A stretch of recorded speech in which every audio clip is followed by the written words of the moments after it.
everybody, welcome to the stream. And of course they at Satisfactory had to do their stream exactly when I start my stream. I have them up on the other side there. I can see Jason Snoot up there announcing, of course, Satisfactory Update 4 coming today. Now, whatever it is in your local time, it's going to be about 4 hours from now. Not 4 hours. 4 hours from whatever it is in your local time, as well as I will throw it in the chat. I found a link just for all of you guys, because I know people are going to ask me all day long. So I made a... wrong thing. UD4. I made a link so that you guys can actually click that, or I found a link that they made. You can click that link and it will actually tell you in your local time, no matter where you are in the world. So click that link, it'll take you up there and let you know exactly when it's going to be released. Now, they've got a stream going right now, which I'm watching, but I can't listen to because I'm talking to you guys instead. And so they're going to play for a while, and then they're going to drop it like in 4 hours from now. So that's whatever it is in your local time, right? So I'm helping you guys out because I know that's the number one question that people were asking. I was hanging out. I was so excited about the update today that I could not sleep. I actually got up like a couple hours early, and I was hanging out in the Satisfactory chat, chatting with people. And of course, people would come in and ask when the update is, when it's in the pins. That's something I have that same problem. It made me laugh. It made me laugh. It's like, hey, Kismet, where's this info? I pinned it up at the top. That's the first place you should go, by the way, in a Discord. Whenever you're asking any sorts of question, go immediately to the pins up at the top. There's like a little pin icon up there you click on, and it gives you that info. So, yeah. So that's going to help you out a lot. Just follow that link. It's going to hook you up exactly when it is. So I was hanging in there just to find out exactly what time their stream was going to start, and then also what time that the actual update's going to drop. Now here's what we're going to do. We're going to do something new today. We're going to start a new playthrough, and we're going to try multiplayer as well. So we're really going to give this a test, because I know their multiplayer is still in progress, still being worked on, but I've not done a multiplayer playthrough yet. So today's your day to come play some Satisfactory with me. So if you are a Teamwork Tycoon, if you've gone onto my Discord and you've already gone in there, read the rules, hit that green check mark, I will be posting my session ID, so you can come in whether you're on Epic Game Store or whether you're on Steam. We can play together because that's crossplay if you know how to do that. And so I spent a lot of time yesterday and today, this morning, figuring out how to make that work. We'll see how it goes, right? So I'm going to start a brand new playthrough because it's going to break your saves if you have anything above Tier 7, because they're coming out with Tier 8 today.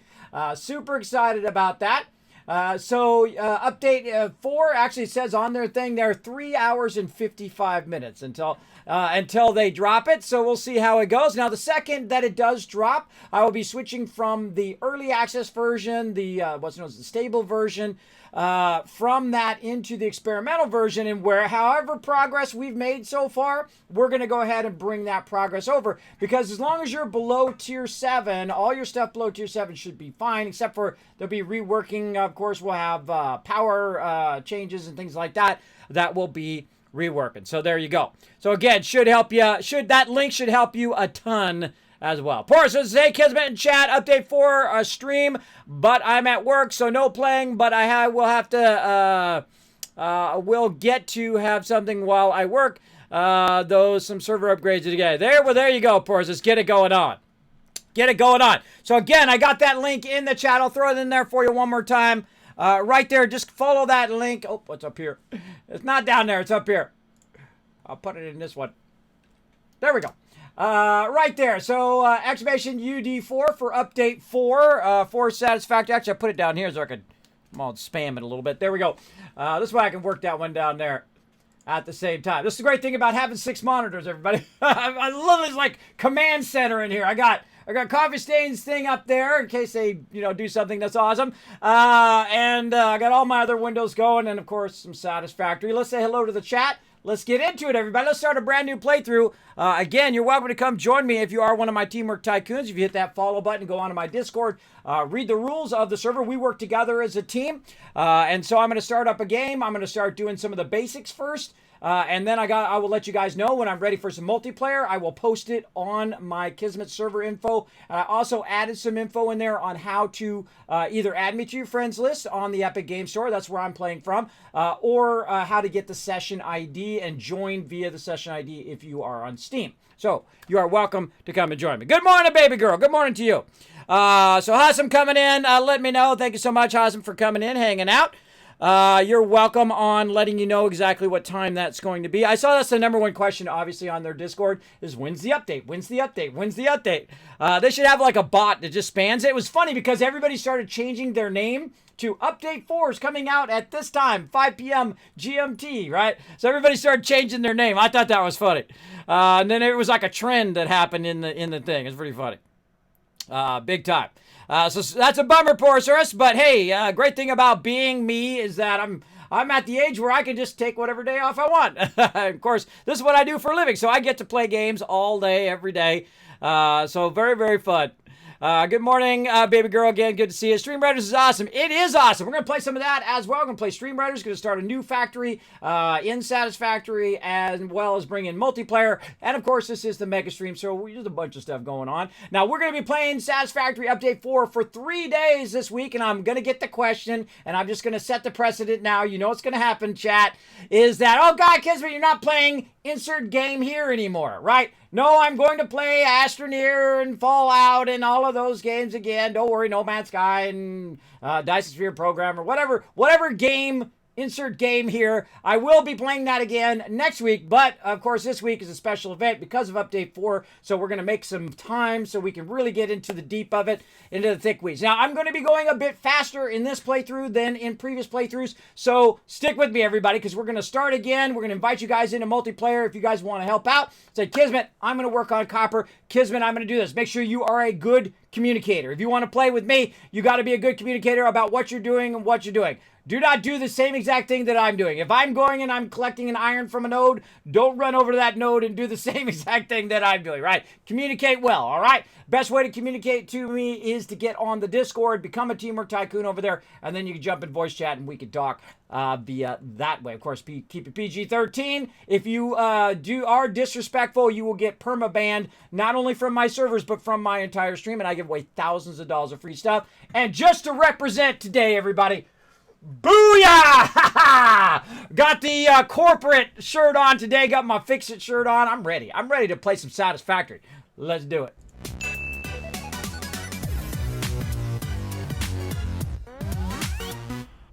Oh, man. So excited. So excited. Hope you're as excited for the update as me. We're going to fire it up.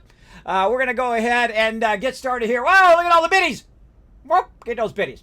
We're going to go ahead and fire it up here in just a second. First, we're going to go ahead and fire up some battles for all my Stream Raiders peeps. Boop, there we go. Oh, look out. Subi bringing in the Kismet Love Train. Got that sub badge unlocked. There we go. 6-month sub badge unlocked. Thank you so much, Subi, for bringing that Kismet Love Train right here at the top of the stream. You're like, whoa, Kismet, who does your awesome 3D animated stuff right there? This guy. That's who does it. Congrats. I just added a bunch of those too. That's tons of variation. Like, it's 8 years worth of sub badges now here in my stream. Whoo, mama, that was a long project. That was like a 6-month project to get that together. It took a long time to get that going and all the animations and all that stuff. But we got to go. Now, down here at the bottom, also, we got some additional stuff going here on the Mega Stream. These are called stream avatars. They are custom to my stream. You've got a Corgi configurator. That's right. You could be a Corgi today. You can find that panel down below. If you hit the chat button there and you go scroll down, you'll see the stream avatars. You can make your own little Corgi today, just like my dog, Sparkle Dog. She's an English Welsh Corgi. Or as my little dragon here, Norbert, one of the other awesome peeps here in my stream. Let me see if I got this on the right thing. I don't. Hold on. I got to disappear for a second.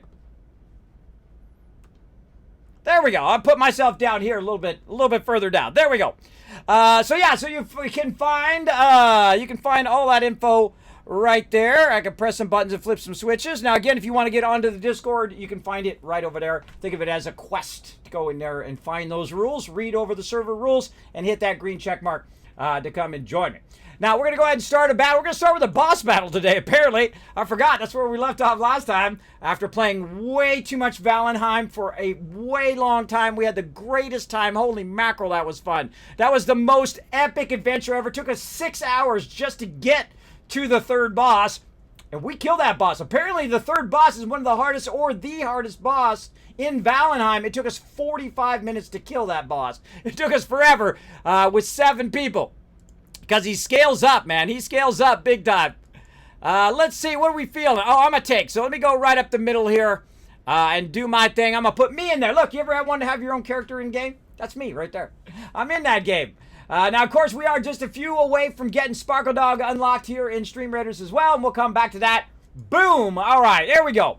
Now, this is one of my favorite parts in any game is when you hit new game. I absolutely love hitting new game. Now, it's been a long time, everybody. It's been a long time since I actually played the Green Fields. The one I played the Dune Desert. Then we played the Northern Forest, which is the more advanced one, but it literally sits you right next to Pure Nodes. And so if you play that one, I think that's the easiest one. And once you know the game mechanics, that's so easy, right?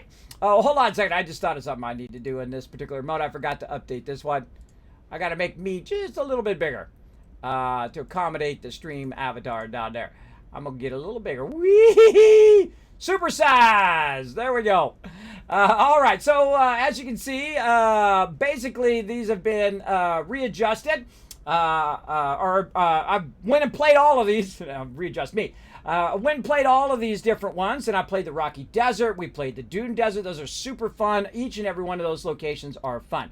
Now, remember that the world is one big, giant map, right? So no matter where you start, you're on the same map. These are not different maps. They're just in different locations around the big map, all right? Now, have we gone everywhere and done everything and seen everything there is to see? No, it's early access. You don't want to burn out your entire game before then. So we're going to go ahead and start with some green fields, or grass fields right here. And I'm going to make the session type friends only. So if you are on my friends list on Epic Game Store, you can jump right in. You can jump right in. Now I'm going to call it a session name. Now I'm going to have to bring up my backdrop here for a second just in case. Right there. Boom. I'm able to skip the onboarding process. No, I love the onboarding process. We're definitely doing that. Let's go, baby. Let's go. All right. We're doing. Now, if you do have a comment or question for me, my name is Kismet. You can put Kiz or Kismet in the chat. I'll highlight in red. I know you're talking directly to me. Just in case we get busy in the chat or I'm doing giveaways or whatever. I love this moment.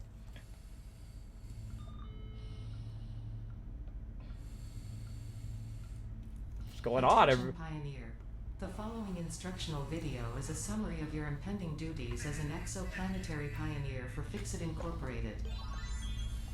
Fixit Pioneers have 3 cyclical assigned pillars of work to ultimately accomplish project assembly.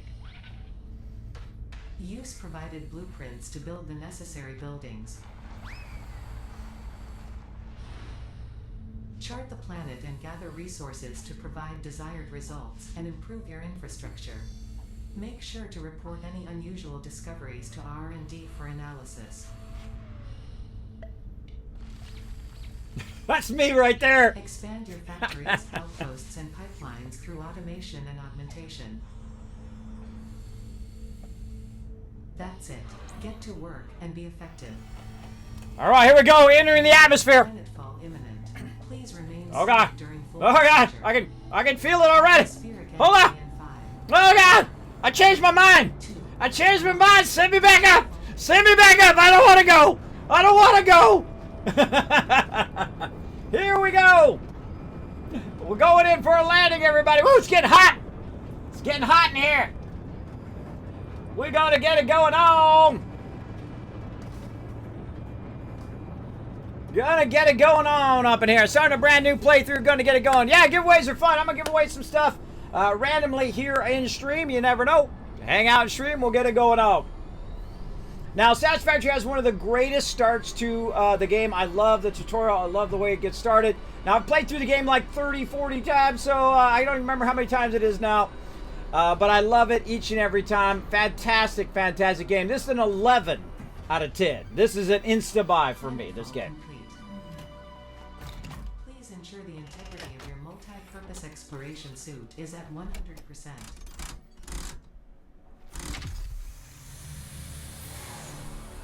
Remember, efficiency first. Godspeed.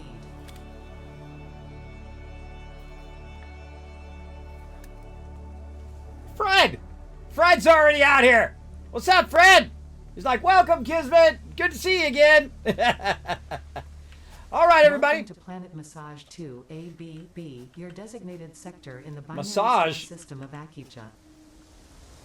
I am Ada, also known as Artificial Directory and Assistant, Looks tasked awesome to in support 4K. pioneers such as you in their mission. You are the third of your sector to survive planetfall.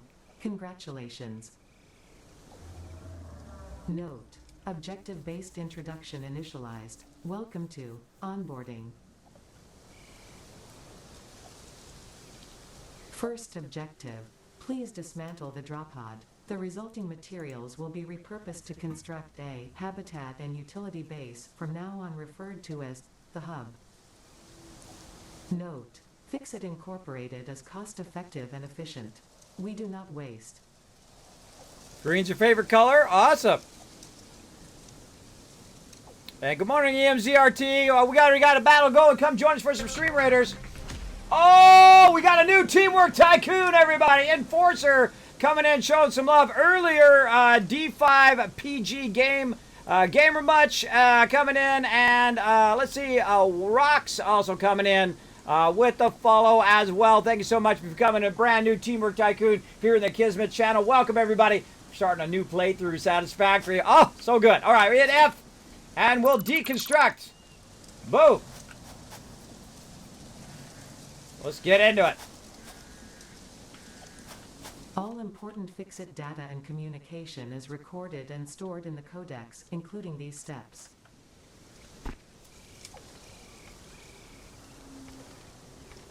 Press X to open the codex. Tutorials, onboarding, tutorial. Boop, boop, boop. I love going through the start of this. So good. Please ensure you have your Fixit So Incorporated good. Xenozapper equipped before leaving the drop zone. Note: according to Fixit regulations, every pioneer should have access to a means of defense against extraterrestrial threats. True. Press tab to open inventory and drag and drop the equipment hands into there. All right, good idea. Pew pew. Take that. Third objective: please familiarize yourself with the resource scanner to find iron. Sounds like a plan. Note: the acquisition of iron is considered essential in preparation for all future objectives. She ain't lying. She ain't lying, everybody. Hold down V and then bing. I love that effect. All right, where's our iron at? All right. Say 305 that way. 245. Oh, there's two nodes that way. Oh, decisions. I'm feeling the double node might be a smart idea. Let's go look around. What we got down here? Oh, see, there's a node over that way and a node that way. Oh, well, that's 300 though. Let's go check this way. 300 this way. Oh, I can see it. Way over there. Jumping down. Woo, woo, woo. Oh, wait. Grab the bushes. Whenever you start this game and you're running around, start grabbing up all the foliage because you're going to need it for power later on. So that's the first thing I do is just keep hitting E while you're running by stuff. Get totally lost. I'm going to try to go a different way this time. I usually go the other way on this map, if I remember correctly. Or maybe this was the way I went. It's been a long time since I played the forest. But that's okay. Since like I first started playing like years ago. But we're going to start again here in the forest.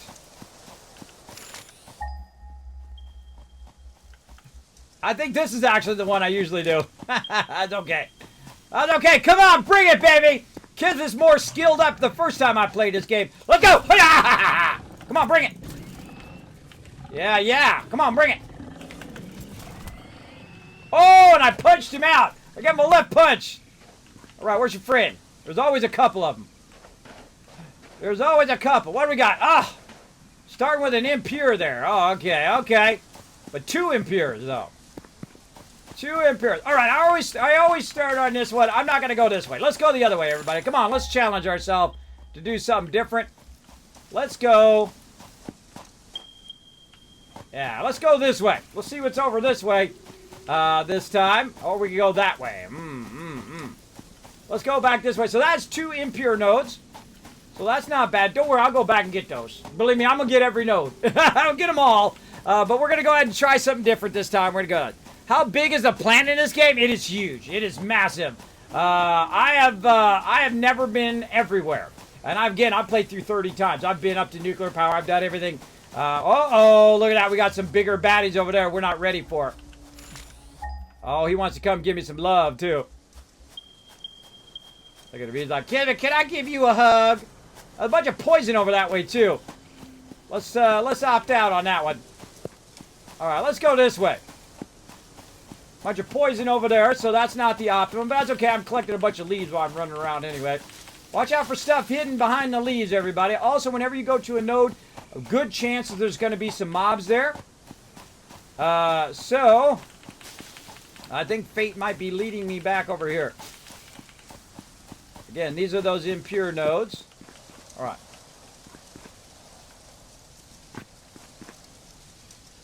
Thought I heard something moving. Okay, so we went back here, and then that one was that way. And then we got another one, which is this way. All right, I had to reorient myself where that other node was. Got a little tiny bit of it. Oh, there's some copper right there. I can see it down there. Oh, that's a bit of a drop-off. So we're going kind of east, southeast there. Jump down. Grab all this. Yeah, look at that copper right there. Copper! Come on, bring it.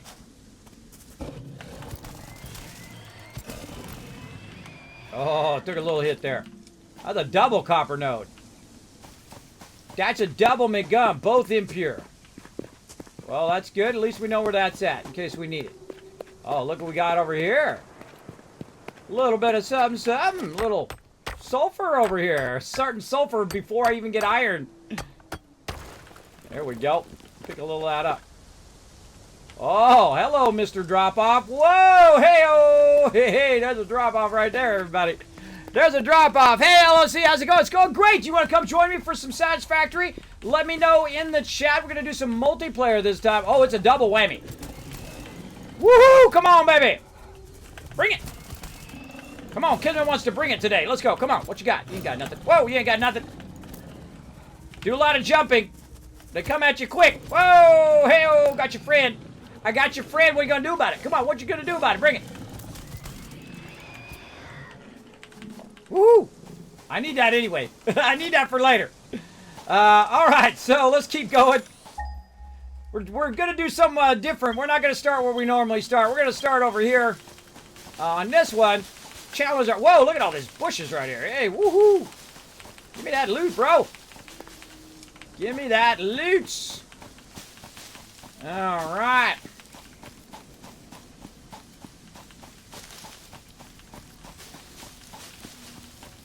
Let's go. This is a dangerous way of doing this, by the way. If you die and you don't have a hub, you just randomly appear somewhere. So we're taking the heavy risk here, just kind of running off over here. Oh, hello. Ah, another impure node. Oh, but look over there. Look over there. We got another. All right, come on over. Come over here. Let me give you a little electric hug.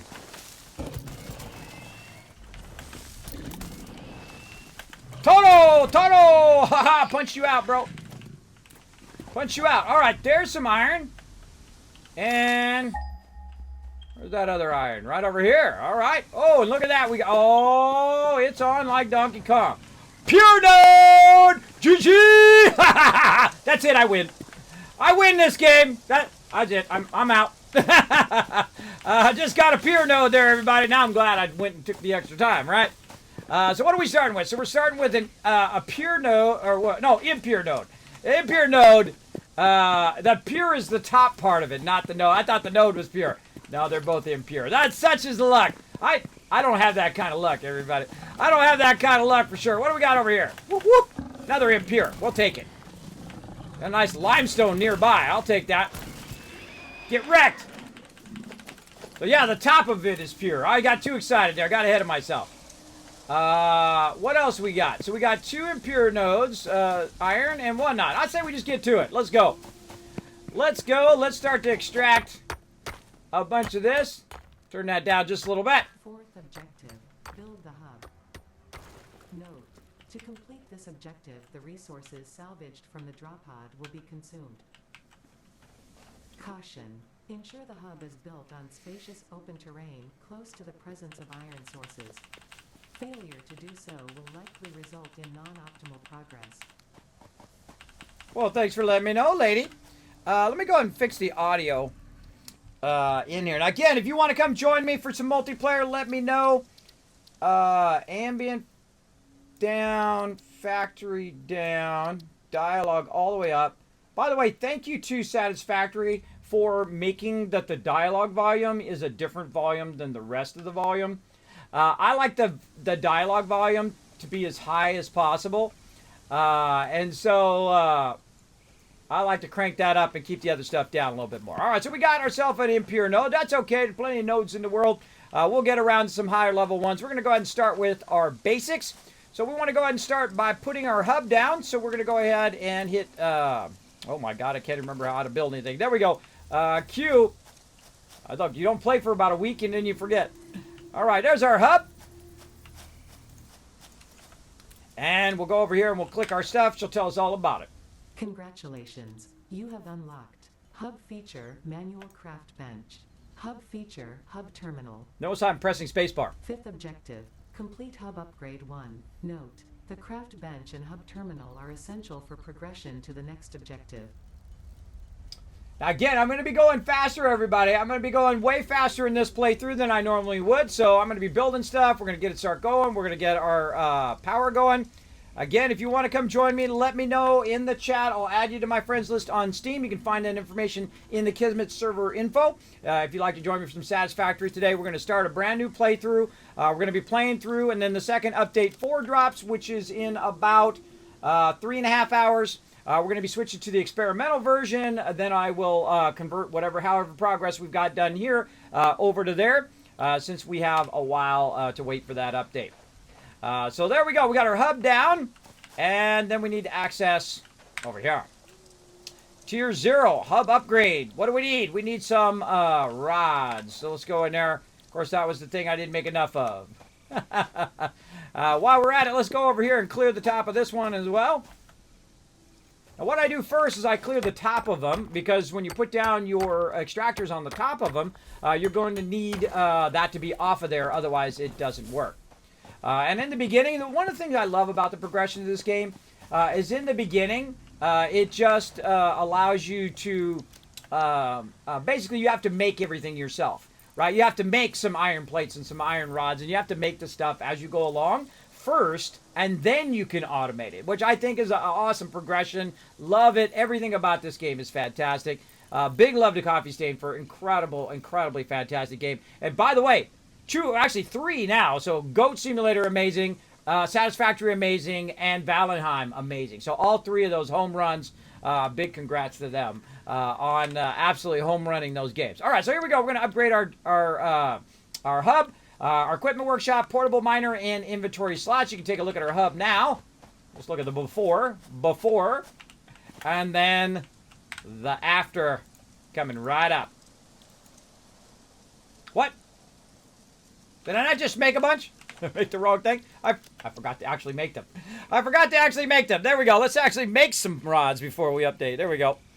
Yeah, it is absolutely massive. You could run. It would take you an hour or so to run across it. It's a very long time.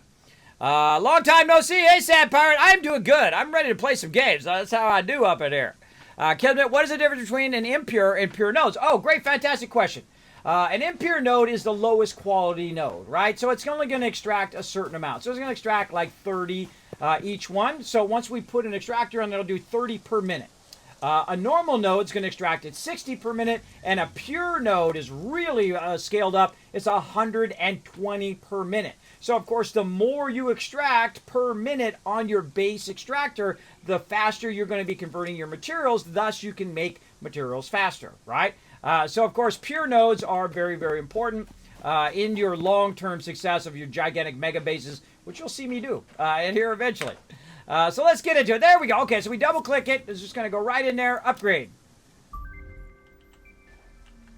There we go. And now we got a container, which I rarely ever use.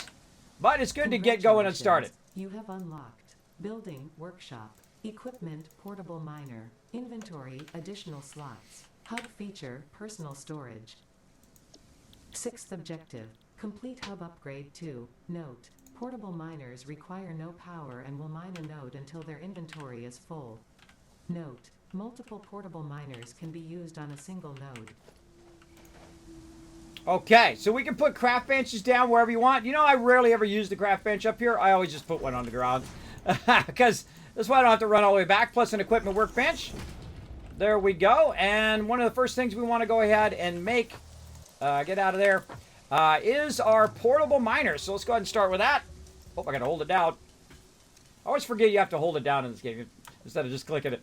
That's just the way it is. All right, so this has one of the coolest animations, everybody. Watch this animation. Their animation people are top-notch. I mean, really, really good. Someone who does animations and stuff like that, like little dancing dragons, their stuff is so perfect. Now, watch how cool this animation is. Let's go. Let's do this. And then we're going to go ahead and set it going. What? I didn't mean to pick it back up. Let's put it down. There we go. We got to get into the thing. There we go. Nope. You little guy, you. Get on the thing. Get on the thing. I got it on there? Yes. Okay. Now, there's a little spot where it says, do I got to put it down? Oh, my gosh. I'm so noob. I'm so noob right now. Hold down E. Oh, boy. All right. Hold on. I forgot. You got to put it in your hands. You got to put it in your hands. There we go.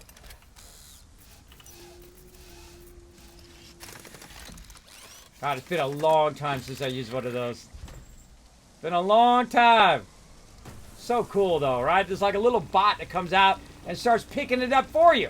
So now you don't have to manually get the resources. So you just have them keep going. Then you can open it up, and it's already got some resources in there that you can go ahead and collect. That's why you want to go ahead and take your workbench. And by the way, if you take stuff out, you get those materials back.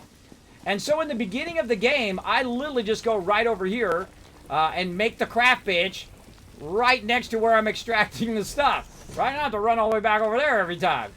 Save you some journey back and forth. Now, the next thing we need is more iron rods. So we're going to manually create some of this until we upgrade and get our machines to automate all this. You need to place in your hand slot first. Yes, LOC, I did remember that finally. You got to think that I do have sleep apnea and vertigo, so I do forget stuff quite often. In fact, things you might have told me 2 seconds ago, I might forget. Now, again, depending on the extraction rate is what you'll want to do here. And so we're just kind of camp out over here. We'll just ignore our hub for right now while we're making our materials. I highly suggest using the spacebar as opposed to holding down the mouse button, because after a while, especially at the beginning of the game, your finger's going to get real tired.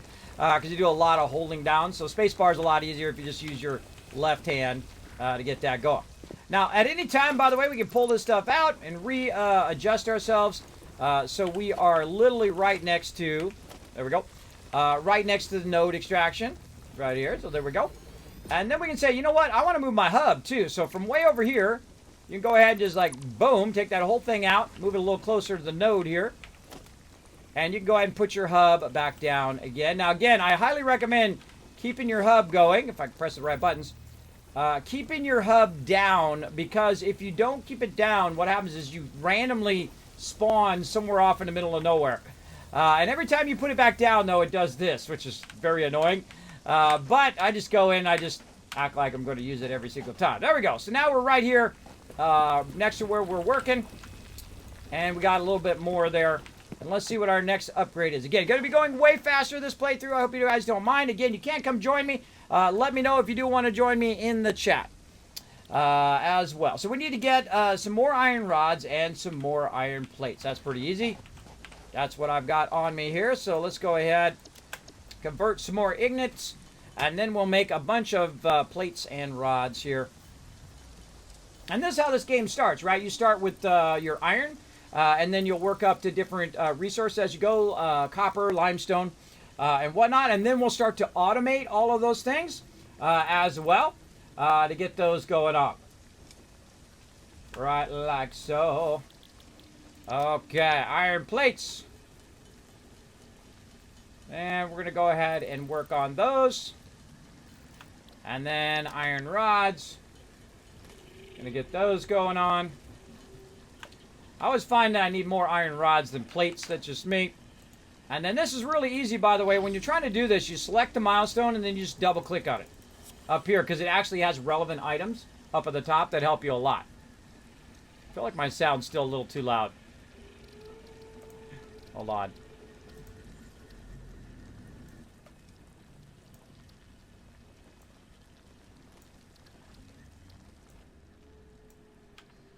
There we go.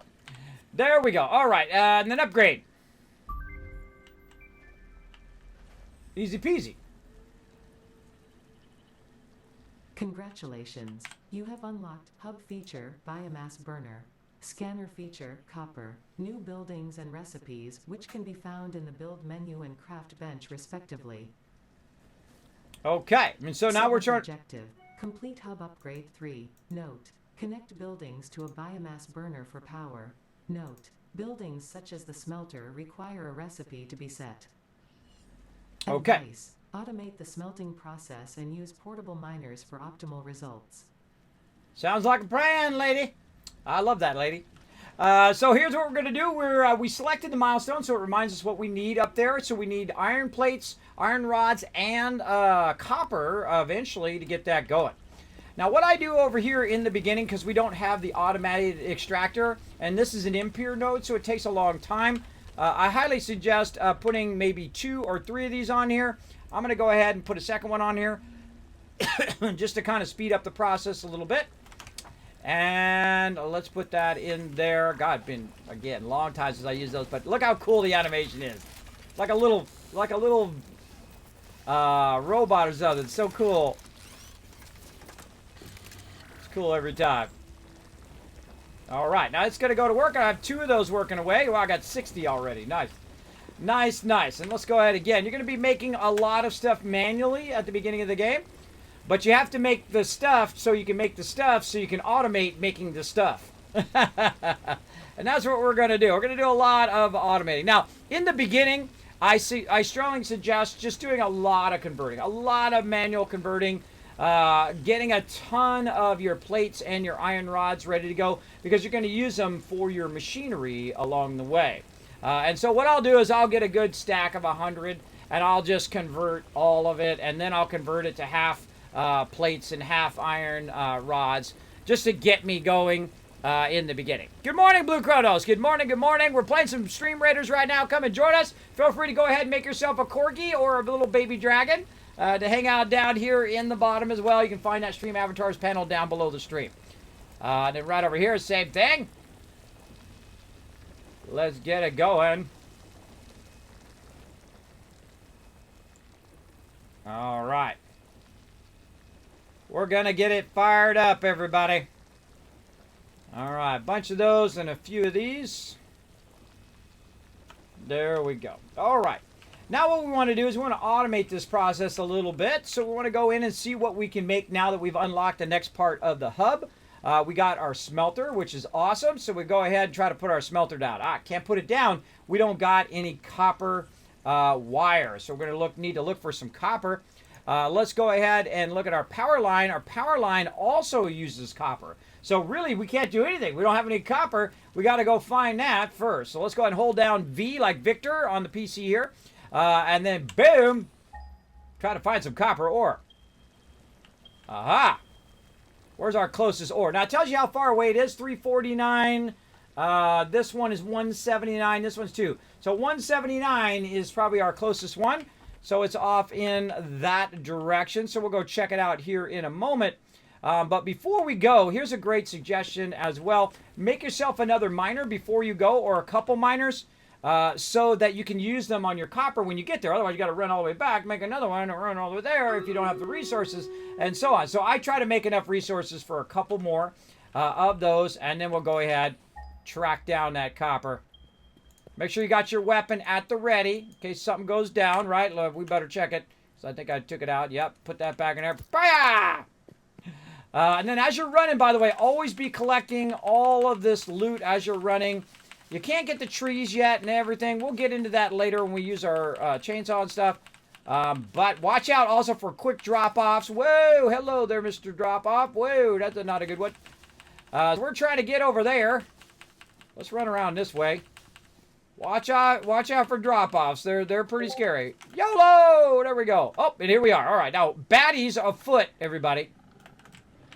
I hear him somewhere. Where are you at? Up! Oh, he's so sneaky. Help! You shall pay for your insolence. Don't go running in the bushes. Bushes is where he'll always be back, by the way. Always expect him to be coming back. You just jump when he gets close. Whoop! Jump and zap him to death. Come back here. Get wrecked. All right. And here we are with our copper. So let's go ahead and get some copper. Again, I'll be going much faster, everybody. I hope you don't mind. Let's go ahead while I'm getting this copper. Let's go ahead and do a battle real quick. Let me put my thing down. We're going to go ahead and do a little battle. It's a little side game we play called Stream Raiders. Very, very fun. We play it every 30 minutes or so for about a minute. And then we'll get back to the copper action here in just a second. Let's go! Battle time. Now, this is a free-to-play game. You can play on both mobile and on desktop. So if you got an Android or iOS, you can play on that while you're watching the stream. Pretty cool. We already took out the boss. We just got to take out all of these peeps. Oh, it's on like Donkey Kong. Look at me taking. It always gets behind me for some reason. Look at me taking like a boss. Taking it for the team. Let's go. Look at all my awesome support. Oh, Taco using an epic there. Very, very nice. Let's get up there and get it going on.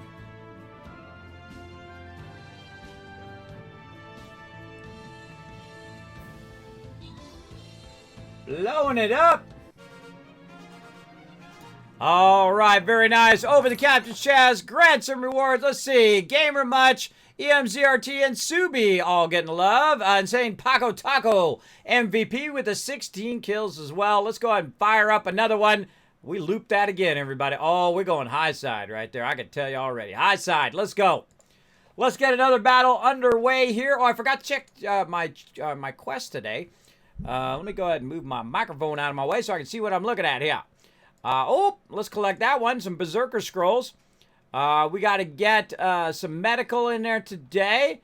MVP gets 75 assists. Well, maybe.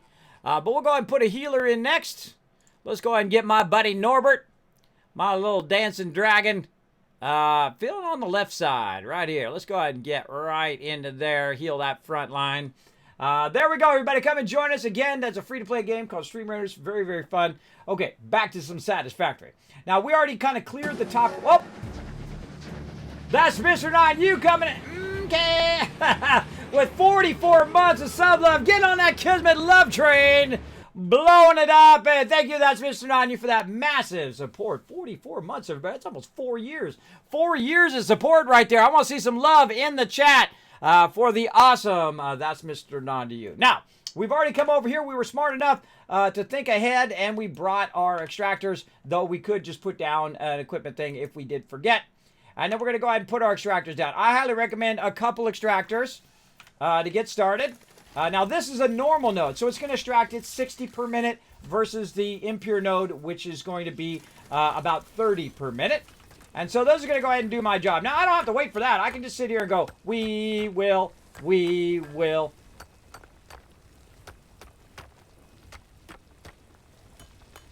See? Got it in your head now, don't you? All right, we'll just extract a little bit of our own. We'll grab whatever's in here, and then we'll come back for it here in a moment. All right, there's a little bit of copper. Grab some more bushes. Try not to fall down in a hole, though it definitely will happen at some point.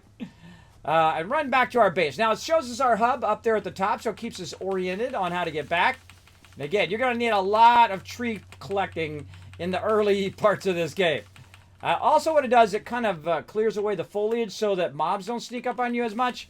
So you can kind of see them coming when they try to run at you. So we're going to need this for our biomass burner. Bird! And look at this. These have stopped, which means both of those have 100 now, which is pretty sweet. Now, we can go over here to our extractor. What's up, Parrot? And start to now work on our next thing, which is our copper. So again, just holding down spacebar, and I'm going to go ahead and just make all these basic elements so we can start to automate our factory. And then it's going to start making this stuff for us, or at least doing the ignite part, where it'll start converting the iron ignites. It'll start converting the copper ignites for us. And then we can make the other stuff ourselves until we have the ability to make those higher end items. So what I do at first is, again, just extract, find as much as you can, and just hold down the space bar until you've done it all, and then make yourself a ton of wire, and then you don't have to go back and forth 1,000 times, which is definitely what happens. You're going back and forth takes forever. Takes a very, very long time. All right, there we go. Oh, nope, not done yet. Not dead yet. Get it going on. Oh, look at that love for you. That's Mr. On You in the chat. Hey, Void Hunter. Well, welcome, welcome. If you're looking for the update, everybody, and you're like, hey, Kismet, when's update 4 dropping? Well, hey, guess what? Boom, there it is right there. You can click that link, and it will tell you in your local time zone when update 4 is going to drop. You're welcome. You're welcome. You can thank the awesome people over there at Satisfactory on their Discord. I was hanging out in there this morning. I couldn't sleep today. I got up early, and I'm like, oh, man, I'm so excited. I'm so excited. And then, of course, you know, hurry up and wait kind of thing. So we started a brand new playthrough of Satisfactory here. We're going to have some fun. Now, you're like, well, Kismet, you're not going to be ready to do the Tier 8 stuff and the Tier 7 stuff right away. I don't have to do everything on day 1, everybody. But I do have another playthrough that I could do and bring that up and watch my saves get broken. It's okay. I don't build gigantic things and then complain when it doesn't work in early access because you're in early access. If your stuff breaks and if it doesn't work, that's the whole point. That's the whole point, is to have the game progress and get better over time. And so sometimes the old stuff is out and you got new stuff that's in, which is how a game should be. It should be progressing forward as opposed to staying static the whole time. So I don't get upset about it. I just have a good time in what I do. Now, no matter what, by the way, great tip for you on copper. No matter what, it has to be converted into wire. Why is that? That's because wire becomes cable. You don't use copper on the actual cable itself. Use the copper on the wire, and then the wire becomes the cable. I know, right? I know. It's very important to know the difference. Now, I'm going to go ahead and cut my wire in half. So I have about basically half wire and half cable. And I'm watching it over here in my inventory. Right now it's about 90 to 45. And I'm just going to kind of split them down the middle. There we go. Roughly down the middle. Now, I have a whole bunch of other stuff on me that I collected. While I'm out and about collecting, I would just keep taking this stuff and putting it away into here. Into this actual little storage. Now, of course, when I take the hub out, it puts it all back on me again. That's why I got it back on me. But I'm going to put all that away in there like that. So, because my inventory is very small right now. So you're going to definitely want to upgrade your inventory. Now, back in here, again, we want to keep our hub upgrades going. Later on, they're actually timed, by the way. And so you definitely want to keep them going if you're looking to upgrade. Now, my biggest problem right now is my iron rods. Well, guess what? Right over here, it's been doing my work for me because now we've automated this. So now every time I pull that out of there, it'll go ahead and extract more automatically. See, right in the very beginning of the game, you can start your automation very, very easily. Now, over here, we're going to do the same thing. Now, I'm not going to convert all of it this time, just enough to go ahead and do that upgrade. Now, up there, it says I need 20 rods, and we can see here the numbers are filling in, or maybe it's too small for you to see. But the numbers are filling in, and when that number hits 20, I'm going to go ahead and stop converting the raw ore and just do the iron rods so I can get those upgrades. Now, right now, I could do smelters, but I never do because I'd like to have the process after that done as well. So if I'm going to do smelters, I might as well also do the next thing. There we go. Boom. Upgrade.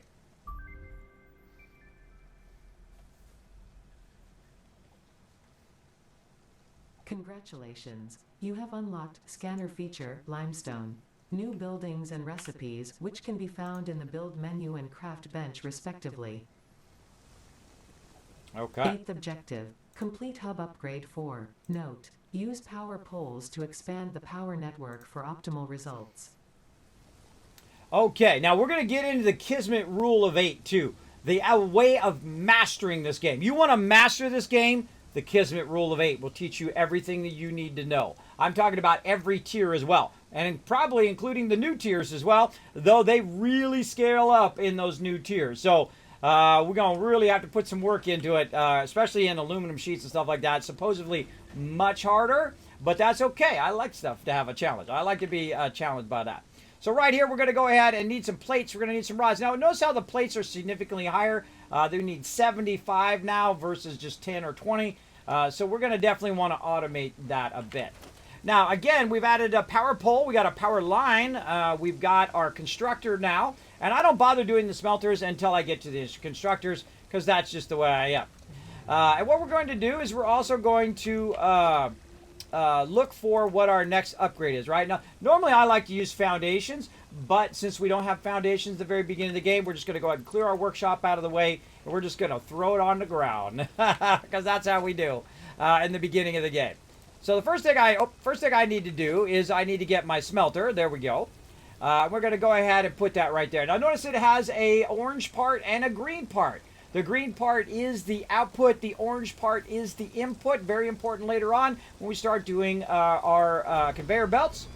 Now, there's another way to know that, by the way. If you put it down, you're like, Kismet, I can't remember which is which. Well, these three lines right here, God, it still sounds like it's too loud. Hold on. Hold on. That affects volume. All right. I have it turned up way up so I can hear the audio. Whoa! Look out! We got a unicorn in the chat. Oh, look out! Ben Hasu coming in. Hopefully I got your name right. Thank you so much for dropping that Dragonheimer, becoming a brand new Teamwork Tycoon. Let's show him some love in the chat, everybody. Appreciate the follow. Now, if you do get confused, remember the three lines. Those are inputs. And then on this side, the green arrow, that is an output. All right? Very important. Going to help you a lot on your journey because that's going to get confusing quite often. Even still this day, I sometimes turn them the wrong way because I'm not paying attention. My bad. Now, what we want to do is take this ore that's being extracted automatically for us over here. We want to go ahead and put it in this machine. We want to go ahead and start with iron. I'm going to go ahead and just manually put it in there. Later on, we can automate the whole entire process. But we're going to go ahead and manually put it in there. We're going to turn it on. Go. Oh, well, we got a little problem.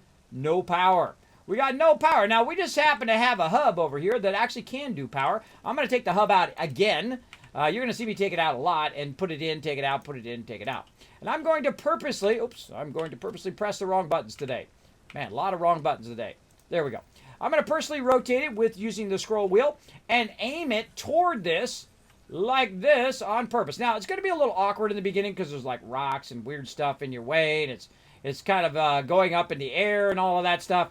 But I'm going to purposely aim it this way because on the back of here is actually some of our power that we start with. So we start with one biomass burner here in the back. And so we just put it close to the thing, and we don't have to put a power pole in between should we not want to, right? But eventually you definitely want to do a power pole. But we're going to start without a power pole. We're just going to go ahead and start with our power line. We're going to go ahead and select our power line. We're going to drag it, click on there.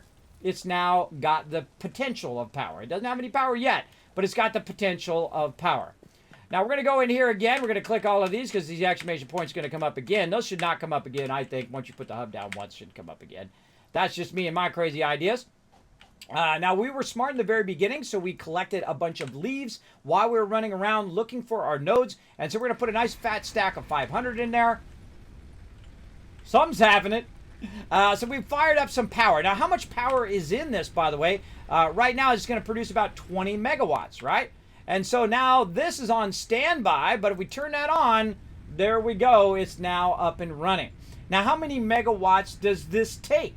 That's a very important thing. It's going to really help you a lot in the long distance, in the long run. This takes 4 megawatts. We have 20 total, and we're using 4. Now, how can you see that? You go right up here, and you can see the amount that you have, which is this gray line, And then the kind of orange line down here is the amount that you're using. Right now we're using 4 megawatts out of 20. All right. So that's going to go ahead and do our work for us. And I love that. I love it when it does our work for us. Now, then we're going to do another one over here. We're going to go ahead and get our constructor over here. Now, one little problem with the constructor is that I need reinforced iron plates. Reinforced iron plates will be your first hurdle in the game. Understanding how to make reinforced iron plates using the Kismet rule of 8 will make you master this game at the very beginning. I'm going to show you. I'm going to show you. Don't worry. We're going to show you today and get it going on. Okay, so right over here, we're going to go to Iron Ignite. We're going to go ahead and press this right here. There we go. Are you give me moderator for free, please? I don't know what that means. I'm not going to give you a moderator, but don't make me ban you because I give away thousands of dollars worth of free stuff here at the stream. I don't think you want me to do that. I'm just killing time. I'm planning more facilities. I need trucks for coal transport. Well, there you go, Void Hunter. There you go. Always a good thing. So we're going to go ahead and make a bunch more iron ignites here. And we've got this new thing here, reinforced iron plates. And we also got another new one, screws, right here. So we want to make a bunch of screws. Now, the thing about iron is that that iron becomes iron plates and iron rods, right? So it has two things that it becomes. Copper becomes just wire. And then from wire, you make cable, right? Good to know. Now, the same thing when it comes to iron rods. Iron rods become screws, right? So you got to make the iron rods first. And notice that my amount of screws I can make then goes up, right? So if I click on iron rods there and I start making a bunch of those, the number of screws I can make goes up, right? Vitally important to know what's directly from iron ignites and what becomes where you got to make something first and then make something first and make something after that. All right. So we made a bunch of iron rods, and now we're able to make a bunch of screws. Now, as we make screws, you're going to see that the reinforced iron plates light up, and now we're able to make 2 reinforced iron plates. Now, again, I'm using the space bar, so it's a lot more comfortable when you're converting a lot of stuff to do that. So I made 2 iron plates using our iron stuff there, and that's going to allow me to use my constructor. Now, I'm going to set my constructor up here. And the reason why it doesn't matter which way I orient it is because I haven't unlocked the conveyor belt yet. There's no way for me to run it from that machine into this machine. So I have to manually go over there and run it. Now, I can go ahead and try to run a wire from right here to over there, but it doesn't chain. You can't chain it off another machine. I can go ahead and go to my power line right here. I'm going to try to chain it off of here. Oh, nope. We can't chain it that way either. But we can take this line out. Now, why would we want to take that line out? Well, one, we want to take it out so it's not burning up my power and burning up my fuel. But also what we want to do is we want to go ahead and use our power pole. Now, here's the thing. I strongly suggest never using the power pole itself because most of the time you don't need to use it. Sometimes there are a rare occasion where you actually need to put the power pole down. But what I do is I use the wire. So I start with a wire and I click the wire and it automatically thinks that I want to do a power pole. Right? It automatically will do the power pole. So very rarely do you got to do the power pole first and then run the line. You run the line and it automatically senses you need a power pole. Save you some time. But we can also just act like we're going to directly connect it and then it takes the power pole out and just does the wire. All right? So doing the power pole is the way to go. Now, I can't do the power pole because guess what? I need another resource, right? I need some limestone. Limestone is actually the first thing that I will get majorly going, meaning I just will keep that running non-stop forever because you always need concrete for something, especially at the sizes of bases. Now, here are some of the things. I forgot to mention this top of the stream. Here are some of the limits in this particular playthrough, and I wrote them down over here so I wouldn't forget. Where did I write them down at? Right over here, I think. Where did I write them down? I wrote them down somewhere. I have, there it is. All right. There's 3 conditions on this new playthrough. Condition number 1, no floating platforms, right? No floating platforms. We must have supports for everything that we build, right? So no floating stuff that floats off into the distance. Also, we have to build at the node, which is one of my favorite ways of building because it's much more efficient that way than running long lines and taking up all that time. As well as we're going to test out some multiplayer. So if you do want to come and join me, I will have the multiplayer ability for all my friends who are on the friends list just to jump in and join me as well. Now, you want to come join me on Steam, you got to let me know all that stuff ahead of time, and I will put the information onto my Discord. But you got to go and read the rules first. You got to hit the green check mark, then you can come and join me once I set that up for all my Steam peeps here in a bit. Okay, so we're also going to need some more portable miners here. Now, when it comes to portable miners for limestone, then we're going to take it up a notch. We're going to do 3 for the limestone because limestone is something I use a lot. And we actually found it fairly close here. Let's go ahead and search for that limestone. I saw it here somewhere. This way. Behind my hub that I can't see it now. There we go. Over this way. Where is it? Over there. So we're going to go clear off the top of our limestone. Now, always assume there's mobs there when you go in there. So always assume they're going to attack you. So make sure you have your thing at the ready. All right. Again, I'm going much faster than I normally go. You guys have seen me play through this whole front part many, many times. Or some of you, maybe you haven't. Maybe your first time in this rig. But I've played through here like 30 times. I've gotten all the way through everything in the game. So very excited for what's coming, what's new. Excited to, when that drops, we're going to switch over to experimental. Check out some update 4 as well. Now, there we go. So we've unlocked our limestone here, and then we're going to go ahead, drag it into our hands here, and put a bunch of these down, because we're going to want it to extract a lot of limestone right over here. Now, there is a spot where it won't let you put it down, like right there. So you got to find some good spots where it wants to let you put it down on the node itself. And sometimes you got to put them right up on top of each other, like that. It is a little awkward when it comes to limestone. There we go. That's some serious limestone extraction. Now look how nice. See, you want to find a nice spot where you have limestone close by. The copper's a little ways out there, but the limestone is right there. And so that's going to be really, really helpful. That's 300 limestone will collect up over there. Okay, so we got that going. And again, I cut my power right now because I need to make a power line so I can have both things running at the same time. Now, also down below here, let me move out of the way. Down below here, you can see there is some quick keys. We've got the pole here as number 1, and then the actual power line as number 2. So if you ever see me just all of a sudden go into the power line instead of hitting Q and going in and choosing power line, that's what I'm doing. I'm pressing it on the side of my mouse. I have a Razer Naga, if you're familiar with those. It has 12 buttons on the side. So I'm just pressing the button on the side, and it correlates to the command key down there, if you're wondering how I'm doing that. All right. Let's go ahead and take this power line, and we're going to go ahead and run our power pole. Now, again, it still won't let me do the power pole because I haven't converted it. So what did I do with my thing? See, sometimes it's hard because everything's blocking everything else. There we go. So we need to convert our raw limestone into concrete. So, again, we'll just do a little bit of that. Convert all that up and be ready to go. There you go. There you go. All right. And now I think we're ready. Let's go ahead and run the power line. Aha. See how it filled in? That tells you that that power line is ready to rock. And then we'll run one there. And we'll run one over there. Now, when this one fills up, which it eventually will, it'll fill up with iron ingots. It'll automatically turn itself off. So you can actually use that to your advantage. See, it turned itself off. Now it's not running, thus it's not using up your power anymore. You just got 4 megawatts back. You'll see me use that technique a lot throughout this playthrough. Now, over here, we want to go ahead and start some iron plates. We'll take what we've already got, or actually I used it up. I'll take this 100 out of here, put some more in here so this keeps going, and then I'll go ahead and feed those into there, and those will start making me some iron plates. Now I don't have to make iron plates myself. It'll do it itself over there. Now, up there in the upper right-hand corner, again, we need a bunch of iron plates, some wire, which we've already got our wire, and we need some concrete. So we already have enough concrete and wire to turn that in now. Good idea to turn it in right away when you have it, because sometimes you'll go start building other stuff, and then you realize you used up the resource that you need to upgrade.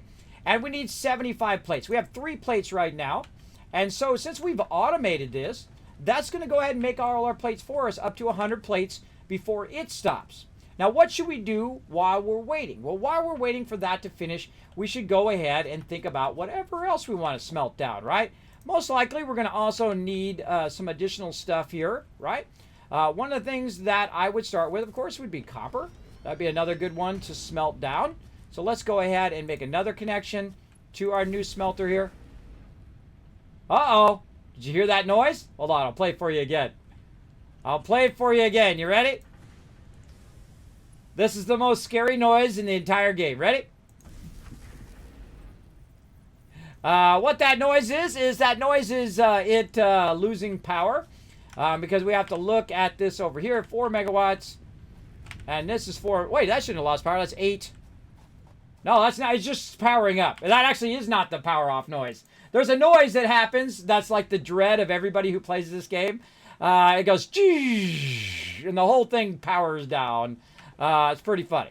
We haven't got it yet. We'll get it here in a minute. Let's go ahead and hit that. Run back over here to our copper. And again, while you're running, hit that E. Get all these bushes. You're going to need a bunch of them in the beginning. Keeps it clear. This way mobs aren't sneaking up on you. Again, remember, can't get the trees yet. We'll get to them in a minute. We'll also make that way easier. Way easier than we did before. Now, since we were smart and we... Whoa, look out. I thought that was a fall. I thought I was falling through there for a second. Now, every little thing that you see, like every little bush and berry and all of that stuff, you want to grab that because you're going to need that later as well. Now, see, we thought it out ahead of time, and luckily we set these up so they have 2 extractions. So that's 200 of that that we did extract. And again, we're going to go ahead and grab all these bushes. We can see where the edge of that cliff is there and run back. Okay, it's starting to get clearer now. It's starting to clear the area. And this will all get cleared. It'll get clear cut here at some point. Okay, so now we're going to run back, and we now have our next smelter. So we got our iron smelter there. This is our copper smelter. Let's do it. There we go. Now, we also need to check in on our biofuel. You got to do a lot of biofuel in the very beginning of the game. It's got a lot left, a lot of leaves there. You can also do wood. Depending as you go along, your fuel gets better and better as you refine it and as you unlock stuff. Now, again, we're waiting for our thing to finish here, and you're like, oh, Kismet, you could be doing more of those. Yes, we could. We could be doing more of those, doing it faster by adding another constructor, but we don't have any reinforced iron plates. So guess what we're going to do? That's right. Make more reinforced iron plates manually. What do we need? We need more screws. We have just enough, it looks like. Let's see. Let's see. Oh, actually, we're going to need more. Definitely more. All right, so there we go. So we're going to need some plates. We have definitely enough screws. We need 24 screws. So now we're going to go ahead and use up our plates a little bit on this. Oh, and we need more iron ingots in there. And so you do a lot of manually feeding this stuff in the very beginning, as you can see. A lot of manual feeding here, manual feeding there. Got plenty of it over here. Again, we want to keep this running. So we're very efficiently extracting that, running this over here. And you're like, oh, God, Kismet, this is tedious. Well, only in the beginning. In the beginning, later on, you automate everything. Everything just runs on its own. It's pretty epic, as a matter of fact. It's pretty epic when you get it up to that mega base stage. All right. What I need to do, I need to take this out from over there now and move that over here so I don't have to run into my base every time. There we go. And then we're going to go ahead and get it going on. So here we go. We can make 2 reinforced iron plates. Allows us to do another constructor. We'll automate these reinforced iron plates today as well. I'll show you my Kismet rule of 8, which allows you to master the entire game from the very, very beginning. And we'll go ahead and just set that up over there. Now, there's a big problem right here because we only have 4 connections in the beginning that we'll have to cut one of these areas like that. And then we'll run it. Oh, God, now we're out of rods. Right? It's always something, everybody. You're always out of something every minute of every day in this game. And that's what's fun about it. That's kind of the challenge of making that happen. So let's go ahead and make our own iron rods. Iron rods are probably the easiest thing to make in the entire game. So rarely do I automate those in the beginning. Those are very, very easy to go. I'm actually going to do more iron plates over here. And see if we've got more over here. And then I could be doing twice as many at the same time. And so let's go ahead and try to run that again. There we go. We can run an extra line.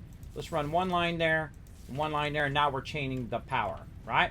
And if we add this up, that's 4. That's 8. And then we got 2 more, so it'd be a total of 16. So it's double the amount. 16 out of 20 power. How do we know? We can do it on the power pole. We can check it right there. We can see that we're using 16 megawatts out of 20. And so we can make one more thing. What else do we want to make? Well, we probably want to make one more constructor here to get us started.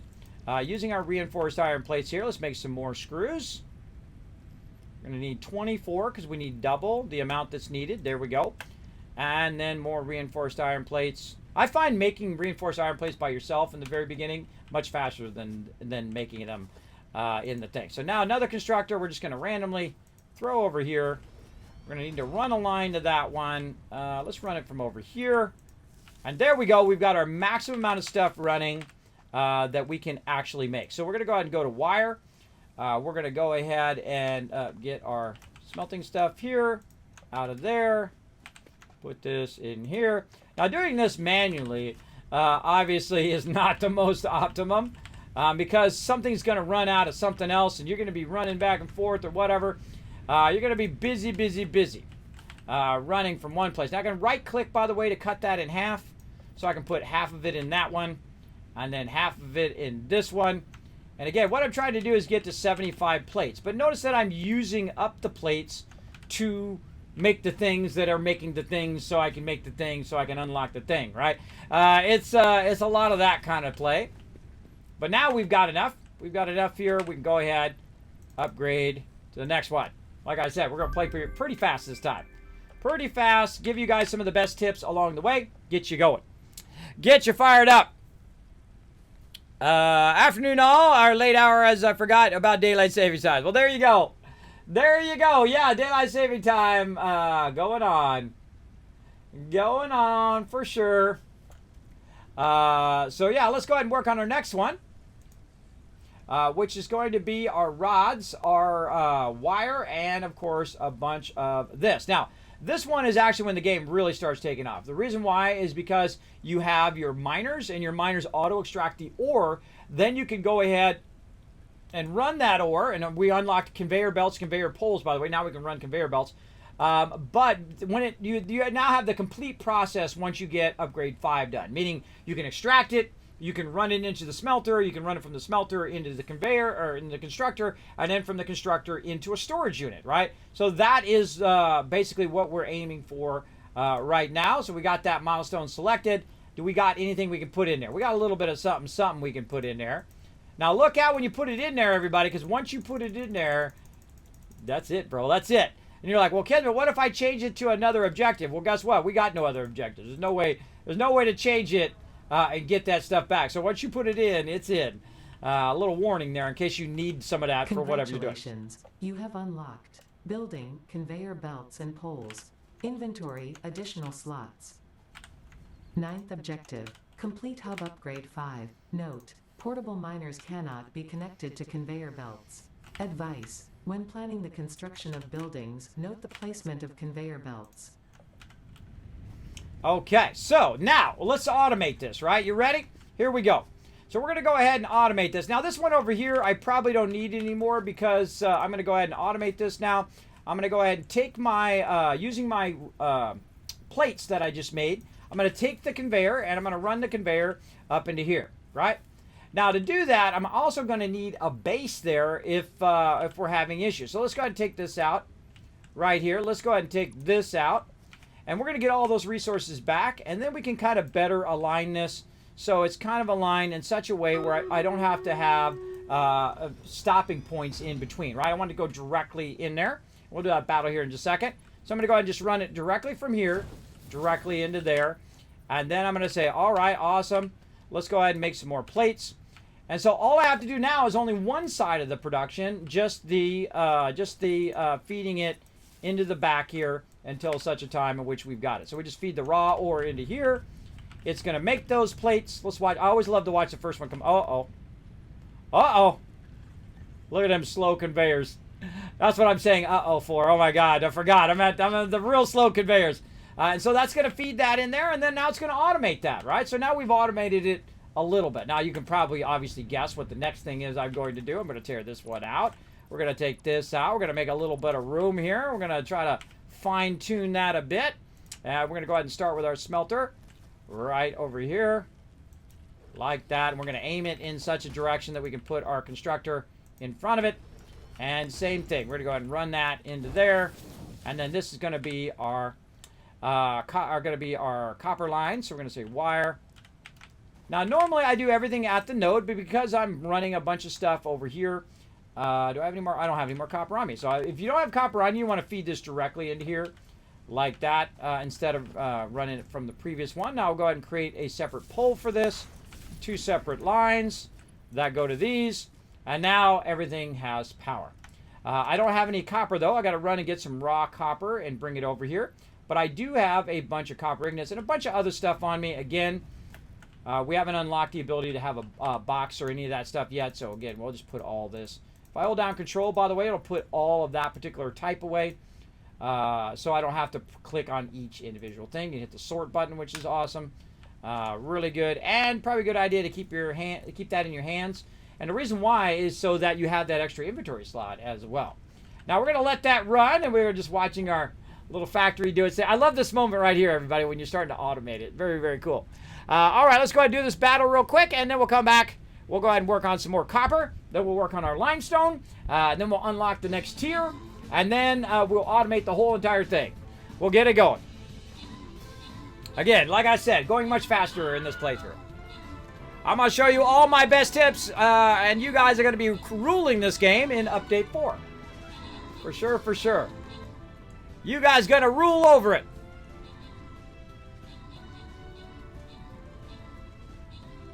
Oh, look at him getting owned. Boom.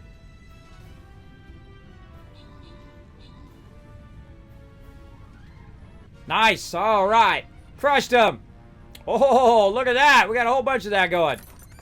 All right. Grant some rewards. Let's see. Rotisserie G, Gamer Much, and Blue Chronos getting some love. Gamer Much coming in overall MVP with 7 assists there. Sorry, 7 kills. Nice job. Let's go ahead and run along the way here. Let's see. Up to the top side. Right here. Start the battle. Let's do it. All right. What do we feel like doing here? We already did our healer. We got to do more healers later on. I feel like flying rogue. Bottom left corner right there. There we go. All right. Looking good. All right. We'll come back some Stream Raiders in about 30 minutes. A very, very fun game. Again, I'm trying to balance my audio, but it always seems to be a little loud.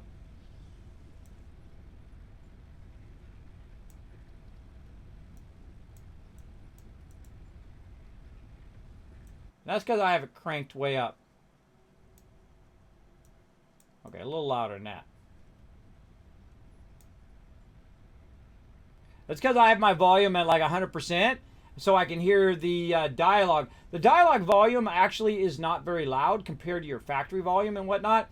Look at that ratio, right? That's how loud I prefer it to be. That's my ratio of ambient whatnot. Now, I'd probably turn that up to 5. Because you want to be able to hear stuff sneaking up on you. But I want the dialogue volume to be as maximum loud as I can, because I love to listen to the dialogue. Very, very good. Okay, so while we were doing that, everybody, bam, it's already done. It's already done with that. Let's go ahead and get some more iron ore over here. And more iron ore here.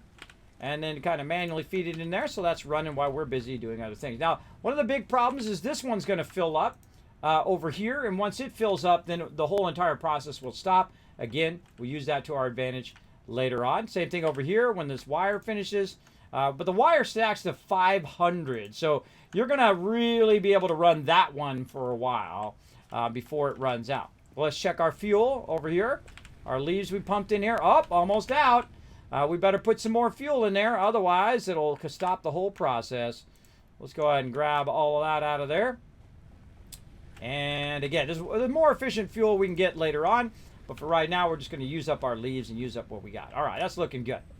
Now, let's go ahead again, find that copper ore.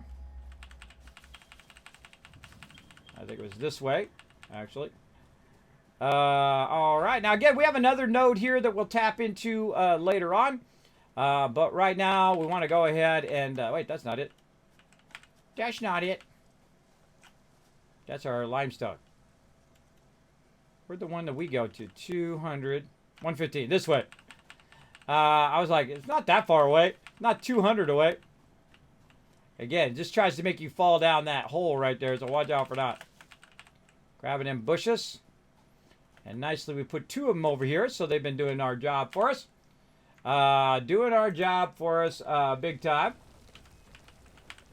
Right there, and right there. All right, looking good. So we'll go ahead and grab some more copper.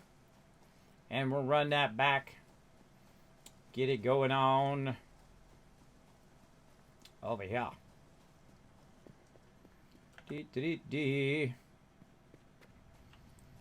And automate the process. There we go. All right, we got that fired up. Now, again, if you're like, Kismet, when is the update 4 going to drop? I'm chomping at the bit. Well, boom, there's a link right there. You go ahead and click that. It'll tell you in your local time zone when that update is going to drop. So you'll know exactly when to download that Satisfactory Experimental. By the way, if you don't know how to download Satisfactory Experimental because it's a different version of the game, on the Epic Game Store, you'll find an actual second copy of it in your games thing. You have your early access version, then your experimental version. You go ahead and install the experimental version. On Steam, you go ahead and right-click on the properties of Satisfactory in Steam itself, and then you'll have an option to opt in for the experimental version. Then it will install that. Remember, they are two separate versions of the game. So if you're in the regular version like I am right now, then you won't get that update because it's going to experimental first. And then once they do it for like a month or two, then they drop it to the regular one, which is this. So important note. Important note for all of you who are like, hey, man, I said the update dropped, but I didn't get it. That's how you know. Look at this. Yeah. Let's automate that stuff. Automate. Now we got one more thing to automate, and that is our limestone. Oh, look out! Taco coming in. Getting on the Kismet love train today. That's 4 months of sub love. Show them some love in the chat, everybody. Look at that, blowing it up, man. One of my favorite things that I've done is that love train animation. All right, again, we got to go to our limestone. Over this way, I can actually physically see it from where I'm standing. Right over here. Now, we want to go ahead and also automate our limestone. In fact, you want to start your limestone going and never have it stop. Unless you have at least a box full of limestone. I suggest 2 boxes in the very beginning. So we want to do the same thing over here, right? We want to go ahead and get ourselves a smelter. We don't have enough rods. Of course we don't. Of course we don't. So what we could also do is we could set up some additional stuff for rods, or what we can do is just kind of snag some of the iron and whatnot out of here. Wow, that's already did that, all that 100. Well, we can go ahead and snag some of it out of here, or we can grab it when it's coming down the conveyor, which is always a tricky proposition. But you can grab it when it's coming down the conveyor here, and then you don't have to convert it. But I just converted it anyway. Then we'll make some rods. You're always making something, everybody. Always making something for sure. You're making iron rods, you're making plates, you're making reinforced stuff. Whatever it is, you're making it. Now, I'm going to go ahead and put it over here. Now, I like to build at the node, right? So here I'm going to go to the node itself, and I'm going to build there. We're going to fix the copper one here in a bit, too. Then we're going to go ahead and do the constructor, which we have, luckily enough. Now, we want to go ahead and look at our inputs and outputs, right? Our inputs, 3 lines, output, green arrow, input, 3 lines, output, green arrow. All right, we're looking good there. Right, and then we're able to go from here into there. And then now what we need is we need some power. So let's go ahead and change some power over here. We're going to grab what line we have. We're going to run it, out of concrete. always something. Now, here's another great suggestion for you is to put a craft bench by each of your nodes. So if you do have something, you're like, oh gosh, I need to make such and such thing, you can just run over here and manually grab it, or you can grab it out of your extractors here. And I got 3 of them going because I want to make a lot of limestone. A lot of limestone. I'm going to make so much limestone, it's going to be crazy. But we'll get a lot of that. Then we can make a lot of concrete and get this going. Utah Ranger coming in. What's up, Utah Ranger? Thanks for hanging out. The train model and animation is fantastic. Oh, thank you. Thank you. Worked very hard on that. That's months and months of work setting up all those new emails. You know that has 8 years worth of variations to it. 8 years. I'm not kidding. It's a lot of variations that does. In fact, it fills up. A long time ago, because I do such full screen alerts and stuff like that, everybody does what I call baby alerts. Like, hey, congratulations, thank you for donating $500. Well, guess what? It's this big in the stream. I like to show you guys off. I feel like that's the funnest part of being a streamer, is talking to people in chat and showing you guys off when you hit the sub button or the follow button or whatever. That's my mentality anyway.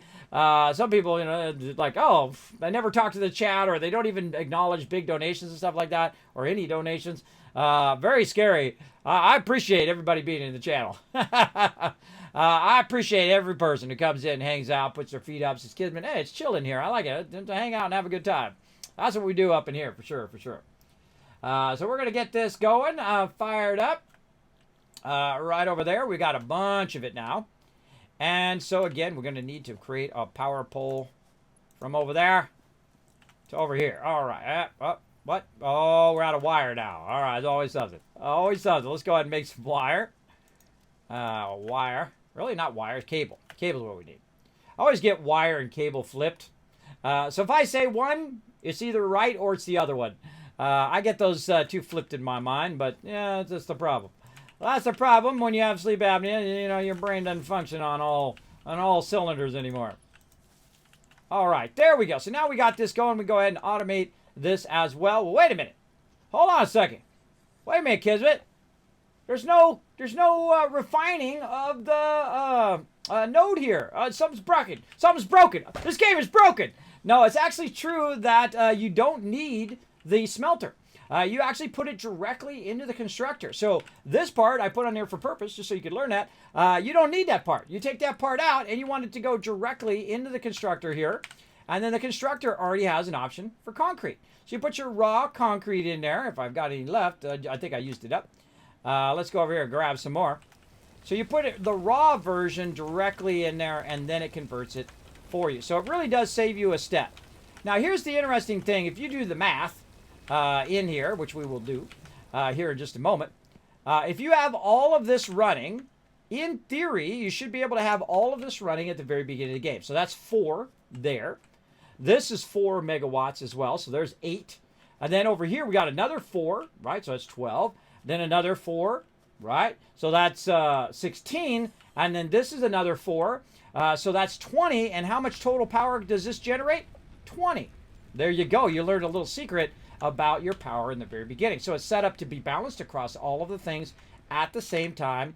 And so if you're running all this stuff in there, it should all be working simultaneously at this point. So there we go. So we'll run some more into there. We really do need to automate this copper so I don't have to run back and forth all the time.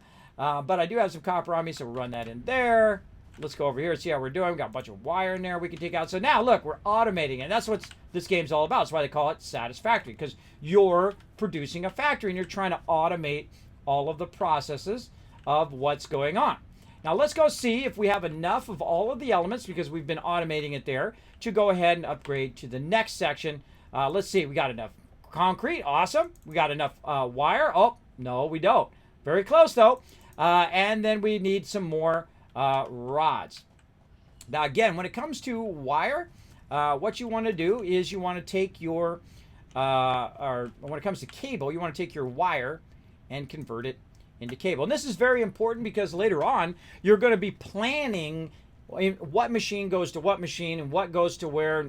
Do I got to make this first or do I got to make that second? And all of that stuff does make a huge difference later on, especially when it comes to the amount of wire and rods that you need. Now, for iron rods, again, I'm going to need those iron ingots. I can go ahead and try to snag them out of here before they're used. Boom. Right there. And then it will feed the rest of them in there automatically, and I can go ahead and grab the rods. Now, if I make a machine for making rods, it's actually going to kick my power off. And so, not a good idea in the very beginning. Iron rods are really easy to make. I just make them manually in the beginning. Allows me to go ahead, get that next upgrade. Let's go, baby. Let's go. Let's get it done right here. All right, next upgrade. Unlocked. Oh, no, we're not close. Oh, no, we got a couple more rods there. Very close. Very close. I thought I had it. I wasn't watching my numbers. Wasn't watching my numbers. I was just pressing the space bar. Let's go ahead and burn all the rest of that on that. There we go. And then we'll double click. All right, there's that upgrade.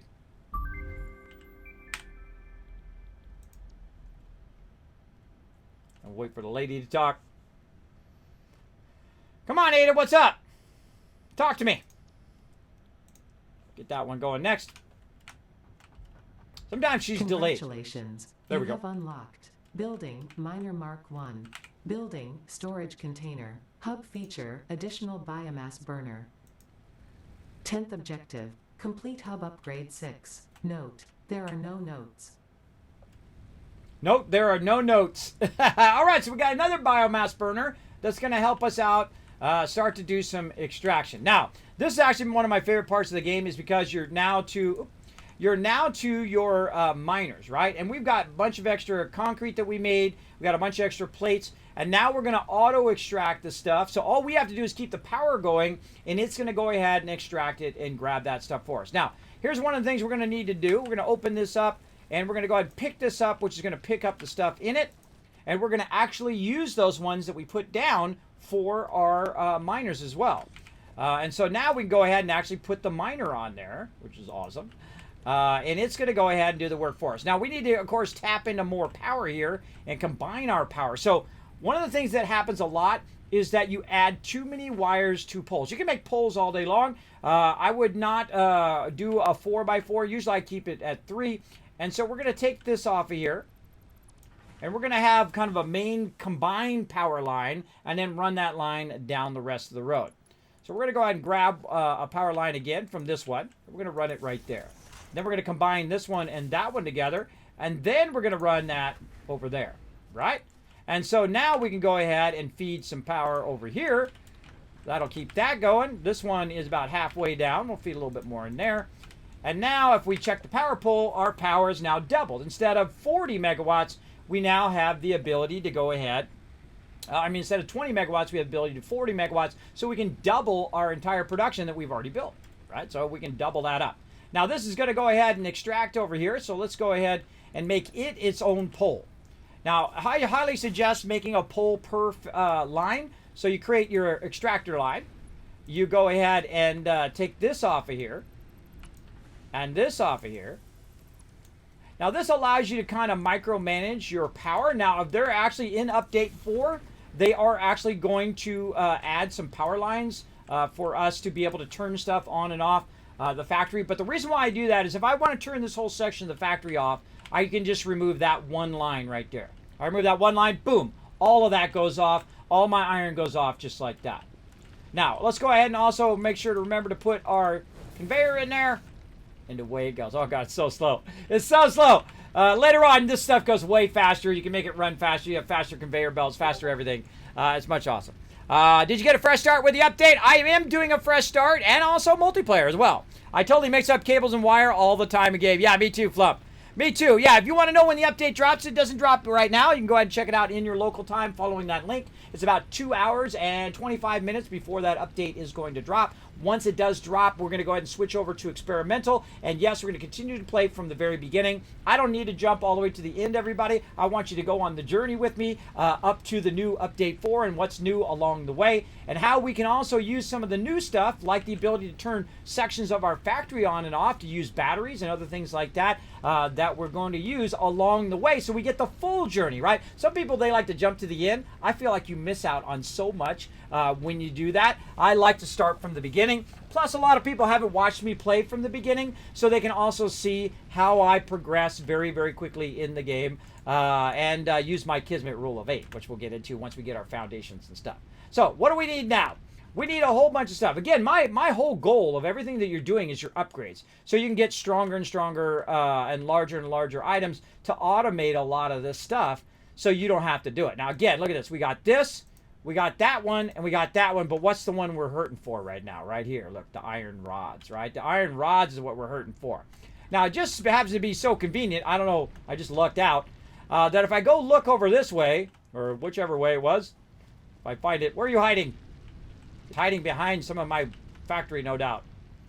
Hiding over here somewhere, second I find it, there we go, is actually another node. There's a separate node over here.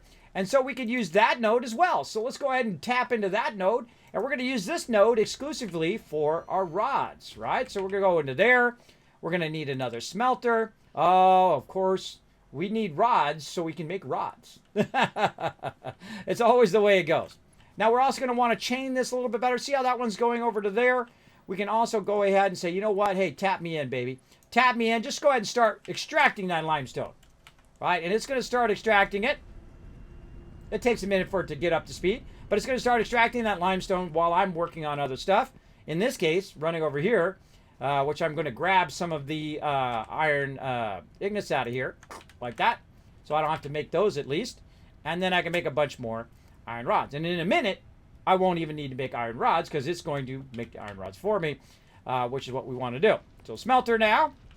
Right here, again, watch your arrow directions. Green out, orange in. Right there, and now we're going to run it in there. We're going to tell it what we want to make over here. Want to make some iron ingots. And so it's going to take that raw iron, run it in there eventually. Is that what I told it? Oh, no power. All right, that's going to be helpful. Power is going to be helpful. Let's go ahead and use this power line, but we're going to bring another one in, and we'll go back like that. Now, of course, this is like what we call spaghetti, right? When you start running stuff everywhere like that, you want to clean that up eventually. You'll see me clean it up real nice later on. But we're just going to keep going until we hear that dreaded noise. Reinforced iron plates. Let's get that. Right over here. What do we need? Screws, probably. Let's go ahead and make some screws from those iron rods. All right. We only need 2. And then now we won't have to make the iron rods anymore. It'll go ahead and do that. The main thing that we need to do is keep the power on.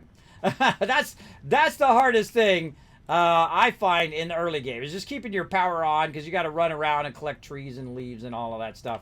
And I'll show you a faster way of doing that as we go. All right, there we go. Into there. Again, going much faster this time. I hope you guys don't mind. If you do have any questions or comments, you're welcome to tell me right there in the chat. So there we go. All right, so there goes the iron ingots. Now it has its own separate production line for my iron ingots, separate from my other one over here, which is my iron rods, or I mean iron plates.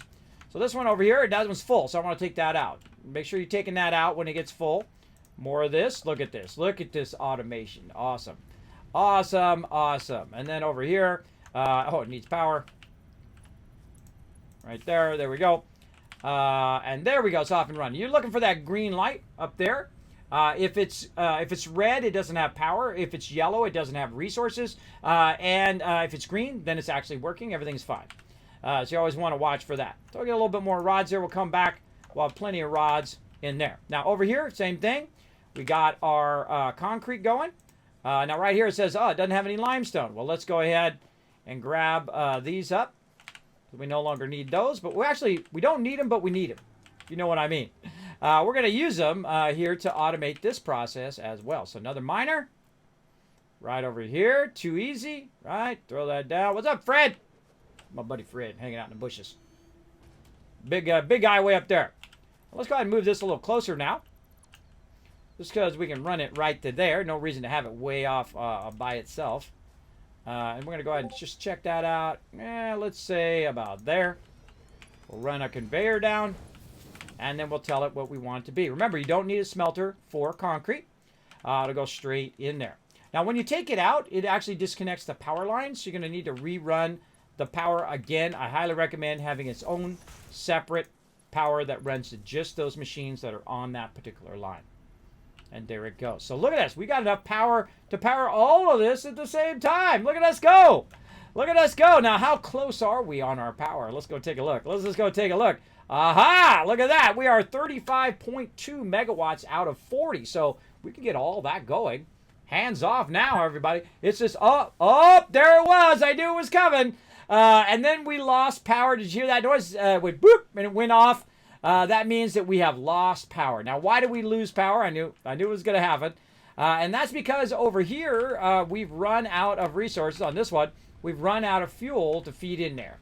So let's go ahead and see what fuel we can use. Let's go in here in our box of stuff that we were collecting since the very beginning. We have a little bit of wood. We used up all of our leaves already. Let's go ahead and let's try it with wood now. We'll let those leaves burn out first. And let's go ahead and put some wood in here. We'll pull our button. Aha! There we go. Wood obviously lasts longer than leaves as a biofuel. And we'll go ahead and let that run. Now, what do we need for our upgrade, right? That's what we're always thinking toward. What is our next upgrade? What do we need? That's how this game progresses. There is a bit of a storyline, and they're going to add a bunch more storyline to the game later on. But the storyline is basically you're part of a big, gigantic, mega space corporation. They've sent you down here as the third person to survive a landing, which means there's a whole bunch of people who didn't survive the landing. And so you are down here collecting resources, and we're going to send the resources back up to them. And that's kind of our job. And as we send them resources, then, of course, we're getting upgrades as we go. I'll show you actually how the resources get from 1 to 2 when it eventually shows up over here once we get past this first tier. But the main thing that we're looking for right now are these rods right here. Right now, I can wait for these rods. I'm not going to. I'm going to go ahead and grab that out of here. And I'm going to speed this up a little bit. Again, remember, rods go really fast in the very beginning. So you can just basically hold down the space bar here. If it's going to let me. Come on, hold down the space bar. And you can make these faster than your constructor could make them. Right? Same thing with reinforced iron plates. You could make them way faster than that assembly line is going to go. As you can see, and I'm going to have 100 of these and lickety-split. And now I'm good. Right here. All right, then we'll put that in. Another upgrade.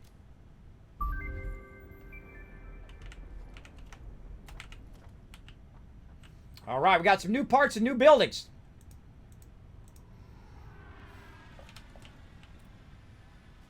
Congratulations, you have unlocked Building Space Elevator, Building Biomass Burner, Part Biomass.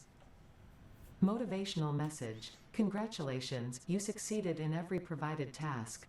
On behalf of Fixit Incorporated, I thank you for your current and future service. Additional knowledge. I'm a corporate man. The terminal has been converted to give access to milestones there to ensure you progress along Fixit-approved protocols. Note: future developments should be aimed at constructing the space elevator and, as such, initiating project assembly. Good luck.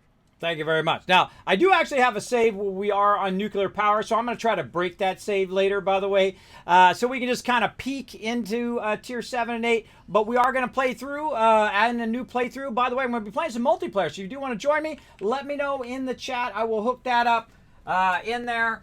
Let me see, right here. Oh, I thought somebody was whispering about multiplayer.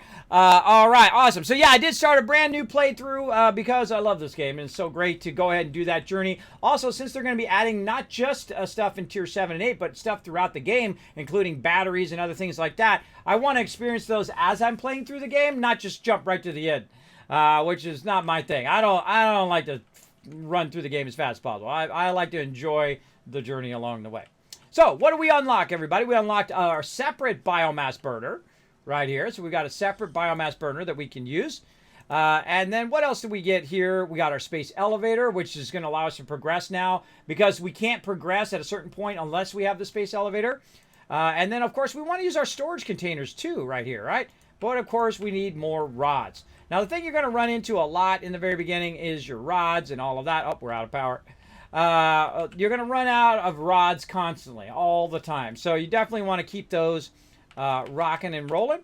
And I'll go ahead and just grab a bunch of that out of there. If it does lose power, it actually stops feeding it into the machine itself. And so let's go over here, make more iron rods. Again, you make them way faster on yourself. Now, I find the fastest way to progress is typically to make a bunch of it yourself in the very beginning, especially iron rods, reinforced iron plates, screws, things like that. Much faster for you to make them. And then automate them. Do you play No Man's Sky? I do. Normally, I play it on Fridays or on Thursdays. This particular week, I don't have it on the schedule, but we will definitely be back to playing it next week. Of course, I can show you Kismet's way of making billions, trillions of dollars in that game. I'm talking about, I mean, you log in, you make $500 million every time you log in. Yeah, I'm not kidding. Every time I log in, even though I'm not even playing a game, I log in, $500 million. There you go. I could be not in the game and it's making me money while I'm not even there. I call it set it and forget it. You set it, forget it, you come back, you're rich. You go buy a bunch of stuff. That's what we're going to do here in this game too. We're going to set it up and then we're going to forget it. We're going to go work on something else.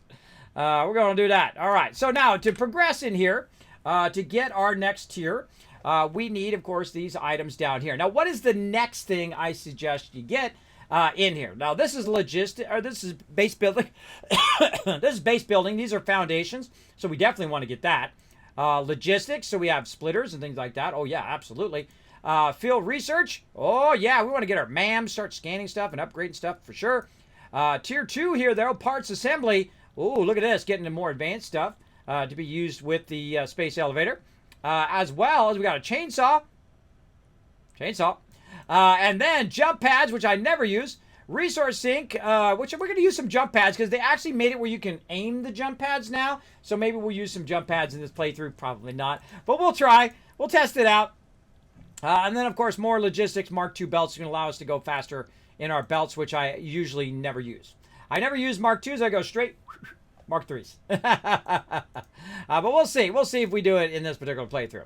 Now, I would probably, depending on how much stuff you have, go with base building. If you want to do that first, it's really up to you. It's your game. Or obstacle clearing. Now, obstacle clearing is going to make everything that you're doing way easier. So I'm going to choose that one actually first. That is definitely one you want to do it. Now, I'm going to need to do some manual collection for right now to keep my stuff running. And manual collections, when you run around, you just hit E. You hit E a lot. But I got lots of bushes nearby, and so we're going to go ahead and clear all this out. Like I said, I'm going to clear cut all this stuff. And I'm just going to go around, manually grab a bunch of bushes and trees and whatever I run into as I'm running around. Great way to get started, but we're going to really make this way easier. Now, watch out when you're running around, though. You can fall down a hole. I'm surprised I haven't done it yet. You can fall down a hole. Now, notice it's not picking it up anymore, and that's because my inventory is full.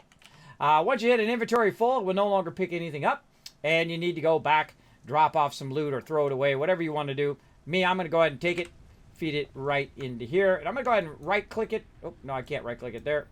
Let's put it in here, then right-click it. Oh, I have to have a inventory space open.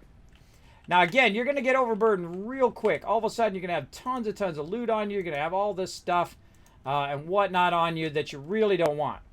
Now, one of the things also that I will do, even though it's extracting over here, is that I will manually feed any of the excess that I have into there. And then I'll go over here. And by the way, it says recommended at the top, so it makes it easier that you can go ahead and actually put this in the output. So that'll store that and run that. Same thing with your limestone over here that we're extracting.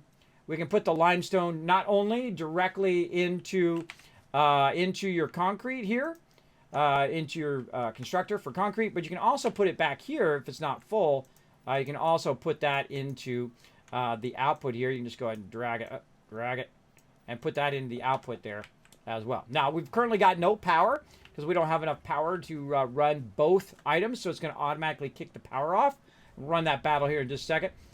And so what we want to do is cut this in half right here. Cut that in half. If we can get it in there. There we go. Cut that in half there, and then cut that in half here because we want, oh, that's already running. So we want to go ahead and run both of these at the same time, otherwise we don't have enough power. We have just enough, and again, you'll see me optimizing that power. There we go. We'll throw all the leaves in there. All right, so now we have both powers going at the same time. And we need 500 screws to make this happen. Now, we're going to go ahead and do a bunch of rods over there. That's going to go ahead and extract that. Now, there is actually a way to actually make another production. I call it offline production. We're going to get into that in a moment also. But let's go ahead and put down a storage over here to get the thing that we need the most right now, which is iron rods. Now, if you put it too close and off-center like that, you're going to get this, which is like the twisted belt, right? Kind of like Twisted Sister, but in belt form. There you go. And so we're going to go ahead and put this up here. Now, it's going to try to tell us how to align it and stuff. I wouldn't bother doing any of that at this stage, not till you get your foundations going. And again, so it's going to be real awkward to try to get that in there. Now, the way to fix that is to offset it. Offset it away from there so that you have a bit of distance. No matter, even if you have it misaligned, it will kind of align itself and offset itself to go ahead and wreck. Oh my God, look how slow those belts are. They're so slow. It's really painful to come back to the beginning again because the belts are really, really slow. But there we go. So we'll let that run. Now the same thing over here. We want to go ahead and just let all of this run as much as we possibly can. And this way it won't stop the production. It'll keep feeding all of that out of there. And so this doesn't get filled and then stop the whole entire thing. Though we do want to do that eventually. We do want to optimize that. All right, so that's running. That's running perfectly. Over here, same thing. We want to go ahead and put this over here like that and run that into there. And one more to go over here. And I'll put it over this way. Right there. And into there we go. All right, awesome. Now, we've automated all of that stuff, everybody. We did the full line now. The full line is automated in all of that. And now it's just going to fill those boxes full of just crazy. I love watching the conveyors. Put a 1 in the chat if you just love watching the conveyors. I love watching it work. There's something really, really cool about that. Now, the one thing that we don't have automated here is our copper, which is a huge bummer. We got to get that going. But guess what? We're not going to do it here. We're going to take it out, right? This is not by the node. We've got 3 conditions, everybody. 3 conditions in this particular playthrough. We're going to take all this out. And that is the following. Let me bring them back up again. Here. It is the following. No floating platforms. So we don't just put platforms in the air and run them up in the air. Build at the node, which is what we're going to do. And then also, if you want to come play multiplayer, let me know. You can actually come and join my game. I'm on the Epic Game Store. You can find my info on my Discord. As well as you can come join me on Steam if you have the session ID, which I'll also put in there when you guys are ready. You guys let me know if you want to join me. In the chat, say, Kismet, I'd like to join you in Satisfactory. Then I will know. That you want to come in. And then I'll set it up in multiplayer and all that stuff. Now, if you're already on my friends list, you can go ahead and just jump in. We're going to get going. Now, make sure you are a good communicator, though. You say, Kismet, I'm going to go work on iron, or I'm going to go work on this, that, or the other thing, so that we're not doing the same thing at the same time. If I say, hey, I'm going to go do such and such thing, don't do the same exact thing that I'm doing, because that's awkward. It's very awkward when I'm trying to grab the ore and someone else is trying to grab the ore at the same time. Very, very awkward. All right, so we're going to go over here, and we're going to pick up our little miners over here that have been doing a fantastic job of getting us some stuff. And then we're going to automate this process as well. So same thing right here. Now this one does require a smelter, so we're going to put our smelter down. And then our constructor. You're like, dang, Kismet, you're Johnny on the spot today. You know it. I'm on it. And then storage container. There we go. And then all we got to do is just automate the connection of all of these, and if we turn them all the correct direction, they will work. So this needs to be told what it's doing. It's doing copper ignites, so it's going to extract the copper ignites. Then over here, we're going to tell it to make wire, because that's the first thing you need to make. And then we're going to run it out of there and run that wire in there. Everything's ready to go. There's only one more thing that we do need, and that is the ability to connect all the power together. So we're going to aim toward our thing here. We're going to connect these two together. We're going to make a new one, let's say over here, so we could follow the line back if we need to go back. And we're going to go there. That's because you can only connect so many to the wires right now. We can do it way better later. And then we're going to run this power line all the way back over here and find a spot in which we can connect it into the rest of the power. Guess what? I'm not even over there. And that's starting to go. It's starting to do everything I needed to do over there. We'll find out in a second. We'll go back. First, let's check our power over here, because we are going to trip our power all day long today. And again, we'll do that battle here in a second, everybody. We are going to be tripping our power on and off all day long. That is for sure. That is for sure. All right, this one's run out of fuel over here. Let's put a little bit of fuel in there. Get that going. See how it instantly tripped? That means we don't have enough power to get that going. So we need to create some more power as well. So we're going to need a biomass burner, and we're just going to throw it randomly on the ground. Don't worry, I'll organize all this later for all you keeps going, oh God, Kismet, the spaghetti is real up in here. The spaghetti is real, bro! Let's put some flowers in there. I don't know, burn up some flowers. Let's do it. Now, that's going to go ahead and add a bunch more power. Look how much it adds. Boom! It doubled the amount of power that I currently use, because these particular biomass burners actually generate more power than your starter ones. You'll actually see me stop using the starter ones and just use these, because I can use less of them for more power. Much better use. Now, we're going to let that run for a minute. While we're letting all of that run, we're definitely going to need more leaves and stuff like that. I'm going to run around, collect some leaves while we do this battle as well. Let's go. Let's fire it up. Battle time. Boom. Battle. Let's go.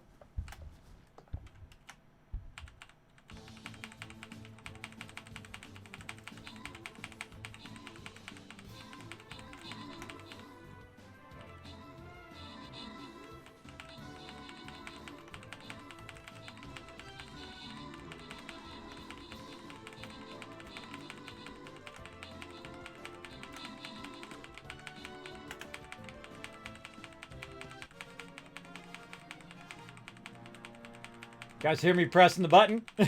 I like to challenge myself to see how much stuff I can gather by the time a battle's over.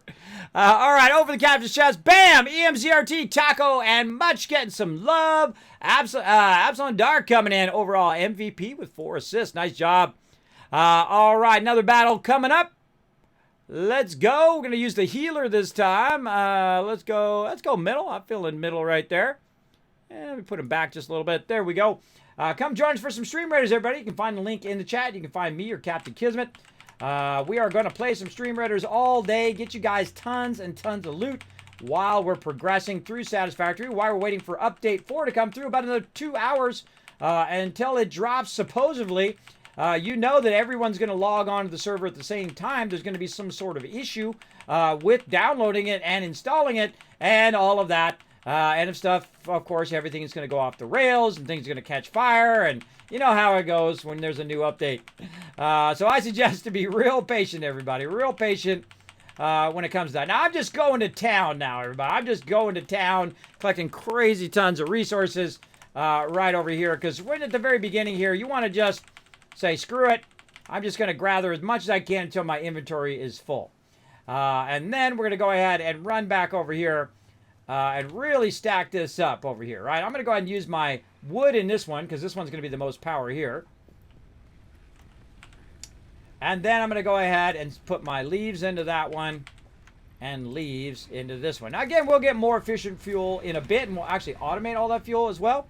But right now, again, we're always thinking toward our upgrades. What do we got for upgrades here? We got enough? We got 18, 16, and 4. That's pretty pitiful. Pretty pitiful.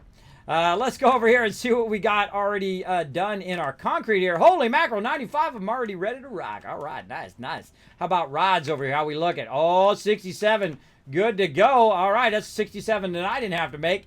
Let's go over here and see how much we're doing on our plates over here. I bet you got a nice, 2 stacks on the plates.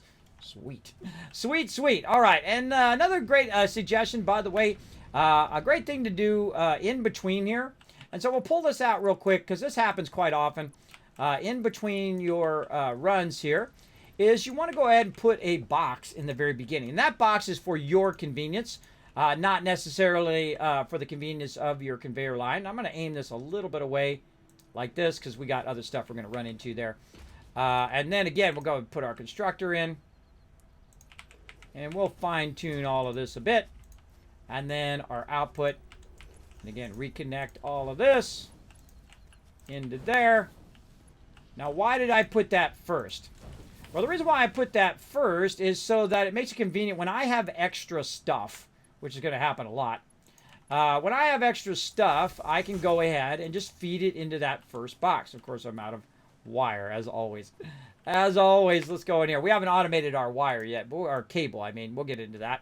We'll just make a little bit here. And we'll go ahead, connect that. Come on, buttons. There we go. Connect that into there. Now, that's going to go ahead and do it. We got to tell it what to do, though. Concrete. And so that's going to come through, run into there, run into here, run across here. Now, this has a problem. I can see it's red, meaning that we don't have... Did we lose power again? I think we lost power again, everybody. Let's go see. Oh, yeah. Right there. Right there, lost power. Let's go, baby. Fire that back up. I can tell because I looked at the top there. It was red, even though I had all the wires connected. And there we go. That's off and running. And that's there. Now, again, the reason why I have this box here is so I can take all of the concrete that's on me and just feed it in there. Right? So now it's actually going to go even faster. It's going to feed it at the maximum belt speed because this node over here is only going at 30, which is half the speed of this belt. So if I have some extra, I can just throw it in this box, and then it will use it up instead of me keeping it in a box for the whole entire playthrough. I know you've done that. I know you have. I know you put a bunch of stuff in the box and never touched it again the whole rest of the playthrough. I've done the same. I've done it many a time. All right, the same thing over here. We've got tons of iron ore, right? This is being extracted. Look, we can just feed it directly in here, too.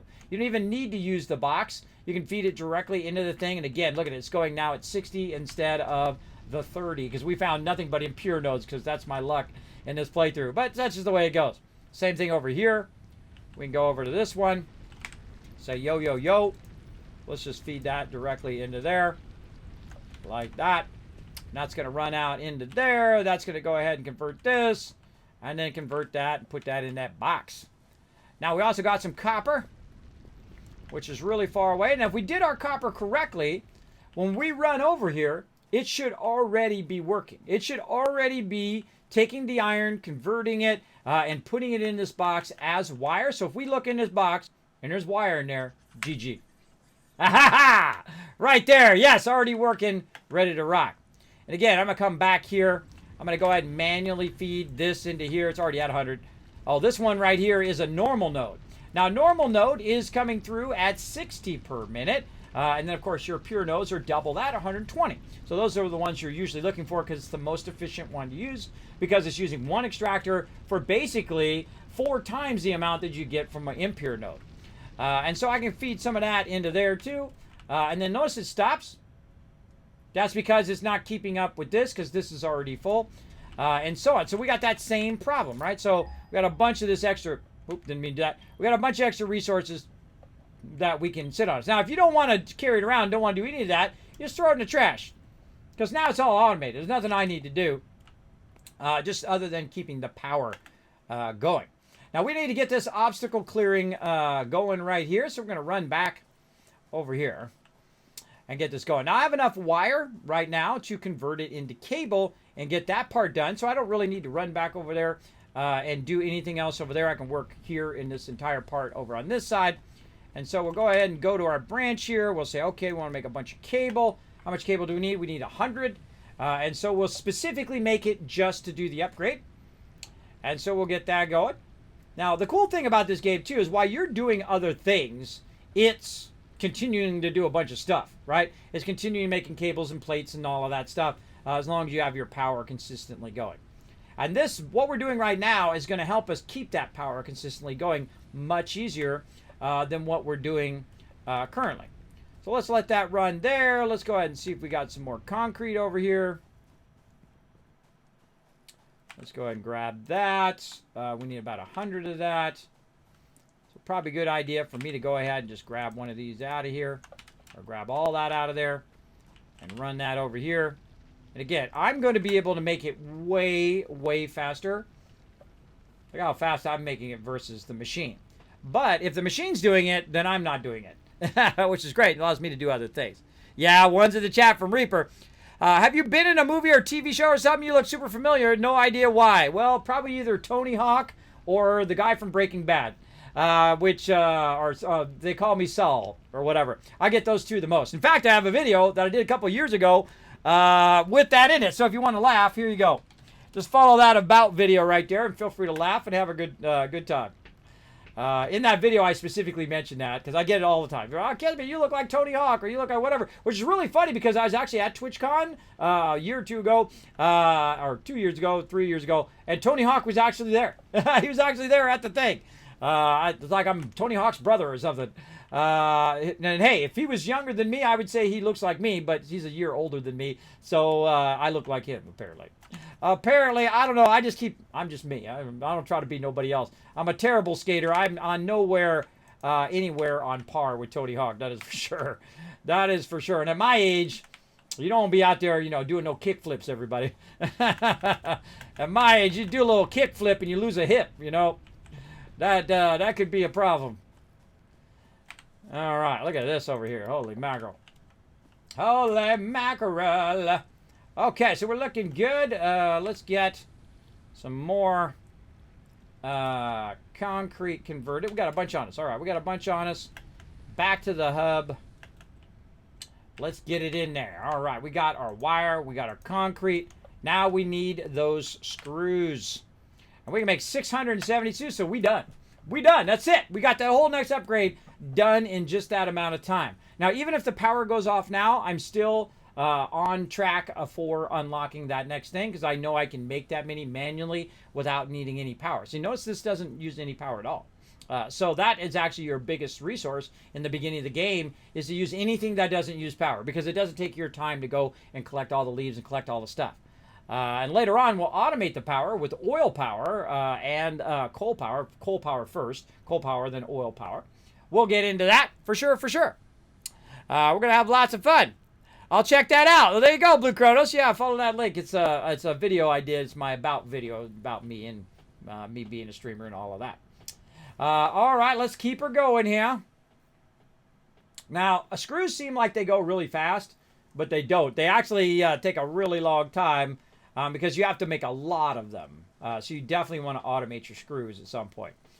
But we'll take the hit on it here. Just hold the space bar down. Again, I highly recommend using the space bar versus holding the mouse button down.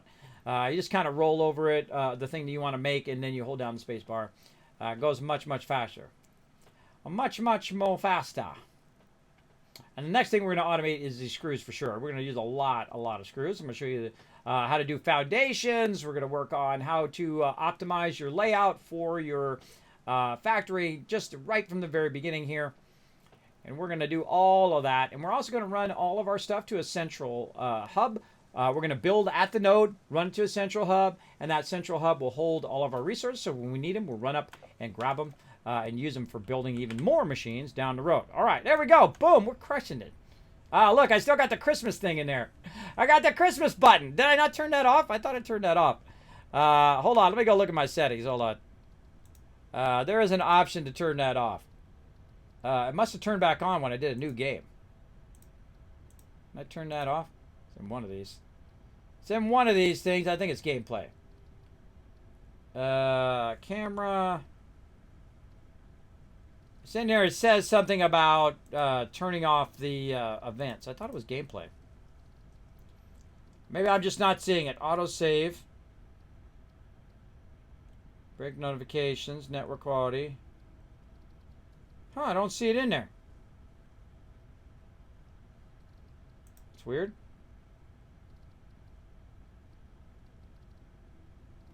Maybe I'm just not doing it. User interface, maybe. Huh, yeah, there's no option to turn it off. Maybe it's in here. Contact. I saw it earlier when I was testing stuff.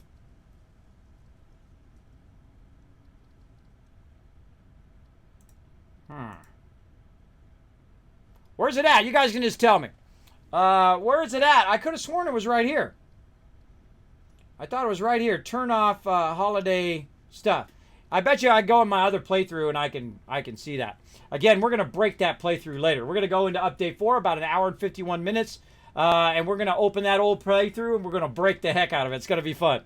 Got to be fun. But then we'll continue this playthrough into update 4 after we kind of look around at some stuff. And then we'll start from the very beginning. We'll play all the way through. And so on. Well, we'll start from wherever I left off right here. Just get kind of the starter stuff going, because that's going to be pretty much the same in update 4. So if you have done everything before tier 7 and 8, then you're fine. You can use your old playthrough. I would suggest to back it up though, because if you do take it over there and something goes off the rails and your save gets corrupted, then you'll lose your save. So always back up your save. If you don't know how to back it up, go on to their Satisfactory website, or you can go on their YouTube, and they have a link there. That tells you exactly where to back up all your saves and stuff, how to do that. I don't back up my saves because I don't care about just starting over again. Again, I forget where that's at.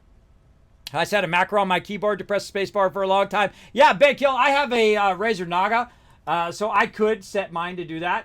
So I go in and set it to, if I press 10, it just automatically holds it down. I feel like that's a little bit of cheating, but you can also just set a rock on your spacebar or something heavy if you got a heavy weight there. All right, let's do this. Milestone reached. I love the animation of this. Maximum efficiency of biomass burners. To aid in biofuel production, you are now capable of removing foliage that consists primarily of wood. Additionally, R&D inflated your pocket dimension. See, it doesn't just fly straight up. It's unsure of itself, and it's turning, and it does. That's subtlety of animation there. That's really, really well done. It makes a difference in your game, right? Instead of it just going like very awkwardly straight up, it's like got a really smooth motion in the way that it kind of moves back and forth. You really believe that it's flying up in the air. That's good animation, everybody. All right, pod launched. So we got this one unlocked, the obstacle clearing. So chainsaw, solid biofuel, and inventory slots, which is always my favorite. Now look, my power's off again. That's going to happen a lot. Your power's going to constantly go off in the beginning if you have this much stuff running. There's a lot of stuff running in the very beginning. So I highly recommend going straight for this. Now, where did I put that thing? So again, finding anything in the beginning also is tough. Like I put the thing down somewhere. Who knows where I put it? Did I pick it back up again? I put it somewhere. Where are you hiding? I think I might have picked it back up. And that's my workbench. I guess I did pick it back up. Sometimes I pick stuff up and it's like a second nature. I don't even think about it. All right, equipment workshop is what we're looking for. Don't worry, we can make a bunch of them. We can make them all over the place if we need to. You can make a lot of them. Okay, so what do we want to make? Chainsaw right here. What are we going to need? We're going to need 5 reinforced iron plates, tons of screws. I told you we're going to need tons of screws. And we're going to use this other stuff, which we've already got. Now, here's the problem. Again, my production has stopped. I don't like my production to stop ever. I want to go ahead and keep it going, so let's go ahead and feed that in there. Let's power it up and say, is it good? Seems like it's good. Over here, how about this? 86, almost out.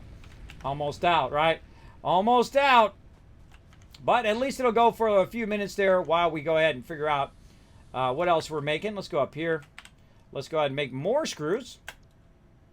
Up here. Oh, by the way, if you do want to make something, like we want to make that chainsaw, there's a couple ways to tell it that you want to make that chainsaw and it to tell you what resources you need. Like if I go and I click this, it says I can't afford the recipe. But down here, if I right mouse, it says add to to-do list. Boom, add to to-do list. It tells you all the resources you're going to need over there. Now also you can go ahead and hit X. If it lets me out of there, go ahead and hit X like xylophone, and you can go in here and you can search for chainsaw. You actually don't need to type the whole thing, just a couple letters. Chainsaw, and then over here, add to to-do list, right? So it'll tell you exactly what you need over here on the side. It keeps you from making too much resources or running all the way. Milestone exchange concluded. Fix-it freighter re-entry complete. Oh, I missed him when he came back. And so it does help you a lot, especially for someone like me. I forget what the heck I'm doing and what the components are for the thing. I don't remember every single component. It's just not going to happen.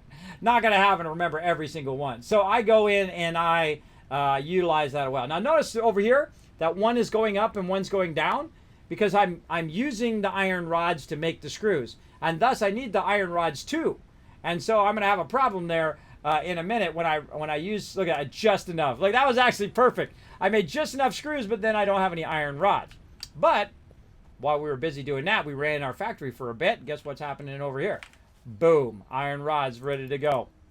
All right, now we're not making any reinforced plates yet. We're going to do foundations first, and then we'll do reinforced iron plates. I'll show you the Kismet rule of 8, where you can master this game. You can rule this game. This game will belong to you. So we'll get that going. But first, we're going to go ahead and manually make some right over here. Now, again, watch what happens as I make reinforced iron plates. Oh, well, look at that. Now my screws are going back down again. So, yeah, I find that kind of a funny thing, that you're constantly using one resource for the other, and then you got to remake the other one and so on. But now we're going to go ahead again, use up some more of our iron rods to make some screws. Looks like we're looking good. We might be able to do all this at the same time.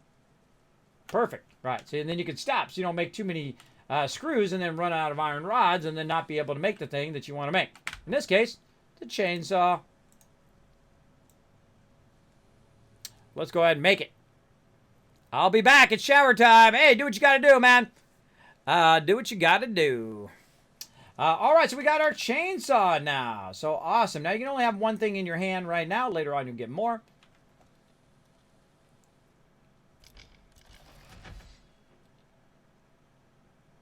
All right, got our chainsaw out.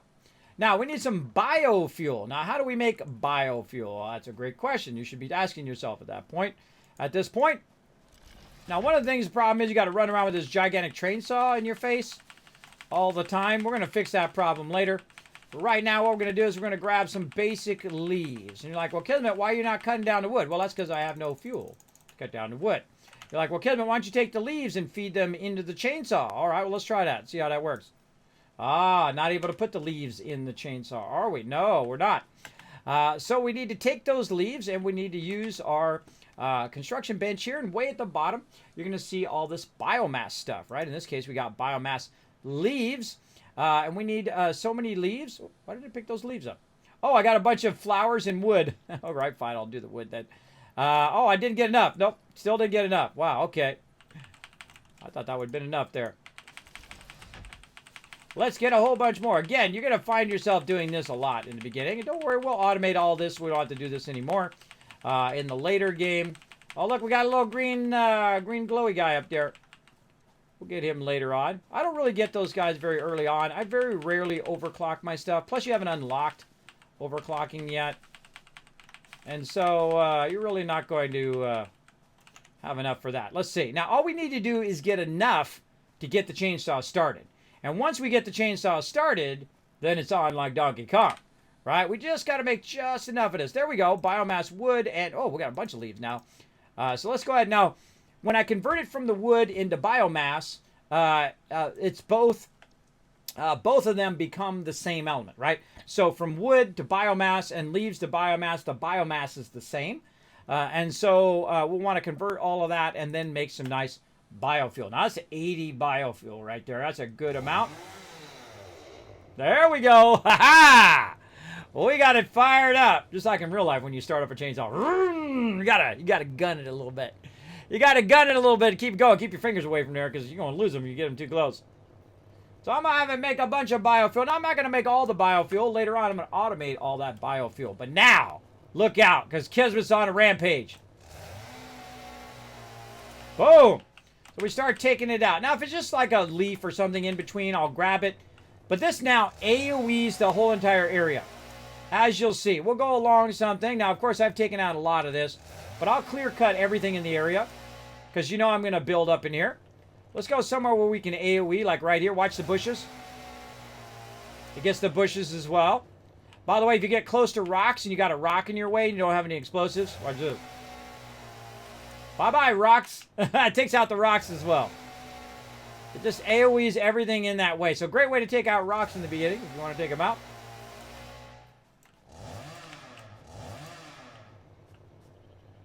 Sometimes you got to make sure you're highlighting it. Otherwise, it won't take it out.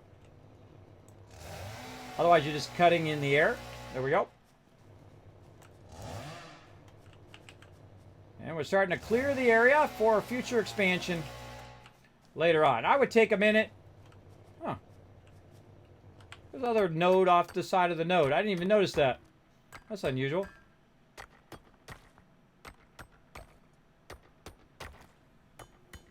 Is that a second node there? I don't think that's a second node. Impure.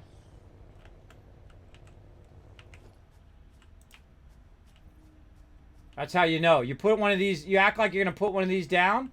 If it snaps in there, then you know that's a second node. I think that was just off the side of this one node. That's a single node. I don't think I've ever noticed that before.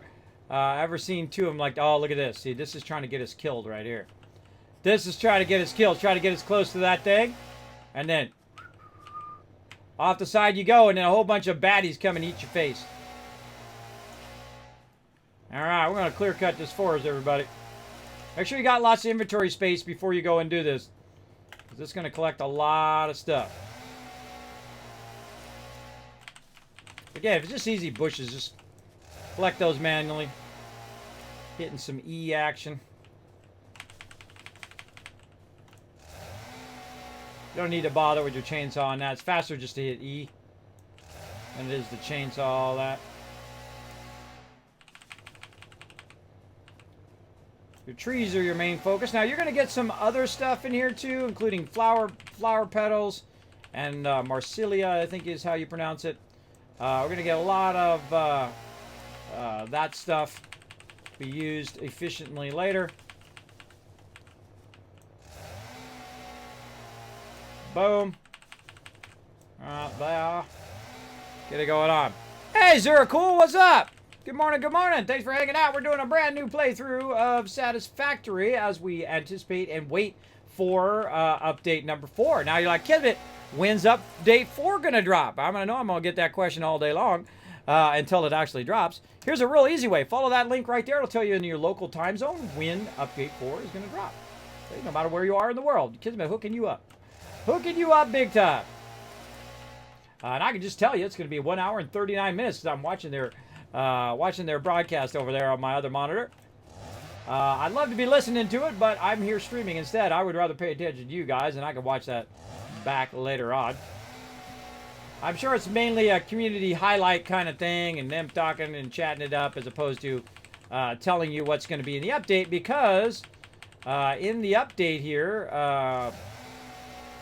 they've already told a bit on what it's going to be. And you're like, Kismet, you're getting too much. No, you want to go until your inventory is full. You want to see inventory full at some point. Believe me, I'm going to need every bit of this and probably some more after. Depends on how quickly we find our coal. And then some water as well. I don't think I've ever, by the way, I don't think I've ever played the forest one with it. Oh, this one's going to be tricky. I don't think we'll be able to get it from up here. I have to go down there. Because I've never played this one with the fluids update. I don't think I've even played the forest one with the trains update. That's how long ago it was when I first played the one here, the forest update, which the forest start location. Oh, now see what happened there? See how I didn't AoE this? And the reason why I didn't AoE this is my inventory is full. If it stops AoEing everything around there, that's a dead giveaway that your inventory is full. And then you need to run back. Now, what I could do is I could take all this wood and stuff that I just got. Hold on, I gotta change out of that. There we go. What I could do is feed this in here. Now, I don't want to do that. And the reason why I don't want to do that is because I want to automate the process of this now. And so, actually, let's start with a box. Let's go ahead and put a box down. Right there. And then, what's up, Fred? Get out of my base. Always coming up in my business. Fred's always in my business, everybody. We need some wire. Let's go ahead and just put another craft bench out here. Nope, no rods. No rods. All right, let's go get some rods over here. Now, we're going to automate all of this and then also centralize this. We're going to have to walk back and forth.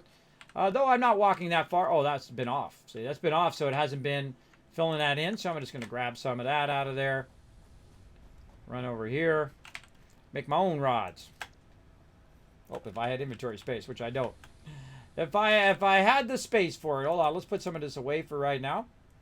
All of our stuff there and all of that wood in there. That'll give us some room. And then over here, iron rods. Let's go.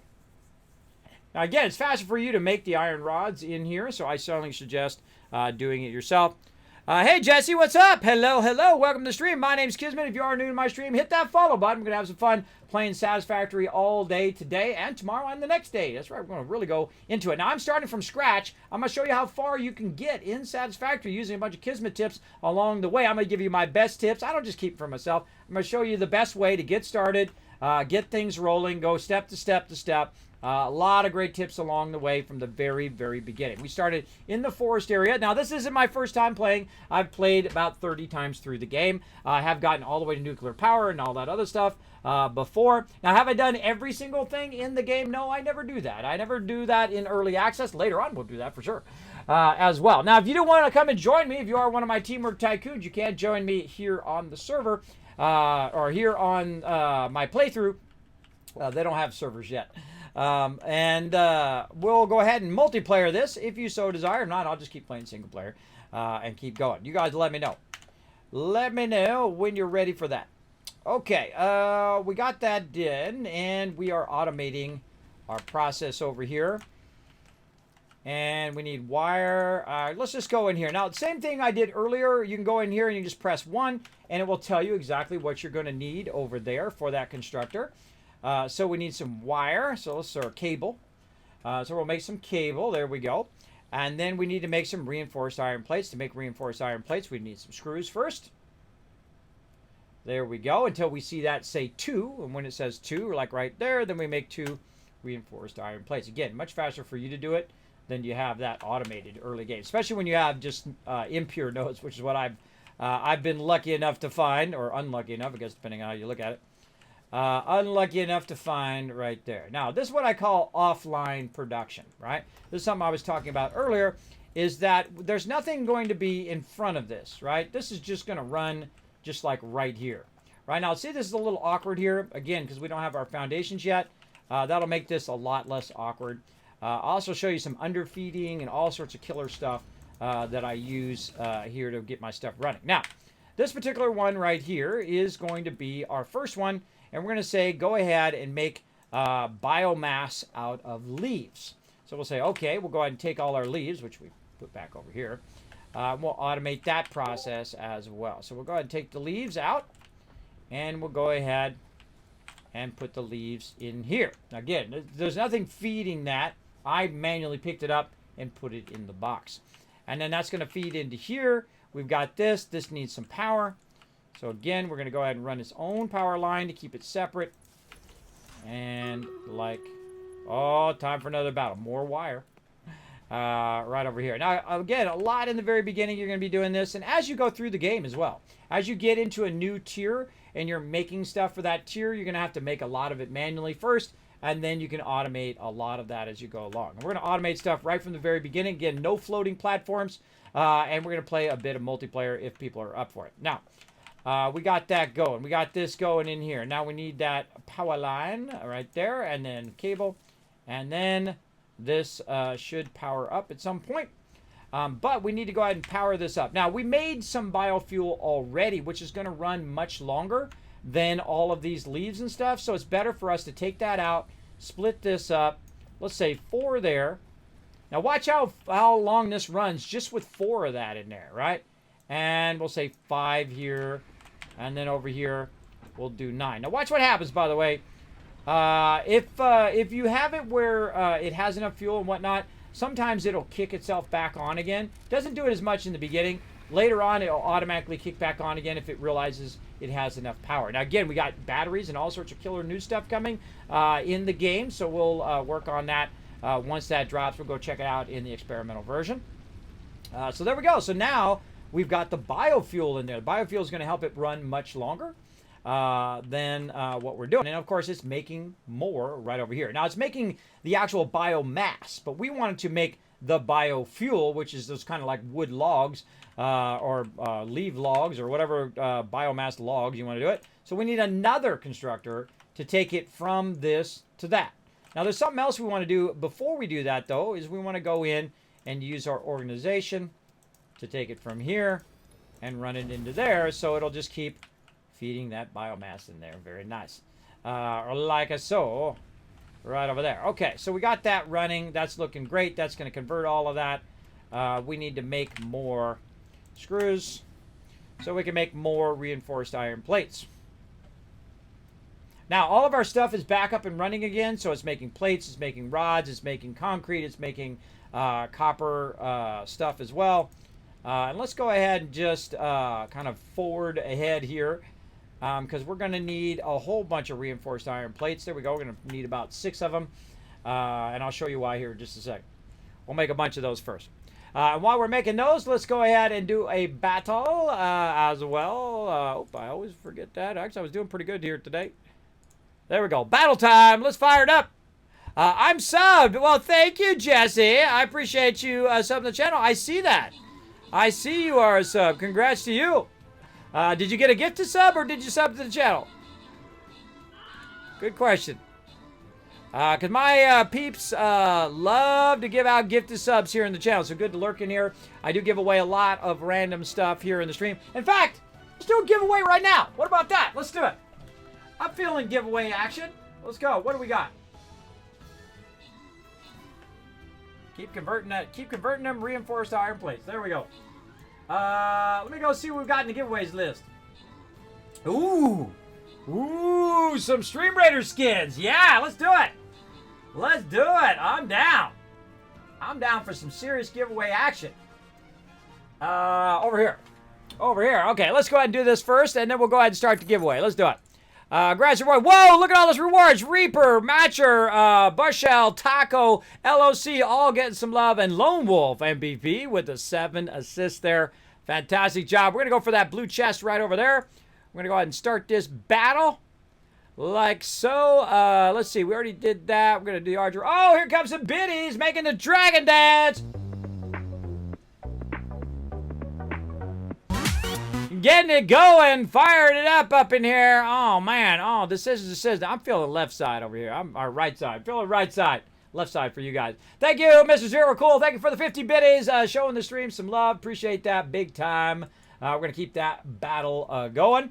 Now, let's see how we've been going. We've been going almost 3 hours here, so I'm going to take a break here in just a second. But let's go ahead and finish our production line here so we can let it run while I go ahead and take a quick break. Let's go ahead and do it. Now, what we wanted to do is we wanted to do all of the fuel for us. So we wanted to get it to here, then take that fuel, run it into here, take this, and we want this to start making our solid biofuel like that. Now, it's going to need some power.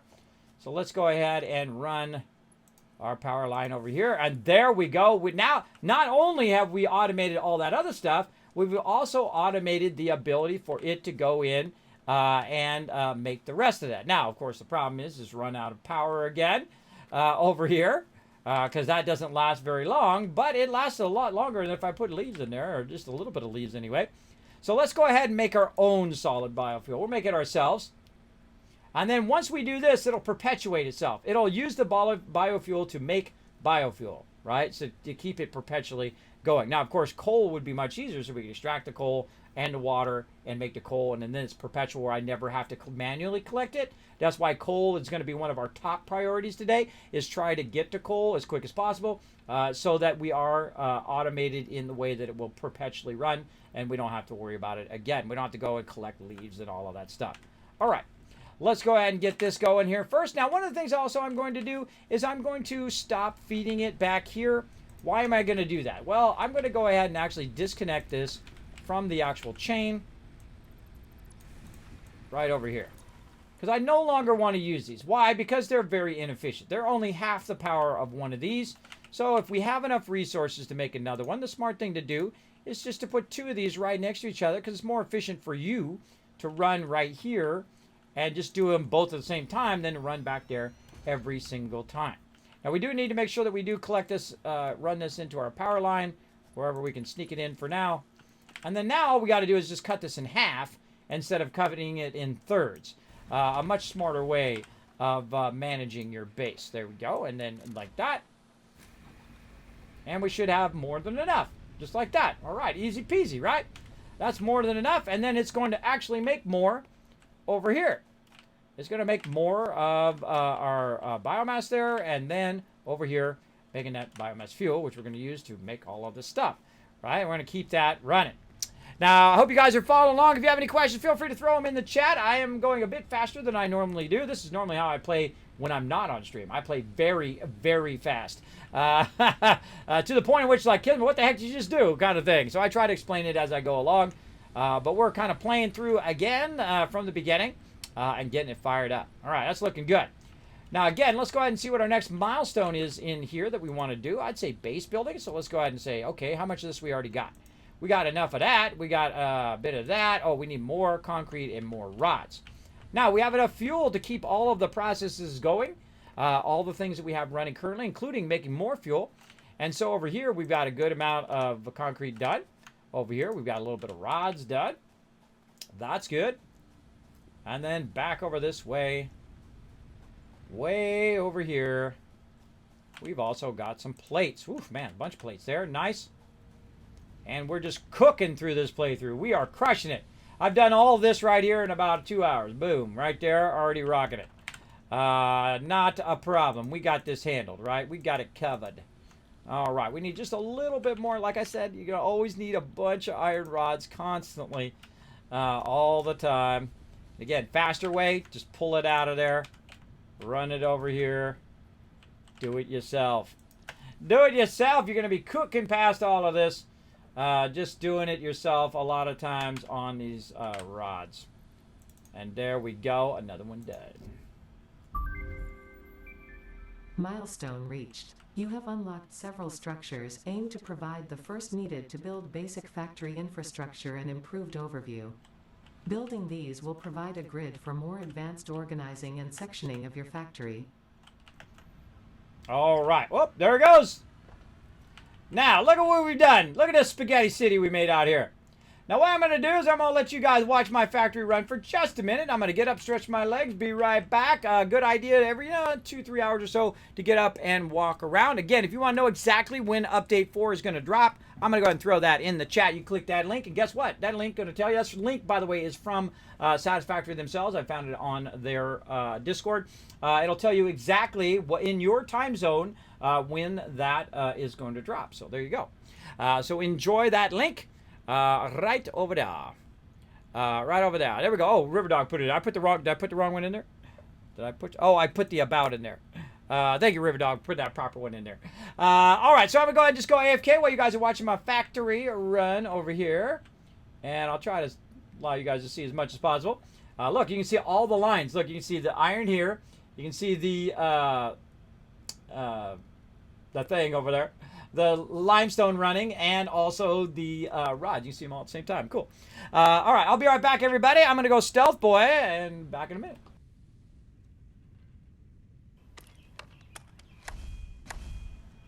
Told you I'd be right back. That wasn't very long. We're ready to get to it. I'm too excited. Too excited. Well, let's get it going.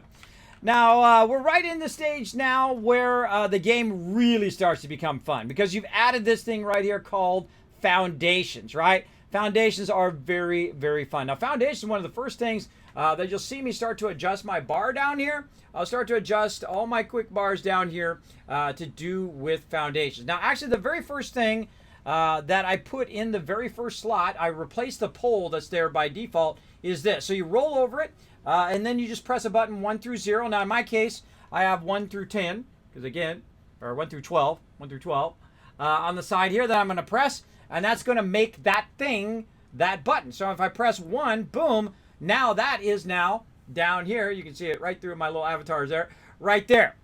So now when I press 1, boom, that's going to automatically come up, right? And so I can put that down. Now, if it is being obscured by something, you can't put it down, but it's not obscured, then it fills in, looks good. Now, this game has building unrivaled. Unrivaled building in any other game ever. And I played thousands of games. I'm the OG, the original gamer from back in the day, and I can tell you it is phenomenal to build in this game, especially the foundations. Incredibly awesome. Now, the first thing we need to do is set our Rosetta Stone. Our Rosetta Stone, the thing that the entire base is going to be based on, and we're going to start with node number 1 right over here. So we're going to hit F, and we're going to take this out, and we're going to set the precedent for everything that we're about to do. Remember, no floating stuff this time. We're going to start from the very bottom. So first thing we're going to do is put it right over this node and say, okay, is that where we want this to start? I guess that's where we're going to put down our first one. Now, everything that we build after that. Now, look how awesome this game is. It is just too awesome. Look how quickly I was able to tell it exactly where I wanted those to go. And that's because it's so incredibly intelligent in the way that you build. This little metal part here on the edge, when you roll over that, boom, you're telling it, I want it to go that way. How about if I roll over that one? I want it to go right there. How about over there at the end? Yes, I want it to go there. How about if I want to stack it? Well, I aim toward the middle of this one, and now it knows I want to stack it. That subtlety is what makes this game incredible. It absolutely makes it incredible. If you're a builder like me and you want to go to town, that's a great way to do it. Now, we're going to need a lot of concrete. We got to get our concrete fired up. I mean, like to an extreme degree, because this ain't going to be enough. But we got a bunch more in here. We got 71. So we'll go ahead and grab that, and we'll go ahead and just start some of our basic automation over here of our iron plates, because that's the first thing we're going to work on. Now, our hub is in the way there, and so we'll go ahead and just build out a little bit this way. We'll take this back out. All of this out. Let me turn my sound just a little bit back up again. I think that is effects volume. Ambient factory volume. I think it's effects, yes.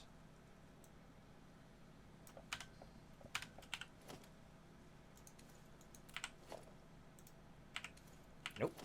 Buttons. A little bit more. A little bit more. I like to hear my effects volume, because it gives you lots of auditory clues of whether you did it right or wrong. So you definitely want to hear those. There we go. All right, awesome. Now, if you didn't know, you can actually put your extractor up on a thing. And then the first thing I always get, there's not a hole there. You got to put it on the ground. I don't do a dang thing. I do whatever I want. My factory, I'm going to do it how I want. I just RP in the rest, everybody. Just RP that you went in there and you cut a hole through the foundations and just going through the hole. They can't do everything, everybody. They only got so much time and resources. They'll get around to it maybe or never. I don't know. Now, we want to go ahead and get our process really super squared away here. We want to go ahead and start again, like I talked before, in our logistics. And now, because we have our foundations as well, you're going to see this green line. This green line is incredibly powerful. It allows you to line stuff up really well, like right there. And so we can get this really close, but yet be perfectly aligned like that. Now, it allows me to look in there and see if it's working, but it also allows me to maximize my space usage. And so the next thing we're going to do, we got a lookout tower too. The next thing we're going to do is then put back in our constructor. And our constructor, again, see that green line? When I snap in, boom, tells us we're right in place with that storage, and then out of the storage into there. So if for whatever reason this gets stopped or backlogged or whatever, it'll still continue to do the raw ore and have a backlog of the raw ore, which I'm going to show you a great use for that in a bit. And then over here, and then over here. So let's go ahead and reconnect our power here, which I think has run out now. Yes, it has. And of course, we were making power, so we can run over here and just grab the power out of this one. And now we basically have made more power than we used in the previous one, right? So we used about 100 there. We made about 156. We're going to cut that in half again. Put that in there. And again, this all gets automated later. You don't have to do this the whole entire game. You don't have to manually collect it all the whole entire time. It gets automated later where you don't have to do that. It'll just have power and you just keep adding more and more power later on. We'll get into that. And there we go. So again, it's feeding those leaves in. Now, if you want to make this go a little bit faster, you go ahead and grab those leaves out of there and you directly feed it into here.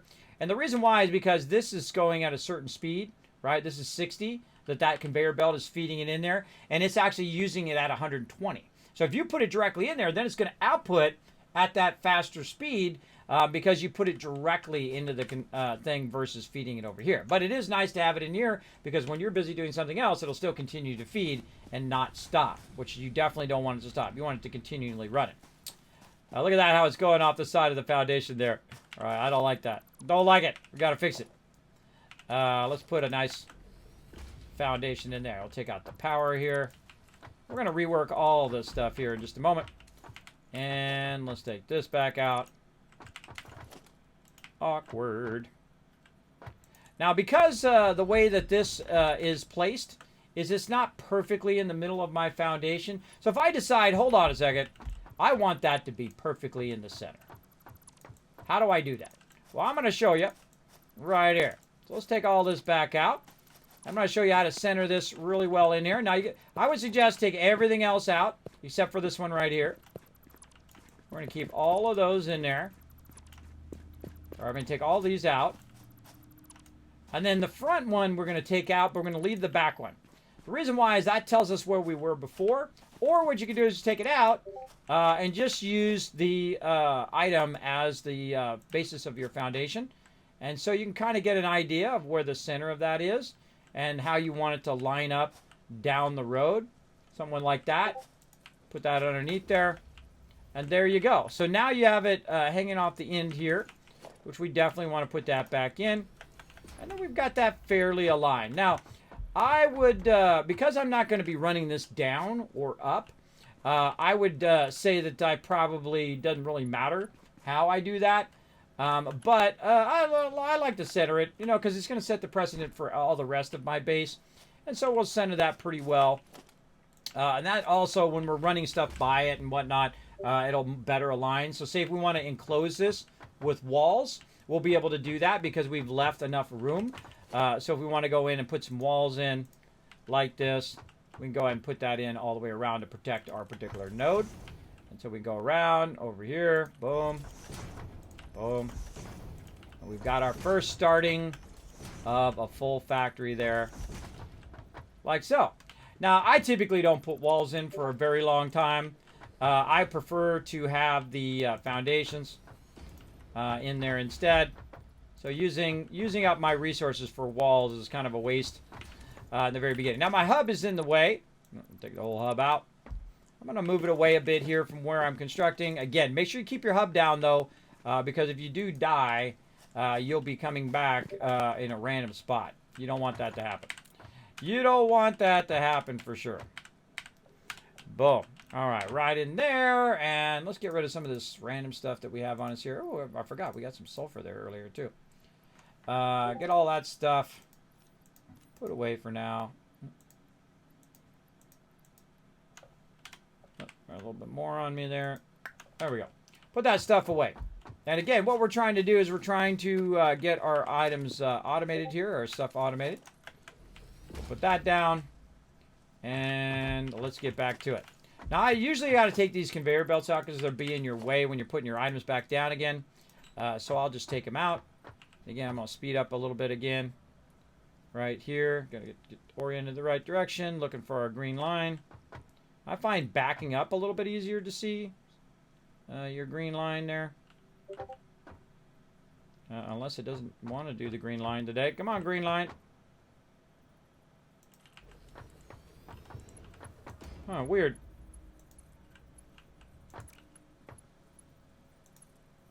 Yeah, see, that's going up. That's at a different level. That's why it's not doing the green line. Is because when I put that foundation in, the extractor was a little bit lower. Don't do that. Don't do that, or that weirdness will happen like what we just did. So let's put this back in again. Now it'll be at the correct level. Now when we go in to do the box, we should see our alignment come in better. And now it should go. Oh, that's too close. Too close. Why is our alignment off?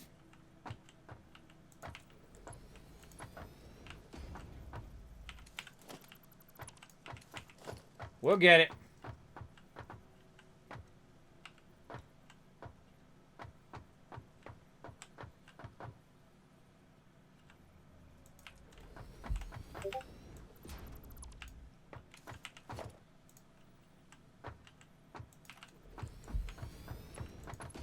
There we go. That was awkward. All right, there we go. Is that going straight? It's going straight. We got our extractors. We got that there. All right. Now, I hate running my foundations into the ground, but for right now, that's what we're going to do. All right, and we'll put our constructor in there. There's our green line. I like to have just a little bit of an offset. So I have a nice wide open area there. I feel like sometimes it's too close together and then you can't see it running. I like to have a little bit of offset so I can actually see it visually. All right, iron plates. This is going to be 30 per minute and we're ready to go. And then we need somewhere for it to go. Now I'm going to go ahead and have it turn toward me because my hub is going to be in the center here. So I'm going to have it turned this way. And we're going to go ahead and aim it like that. All right, that's nice. Now this over here is out of power. We'll work on that in a minute. And now we need to decide, okay, where are we going to put our hub at? Much more stuff down here.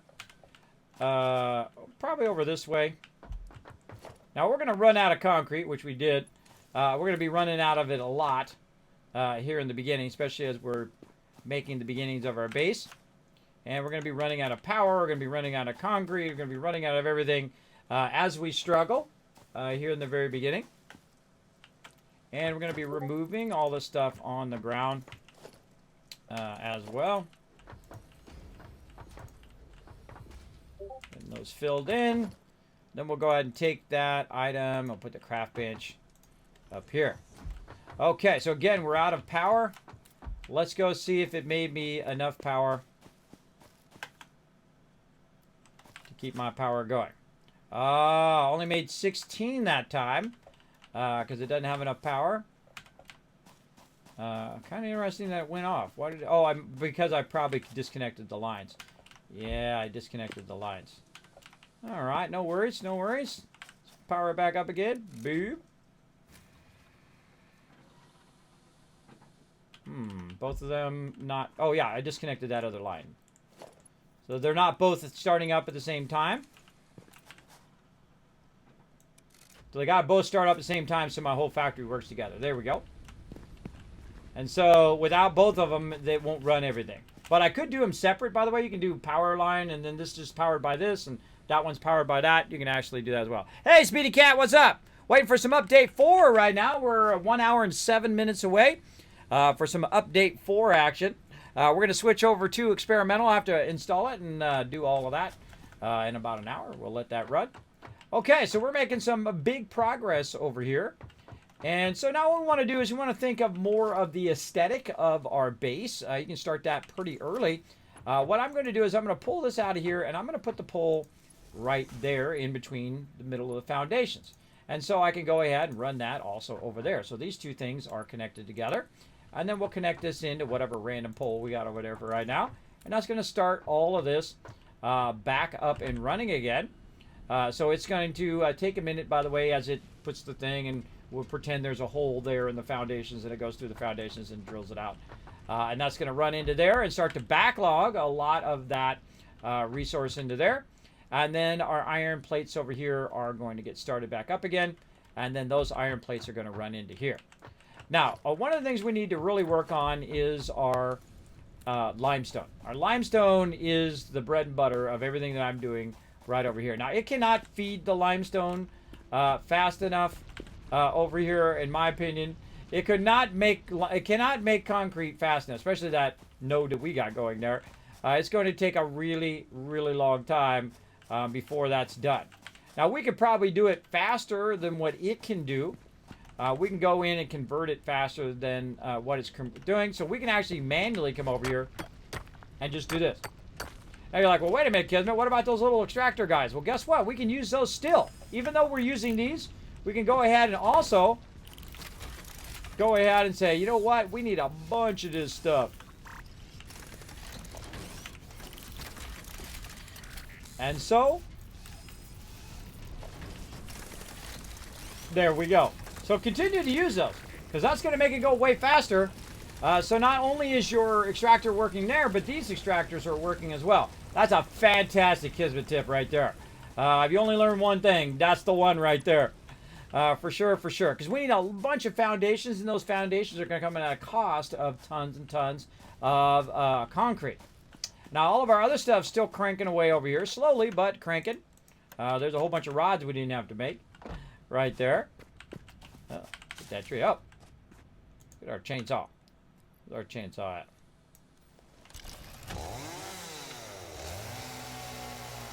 Get out of my base, tree.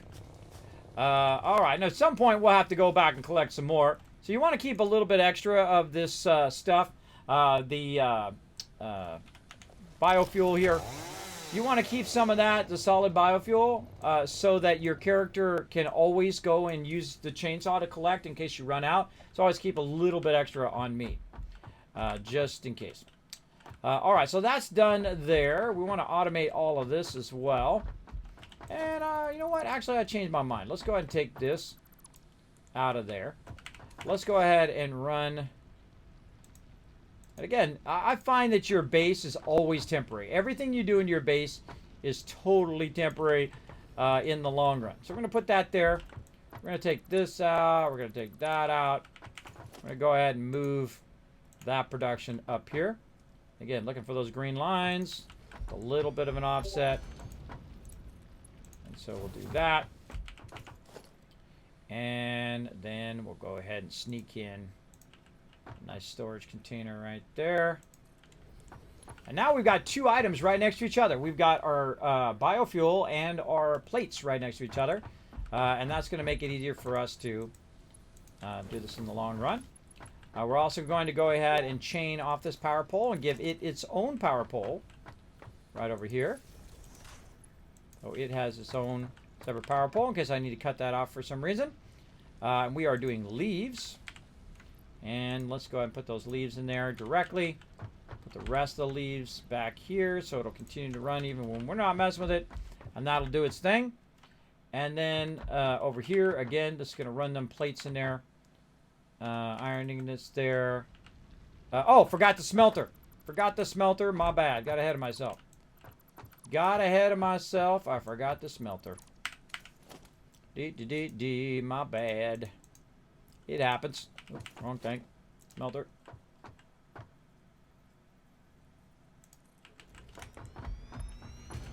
Alright, in goes the smelter. Iron ingots, there we go. And then our constructor. That's gonna happen. Every now and again you're gonna forget something. It happens all the time. Plates, nope. Plates. And more foundations. Now there's a big old rock in my way. How do you get rid of that rock? Well, the best way to get rid of this rock in the very beginning is to use your chainsaw on a wood nearby, and that's what get rid of it. But there is a way to remove these rocks later. I'm just gonna roll with it and see if I can get it to go ahead and run it into this box anyway. A lot of times you can just run it out of there, and it runs through it. I hate clipping through stuff like that, but in the beginning we're just gonna roll with it. We're gonna roll with it. Okay, now we need more power from over here, and so we're gonna very specifically use this power pole right here. Run this way over here. And these two will all be on that same chain. And there we go. All right, we got that back up and running out here. Ugh, need more concrete. Need more of the concretes. Okay, now, up here again, production, crafting bench down, right here. And we'll make our own bit of stuff here. And we've got a bunch of biomass wood as well that we can get set up. But we need to go back for our limestone. Now, because this is going so slow, this is not going to have a backlog. But these will. These will have a backlog over here. And look, we got 96 in there, 99 in here. And I find that these actually seem to extract faster than the actual large extractor, those little ones. And so now we got tons of concrete. We really kind of fast-tracked that. Now we can do the same thing with iron and all of that. Iron, copper, all of our nodes by leaving those extractor things on there. Really helps a lot if you are trying to get things rocking and rolling here like we are. He who smelted dealt it. True, Mr. Zero Cool. That is the consensus. The consensus is that. All right, lots of concrete. We'll convert it over, use it up in like a blink of the eye. You watch. All this concrete will be gone like that, especially when you start using foundations. But it's a nice way to organize your base and to get it going and start to expand it out a bit. Dee.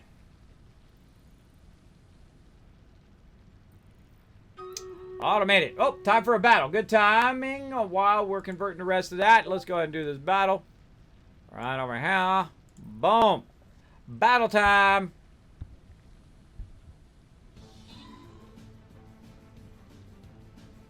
Now, once update 4 drops, I'm going to go ahead and start installing it. I didn't bother to install the experimental because it's going to update.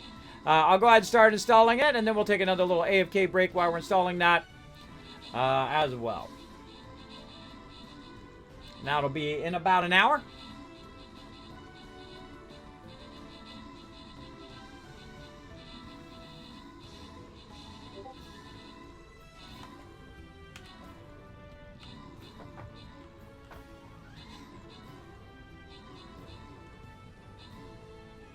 All right, owned them. Open the captain chest. Boom. Matcher, Taco, Splash, EMZRT, and LOC all getting some love. The last Splash MVP with 13 kills. Way to crush it. Let's keep it going. Let's see over here. What are we doing? Healer, I think we still need to do. Let's go look at the quests. Oh, I already got it. Well, I'm glad I looked. Tank scrolls, don't need them. Buster scrolls, I'll take those. I'll take that. Anything else we need to do? Just do assists. Stuff like that. All right, no problem. Let's go ahead and use my flying rogue. Right over here. There we go. All right, we got that going. Now, let's go ahead and keep going on our factory here. Now, we made a bunch of concrete while you guys were watching that battle, and so we can go ahead and continue to push this out here. Now notice here that sometimes animals and other stuff will block your ability to extend this out. And we're going to go ahead and take out our biofuel, which is going to slow everything, turn everything off here for a minute. Take out this. Now, there'll be obstructions that make it more difficult. Now notice how I just did that. I did that by hitting F, and then middle mouse button will pick up whatever it is. So it'll pick up a foundation in this case, or if you hit F and you middle mouse button that. Now look, I'm trying to make one of those. Or maybe I want to make, you know, another extractor or another constructor. Middle mouse button, boom. Now I'm on that. So I don't have to hit Q and go in and click it in here, or even use my mouse buttons, my quick keys down here at the bottom. I can very easily just pick it up, especially when you're doing a whole bunch of different shapes and whatnot where you'd have to switch sets. And so we're just going to go ahead and make a big old platform here and work our way toward this other node over here. And so there we go. So we've got those two things rocking and rolling. Now another thing we want to do is to go ahead and get our fuel going. I'm going to put my fuel right back here, make it nice and easy for me to get to. And we'll put our biomass burners, maybe a little bit more. And out of concrete, of course. Out o' concrete. Grab some over there.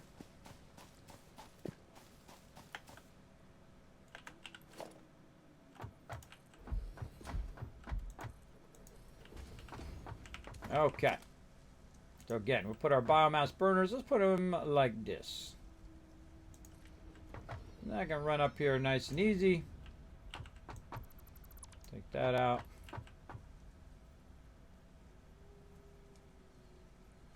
Oh, power line in the way.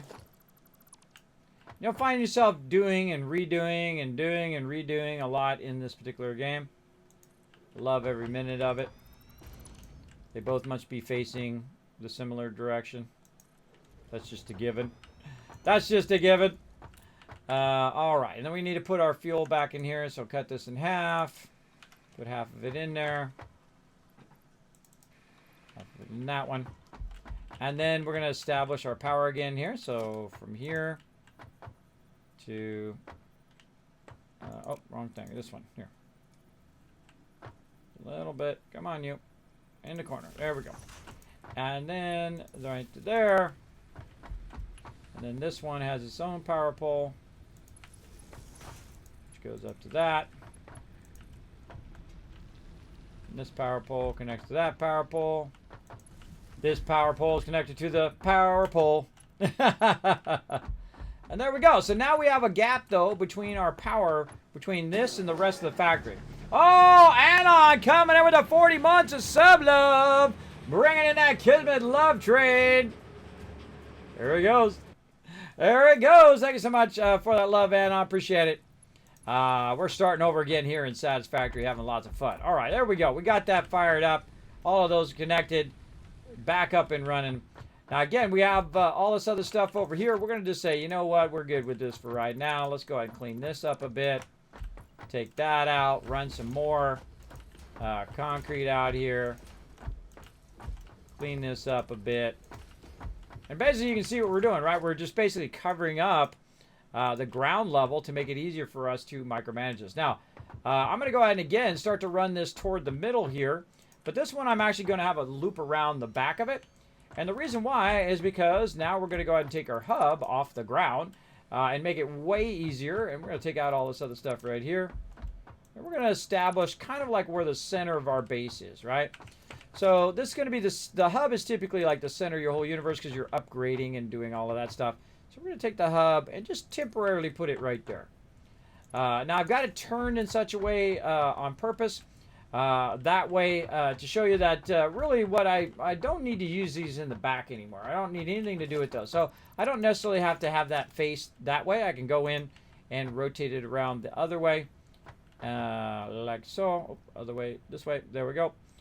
And have that, let's say, right about there. Now what it did is it turned it around the other way. And that other way allows me to go ahead and run out here, grab some plates if I need them, turn around, run back in here, and clicky all the things that I need to do to keep that upgraded.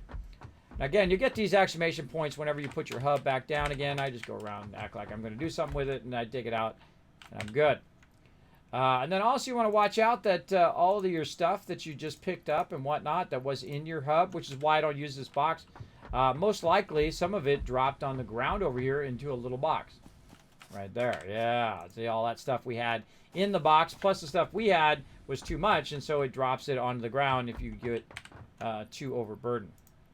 So let's go ahead and put all that stuff in there. Not that. Put all that stuff away into there. Sort that. Even these we don't need anymore. We take all those out. Really just need that refined material. Okay, so now our hub's in the center here.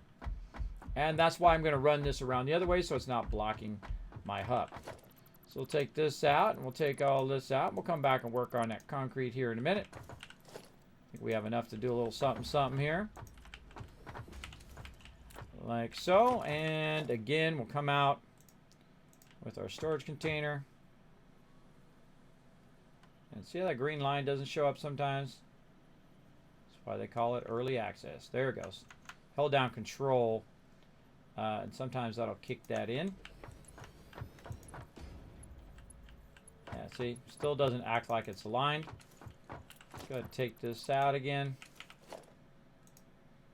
Whenever something's not working, I take it out and I put it back in again. I feel like that works really well most of the time. Unless for some reason there's something awkward going on. So those really don't feel like they're at the same level.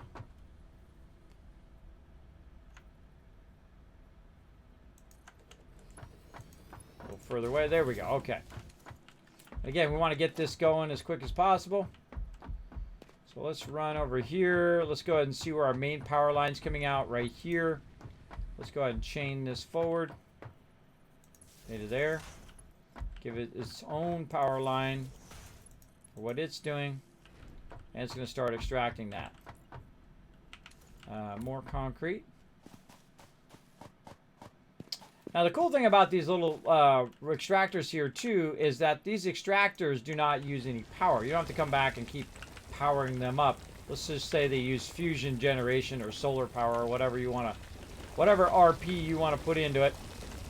And thus they continue to run even if your power goes off. So those are handy, especially early in the game. Later on it's not going to be such a big deal because we'll have so much stuff automated. But it definitely helps now. That's for sure.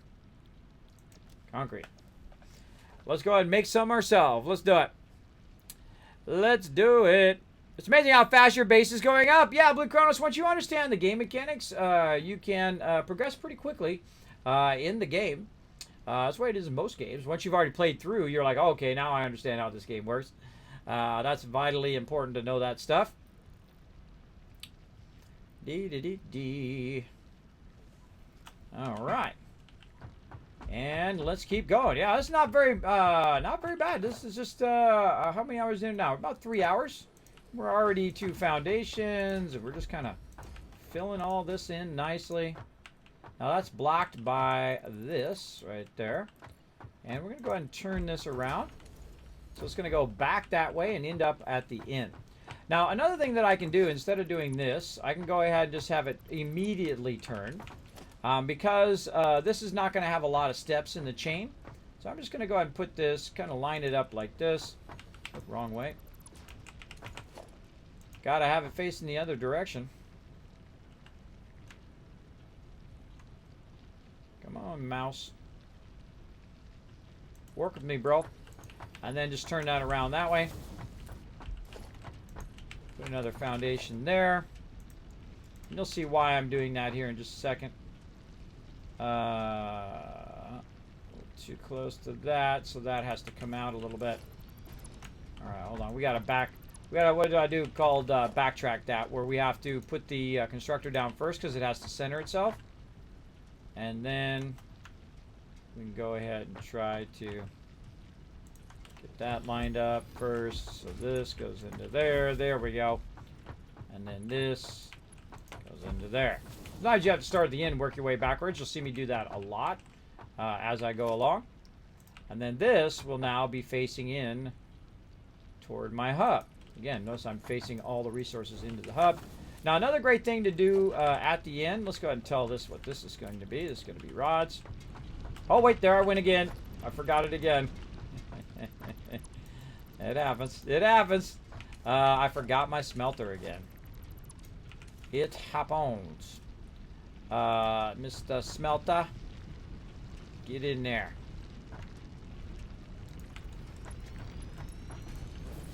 Yeah, I played through 30 times and I still forget that from time to time. There we go. We'll extend this out just a little bit. Up, we need more concrete. I don't think I made it all last time. No. Make a little bit more. And keep it going. Again, you do a lot of manual creation here. And this is just so I can pretty up my base. And my base is on a nice foundation, which helps a lot. Helps a lot. Now, typically the mobs do not respawn. The mobs that started here will not respawn and be up in my business. But sometimes they just show up out of nowhere. So keep that in mind as well. Okay, so that's extracting to there. Running over to here. Going to add a little bit more over here. Then we're going to go into the constructor. Line it up nicely. Run it out of there into here. Again, this is rods. And then back toward my hub again. Let's go ahead and put it like something like this.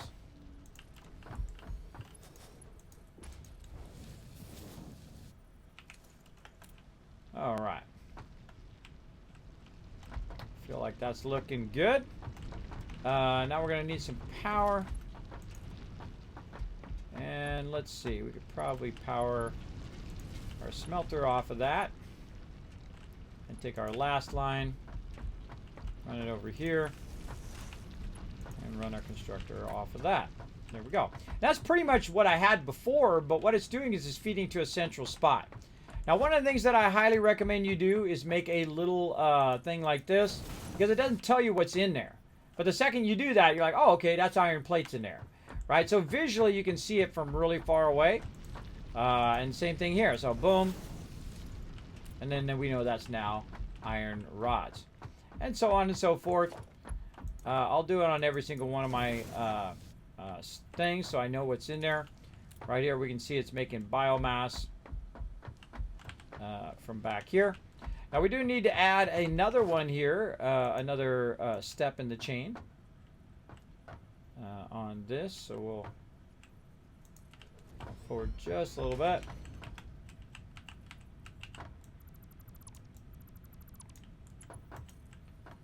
A little too close.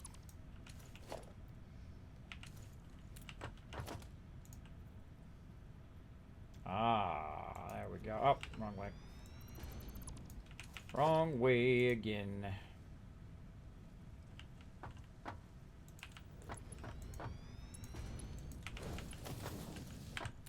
And this one is going to be cursor.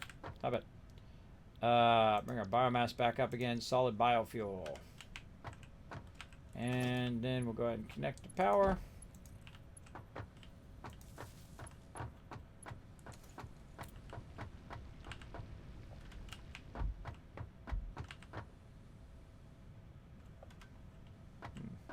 No power. Did the power go off?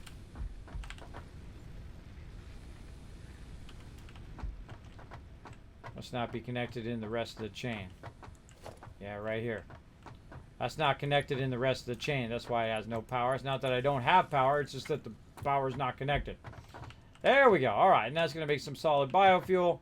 Now, this is way too close to our hub here.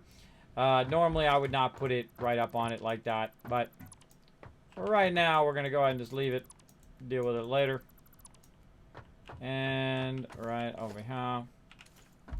I could feed it back this way, I guess, toward my biofuel. I think I will. I think I will do that. I didn't pre-think that out. You don't always pre-think everything out, I find. But there's a good amount of stuff I will pre-think out before I run it. Run that there. And then our storage in that direction. And then this, run a little one here that'll say, hey, Kismet, that's what's in that box, right? Let's wait for it to come out of there. If it's set up properly. Yeah, I didn't tell it what to be. Solid biofuel. Because I add it back in again, I'm going to need another power pole to it. Like that. That one's working fine. There we go. That's going to make that, and then it's going to go into this box, and then from this box, it's then going to pop out the end, which tells me that's what's in that box. So useful. Incredibly useful way of doing that as well. So there we go. So now we automated all that stuff, which is pretty awesome. We got it up off the ground. It's now on our foundation. You can see it's looking much cleaner now. If you didn't know, by the way, you've got all sorts of cool buildings and stuff like this. But if you always want to be looking for these ladders right here. Why? Because you can go up here, up high, get yourself a nice bird's eye view. So look at that, how compacted that is. And just that little area there, we have both our biofuel production and also our plate production in this little area. And that's called condensing it, so you don't have spaghetti and conveyors running all over the place. And then over on this side, again, same thing. We've compact that all into like a little area where we have it running and backlogging any iron ore, and then it's running in there, and then running to the final destination there. Now, look at this mess over here. Look at this mess we got to go clean up. Let's do it.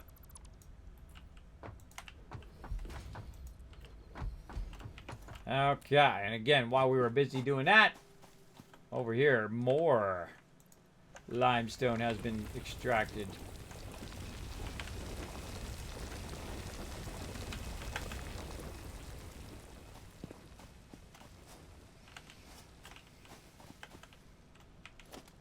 Good time to go in and give yourself another crafting bench because, you know, running back and forth sucks.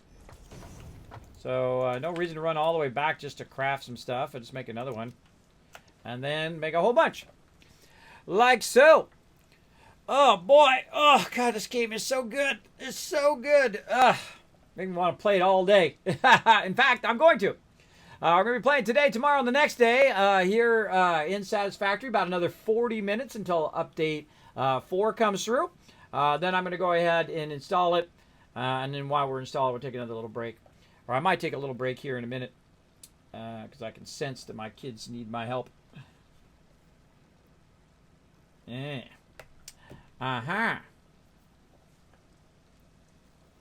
And so we'll get this going on. Jump! Jump, jump for the star. Now remember, it's about 10 seconds delayed, so you want to, if you're at the end right now, you want to jump. Or if you're in the middle on the way back right now, you want to jump and get it. Here, let me drop you a bunch of them. You guys can jump at it. Bing, bing, bing, bing, bing, bing, bing. There you go. Give you all a chance to get some. Get some. Oh, there we go. Now you guys getting it. Tons of them. All right, we got that going, and now we're going to go ahead and take all this out. Revamp all of this.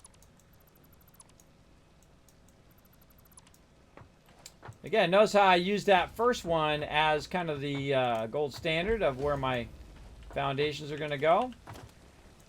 Take this out and all this.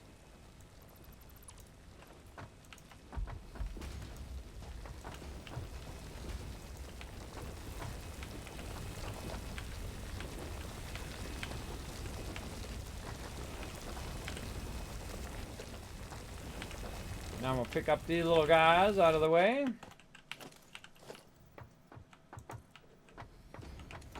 And then extractor.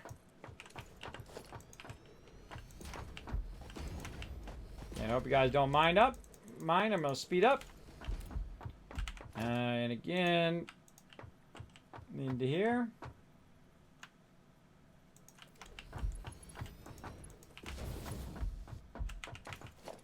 And then constructor into there. And then again, working toward my hub. Now, I don't have to leave it there. I can go ahead and run this way over here, like this. And say, you know what? I want this to be right back a couple. Stay right there.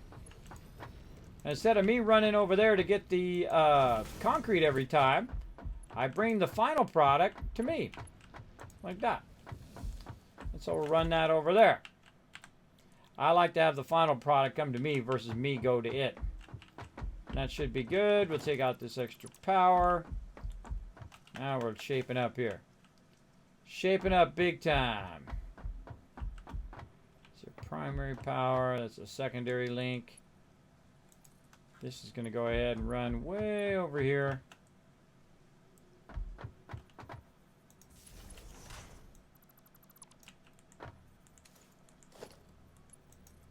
And that one's going there. And that one's going there. Okay. That's going to spin up, but I'm just going to go ahead and put some of the... Actually, I can just take it out of there and put it right into here. That would be a better start up, and then put the rest of this into there, and it's going to start grabbing some and feeding it in there as well. That'll get that concrete going. And I think that's it for our basics. We got our concrete, we got our rods going, we've got our plates going. We also got our copper going over there. We want to go ahead and get our copper going over to here. Instead of us having to run all the way over there to get it every time. I'm going to go ahead and tell it to go right to the top of this one. Right there. Now, we need to go ahead and run our power line again. Over this way. We're going to run it really far. Connected into there. Now, what I want to do is I want to get these foundations to match up way over here. And that's not going to be an easy task because we don't have that much stuff to run our foundations. About 30. So we're going to go ahead and just try to eyeball it a bit here and say, should I go forward first? Should I go left? Let's take a look. I'm going to say this way first. And so I'm trying to build toward the node. And as I build toward the node, I will have the same elevation and angles and all that stuff that I can use there. Now, if something is getting through the bottom like this, normally what I would do is I'll use my ramps to go up, and then I'll change it to a higher rate and so on. I might even go back and put all the foundations in again behind, just to raise it up a little bit more. But most likely not. Most likely I'll just leave it as is. All right. Speaking of leaving it and running it as is, so that's got plenty in there. We got 132 on us again. Let's go ahead and feed that in there. And that is going to run for a while. It's 192 there. Yeah, 92, 92. All right, that'll run for a little while. Go find this ladder. And get up here. There we go. All right, now what we want to do is we want to let it run for a little bit. So it'll run a bunch of our concrete, and then we can use that concrete to expand and go out to the copper. So what I'm going to do is I'm going to go ahead and let that run for a second, check in on my kids, and I shall be back again. Let you guys watch it running.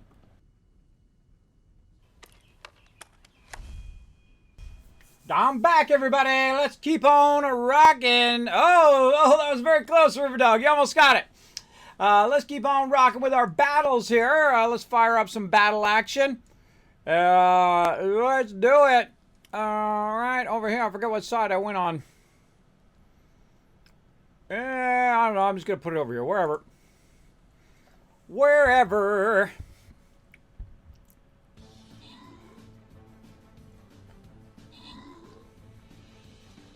Ah, Blue Chronos with a grabbing the star there. Nice job. All right, this little side game we call it Stream Raiders. We play it every, 30 minutes or so. Very, very fun. Oh, they're actually playing the game finally. I've been doing a lot of community stuff and talking about a bunch of stuff over there. Well, now they're actually playing the game.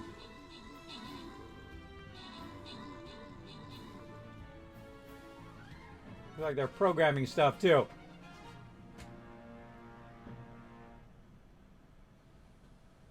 Huh. Whole bunch of programming. All right, open the captain's chest. Grant you guys some rewards. Bam! Right there. Matcher, Blue Kronos, Reaper, Rotisserie G, and EMZRT all getting some sweet loot. LOC, MVP, 15 or 16 kills. Nice job. All right, blue chest coming up. Now it's a 4 skull, so we're going to need those epics, legendaries. Step it up. I'm going to call in the Wasteland Tycoon himself. That's me right here. I'm going to call my guy in. Looks like the boss on the left side there. I'm going to go ahead and do it. Now, again, step it up, everybody. Put down as many units as you can. Put down 1 every 5 minutes, up to 6 units. The more units you put down, the more rewards everybody gets. In that last battle, we had 112 units. We want to have as many units as we can because just a couple units could make the difference between getting tons of epic loot or failing at the mission. All right, so go ahead and join us, everybody. Again, you find that link. Play it on mobile and on desktop. Find me, your Captain Kismet. Give you access to Battleboard. Put your stuff down. Off and run it. All right, now one of the things I love about Satisfactory is the fact that you can just let it run, right? Until you run out of fuel, it'll just sit there and run and run and run. So if you AFK or you go get something to eat or you got to get on a phone call or whatever, it'll still continue to run. I love that. And so now I can come over here and I can look in here and bada bing, bada boom. It's done a lot of stuff for me. Oh! Neon Xeon bringing in the Kismet Love Train with 29 months. There we go. Off the Kismet Love Train goes. Thank you so much for bringing that in, Neon Xeon. How you been doing, man? Thank you so much. Let's show him some love in the chat. Show him some love. Okay, so now it made a bunch of concrete for me that I didn't even need to make. So pretty awesome. Now, I still suggest, by the way, since this is a lower quality node, to go over here. And if you can, if it's sticking out the back here a little bit, you can still manually pick it up if you want. But we ain't going to do that. We ain't going to do that. We're going to do a little something. Boom. Boom. Boom. We're going to let that keep on going on that concrete. Okay, now we should be backlogging a bunch of sweet, sweet loot. And let's see what we want to do next here in the fix it. Now, in the last couple hours or so, we have unlocked Tier 0. We've done all of those. We're in Tier 1 now.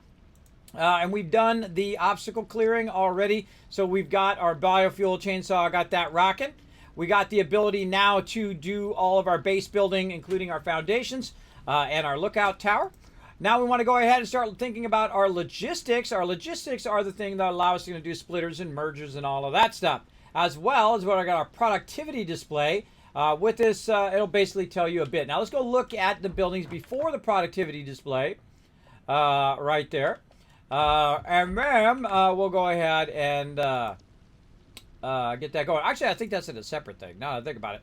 But that's okay. Let's go to it. Now we're going to go ahead and say logistics. We're going to set the milestone. And here's the cool thing. I've already got the loot for the milestone. I'm already done. I'm already done. Press the button. Done. Because I've already been working on it. Conveyor belts can now merge, split, and lift to increase the complexity and efficiency of your factory. We encourage you to consider more verticality when it comes to factory logistics to streamline short-range transportation. Very The true. productivity display will help you measure and improve the productivity of individual buildings to aid with optimization. Okay, so we got a bunch of new stuff in here. We're going to look under logistics, conveyor, merger, and splitter. Now, mergers and splitters are among the things that I use the most in the game. So I'm actually going to make my splitter number 4 and then my merger number 5. Notice I'm replacing that little stand thing that you usually use for the conveyors. It usually automatically makes it like along with the poles. Notice I don't have the poles anymore, just foundations. So foundations probably number 1, and along with poles. And then number 3 is my conveyors, and number 4 and number 5 are my splitters and mergers. So definitely want to put that in there. We also got a lifter, which we're going to be using our lifters. That's the verticality it's talking to about using that more vertical lifting so you don't have everything jammed up at the first level. And I'll show you how to also lift things up to the next level or to underfeed from underneath and then have your stuff up to the second level, which is definitely what I will do in this playthrough. Now, another thing that we need to think about is this little thing that we haven't even talked about yet that is hiding in here somewhere. Where are you at, you little bugger? Where are you hiding? I always forget where it is because I rarely use it this early. But I'm going to find it because I know it's in there. I saw it. Did we get it yet? No, we didn't get it yet. We didn't get it yet. I thought I saw it. Maybe I'm getting all crazy. Crazy. Yeah, it should be under special. Right over here. And that's our awesome sink. We want to get that going as quick as possible. I think we have to unlock that now that I think about it. Let's go in here and look. Where is our awesome sink? There's our MAM. Let's go check tier 2. Assembler, jump pad. There's our awesome sink. That's where I saw it. I saw it in there. And that one's not too bad. That one I feel like we could probably rock that pretty well. Now, while we've been over here, by the way, we have also been doing stuff way off in the distance, which is our copper. And again, I don't want to have to run all the way out there every time I get my copper. I want to bring the copper over here by where my hub is. I'd like to get it right about here into this box right here. Now, one of the things that you can do is what's called spaghetti. Now, if I start to run it out of here, which does not do this in Dysosphere program, by the way, when I run it in the wrong direction, I'm running it out of there, in theory, and running it over here. But it automatically knows what direction it's going, so it'll automatically reverse the belt direction, so it knows the belt direction is going that way, even though I pulled it out of there and I'm pulling it this way. Right? So what it's going to do is it's going to go ahead and run this from way over here, like that, unless the conveyor belt's too long, which it is. And we'll raise that up a little bit just by clicking, then raise it up, then clicking again.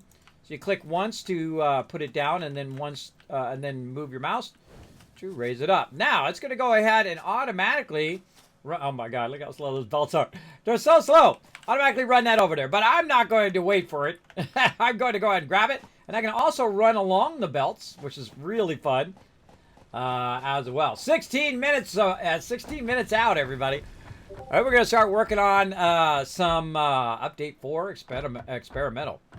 Going to be very fun. All right, now the problem is we don't know what's in that box, so I could just go like this and do this whole willy-nilly thing, which I don't suggest, but you know what? We're having fun, so let's do it. Let's just put it right there, and then we'll know what's in that box. A second something finally gets over there. So there we go. So now we have our wire coming in. We have our concrete coming in. Obviously, we'll update this as we get more and more stuff. We've got our solid biofuel over here, which is filling up nicely. Over here, let's see how our biofuel is doing here. Let's just cut this in half. 100 in this one. 100 in this one. You can see I got 6 left over. And that leftover thing, or clapping for some reason, is for my chainsaw. Let's get back to work. Clear cutting this forest. Now again, if you want to get rid of rocks, boom. See that? It cleared some of those rocks out of the way. Good idea to do that if you don't want them in your way. Now again, watch for baddies. They'll be attracted to your chainsaw. Make sure you got room in your inventory. Be ready to improvise in case something comes up on you.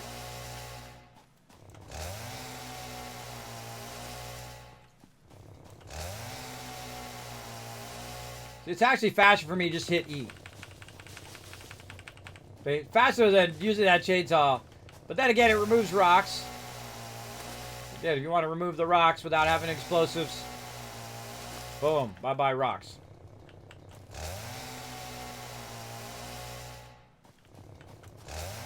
I'll do this a good amount in the very beginning because I will run out of fuel quite often. There's a doggo. There's our first doggo in this playthrough. There he is. He's so cute. At least I think it is the first one. Again, just hit E. Whoa, whoa, what's up, parrot? I thought you were a baddie for a second. Doesn't matter which one you do, the tree or the bushes. It'll still get it. Either way. Does everything in that corner. Everything in that area. Again, go until you're full. Notice, by the way, it doesn't take these out. It does leave those. What's up, little doggo? Just take those out the easy way. Uh-oh. Now I'm out of fuel. Whoop!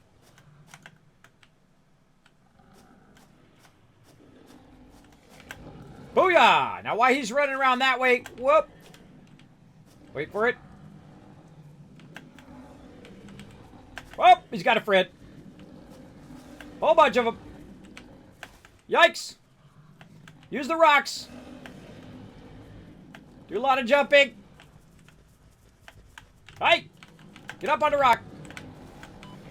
Yikes. Up on the rock. Now, the reason why I have to get up on the rock is because I don't have my weapon. There we go. See, because I only have one slot right now. That can make it dangerous. Hey, get away from that doggo! Leave that doggo alone.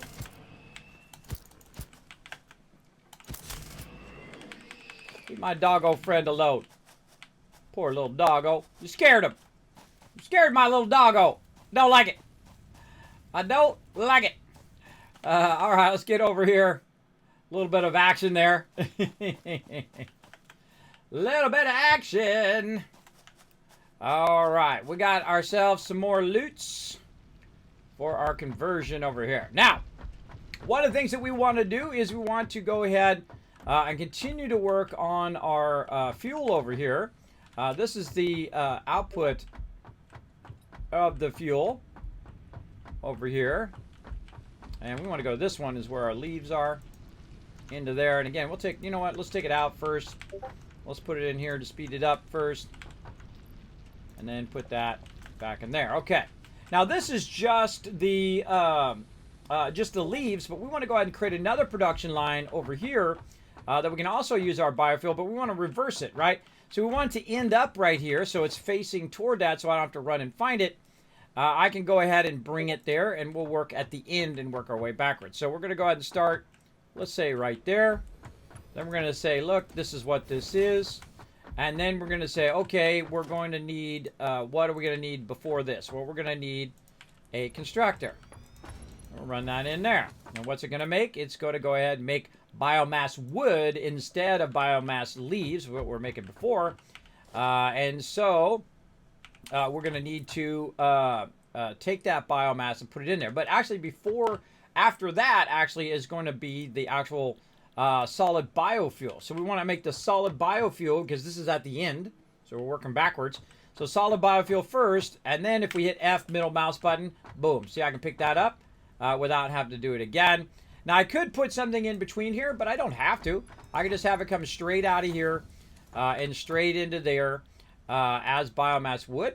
It's going to come out, it's going to go in at 60, out at 300. This is going in at 120, so it's going to come out way faster than we have to worry about it. And then what we're going to do is we're going to circle this back a little bit here, like this. And so we can turn this around and just put it right up against the side here. And just run that in there, making sure we don't run into our other production. And then we can take all this wood, at least what wood we have on us, run it in there. Now, I highly suggest, of course, taking some of that wood out and putting it directly into the machine, like this, so that it just goes a little faster to get it started. Now, we need its own power pole, so again, we'll run its own power pole over here so we can turn it on and off as we so desire. And there we go. Looking good. Now, how much power are we using? Let's go see. I'm always riding that line, everybody. Riding that line. And again, thank you, Neon Zeon, for that 29 months. If you do have a comment or question for me, my name is Kismet. You put Kiz, K-I-S, or K-I-S-M-E-T in the chat. Highlight red. You don't have to put the ad symbol. And I know you're talking to me. There's a star coming in, everybody. Grab it. Grab it. Exclamation jump in the chat. If you got an avatar down here, you can try to jump. Remember, it's about 10 seconds delayed. So if the star's right here and you're over there, you want to go ahead and do an early jump. So that you try to grab it. Now, let's go ahead and there we went. I knew it was going to happen, everybody. Some of our other engines kicked on, and bam, we ran out of power. So guess what we're going to need? That's right, more of these. Let's go ahead and put another one in. Let's say, all right, over here somewhere. We can squeeze it in there. Nope, all right, how about this way? Let's say right here. Let's line it up with our other ones. Biomass burner. Up and running. Up and running. Now, this is going to be a problem here because this needs to be connected to that one there. So I'm going to disconnect this right there. I'm going to go ahead and take this and run it there. Now, I'm going to do what I call the connector pole, right? I'm going to do a pole that runs off of this pole just so it can connect into those other two things. I'm going to put it right there. And this is going to connect this way so I can cut that whole entire line off that way if I so choose. And then I could cut off all of that as well. Again, I don't use this over here I feel like it's kind of a waste of my time. So let's go ahead and cut this in half. Or actually, let's just take all this out. We'll cut all this in 2/3 if we can. So we'll cut that in half, cut it in half again. So we're about 50 right now. 50, 50. Now these are 25. 25 plus 25. It's going to be about 75. 25 again, 75. This in half, 24. So now about 75 with about 50 left over. That's good enough. We'll get that started. And again, the more that you do, the more stuff you have running, the more power you're going to need. And I'm going to show you how to do some super wicked power here in a bit. You know what? We'll just put the rest of this in this last one. Or actually, no. Hold on. We'll cut that in half. Cut in half again. And we'll keep some on us so that we can keep collecting later on. Good. Now, we just upped our power again using another biofuel. Of course, it's going to burn the fuel faster, but it's going to now run all of that. And it's also going to run the rest of this biofuel over on this side. So now we got two things of biofuel running at the same time, which is awesome. So you got this biofuel over here, which is there's 60 of them in there, and so on. So it's going to be doing all the leaves for us and whatnot. Now, I like to also put the inputs. If I'm doing a manual feed of stuff, I like to have the inputs close by my hub so I can very easily feed them in there. Now, let's see if we got anything else in here. Do we have anything else that we need to feed? We got a bunch of wood we can take out of there. And we can go over here and we can feed it along our line. So again, you want to have it close by, so you can just run over here. Manually feed that into there. Ooh, mama, that's a lot. And then over here, we got this converting. That's doing the biomass. And then before that, we got to do in the wood. So it's just going to... That's more biofuel than I've used in the entire game so far. It's about to make in both of those. So now we got our biofuel going. We've got our iron going. We've got our copper going. We've got our limestone going. We've got our copper plates. Our iron plates, our copper wire, and our rods all going at the same time, including our limestone. That's making us more and more concrete over here, which we're going to need a lot of concrete over the time. Now, the other thing that we wanted to do is we wanted to work our way over to our concrete over here, to our copper, and kind of connect this all together. Let's go ahead. Oh, I actually got it already on my bar. And I'm going to go ahead and move over here and try to line this up straight across here. And another thing this is going to do is it's going to cover up this kind of hole that was down here. Right, so I'm not falling down into that hole while trying to run back and forth. Now, one of the things I'll want to do is I'll want to bring the foundation up at a ramp angle. Not too high, though. If you go up too high, then it's not going to... it'll be up too high where it won't let you put the thing on the top. But we're going to try that first, and we'll see how this goes. And then look at this. In our way, right? When something's in our way, we pull out the chainsaw. Oh, out the way, bro. Out the way. And then we'll take all this out. Now we'll come back to all of that in a bit. And again, it's right out. Uh-oh. See right there? We drop it. We drop it. That's us dropping stuff. Now look how nice that is now to run along there. And look at this. Here we are again. Thing in the way, right? But don't worry. We're just going to build this straight back over here now. Nice. Now, this is the next part of what I'll start doing, and that is my personal storage. My personal storage is when I got too much stuff on me, and I'll just throw it in a box in the back of my hub now, right here. And, of course, when we get the larger boxes, that'll be more helpful. And so we're going to throw all this kind of random stuff that we have on us. I'm holding down Control key as well, so it's getting all that stuff in there. I'll also go over... And you'll see me also often do this while I have the chainsaw, just so it's not making that chainsaw noise the whole time. And I'll take all out of there. And then I'll take all of that. And I'll run it back in here again. Consolidate it all into one spot. Nicely. Like that. Sort all that. And there we go. Take off.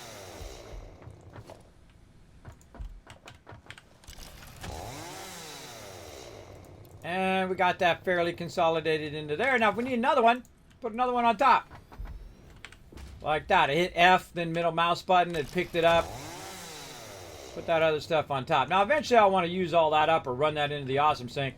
All of that stuff. And that's just kind of my, okay, I'll deal with it later stuff, right? That's what we do. Okay, chainsaw. Chill out. Chillax. All right, we got that going. Now, what's our milestone we're working on? Let's go take a look. I see I don't have one set in that upper right-hand corner. Let's see. Parts assembly. No, no. Yes. Not right now. Yes.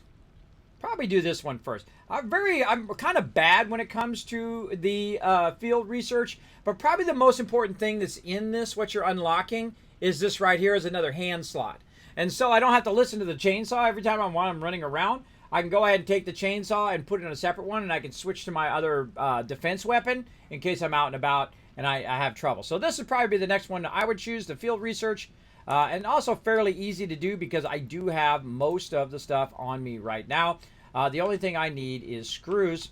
And we're going to get to screws here in a bit. We're going to talk about the Kismet rule of 8 and how to master the entire game by mastering that one technique. You'll understand how everything is a certain balance of numbers. They have a really well balanced. They thought through the numbers in this game, which is pretty cool. A lot of number crafting as well. And so we'll go ahead and make a bunch of screws here, as many as we can make. And eventually we'll automate our screw production as well. There you go.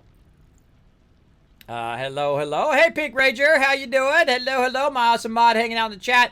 Make sure to show us some love in the chat, everybody. Woke up early and started on my statistic class assignment. There you go. Had to stretch first. Well, hey, got to get your stretches in. Oh, we don't have enough. We don't have enough. What a bummer-rooney, but that's okay, because look at this. This is all running. Now, all I have to do is look for the particular item I'm looking for right here, sticking out the front. I go in there. Ho, ho, ho! Now we setting it off. Look at how many rods it did for us, everybody. We don't have to make those no more. Look at that. We don't have to make those. We're setting it off. I can make 2,000 screws now. Now, I could go and make an additional a constructor for that, but I'm not going to do it right now.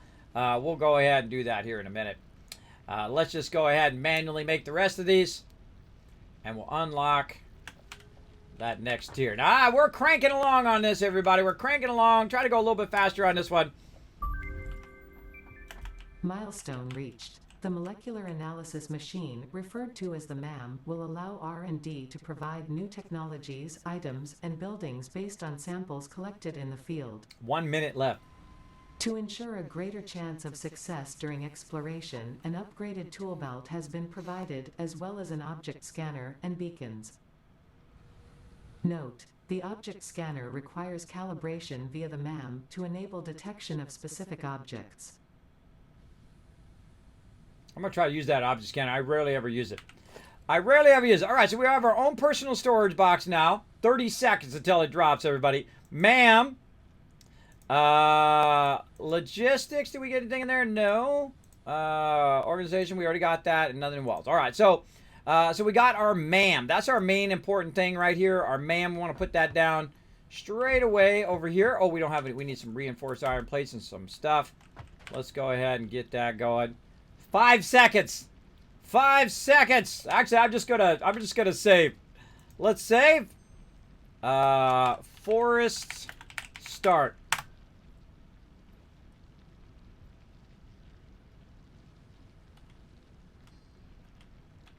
I was waiting for the car. All right, everybody, we're logging out. Log it out. It's party time, everybody. I'm going to bring up my cosmic background while I go ahead and install that update. Let's see. We're going to go check the Epic Game Launcher.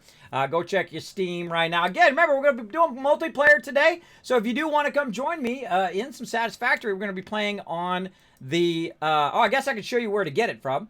Right here, you go into your Epic Game Store, and see you got your main version, which I'm playing, which is the early access version, and then you have the experimental version. So we're going to go ahead and click on that, and we're going to go ahead and tell that to install. We're going to let that run for a little bit. Now, it says update 3. They didn't update their graphics. I don't know. Maybe I caught it 2 seconds before. But we're going to let that run for a bit. And they're running something.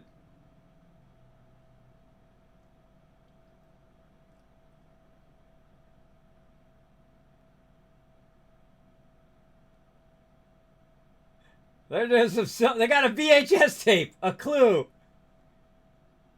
He's like, I don't know. He's trying to put the VHS tape in a PS5.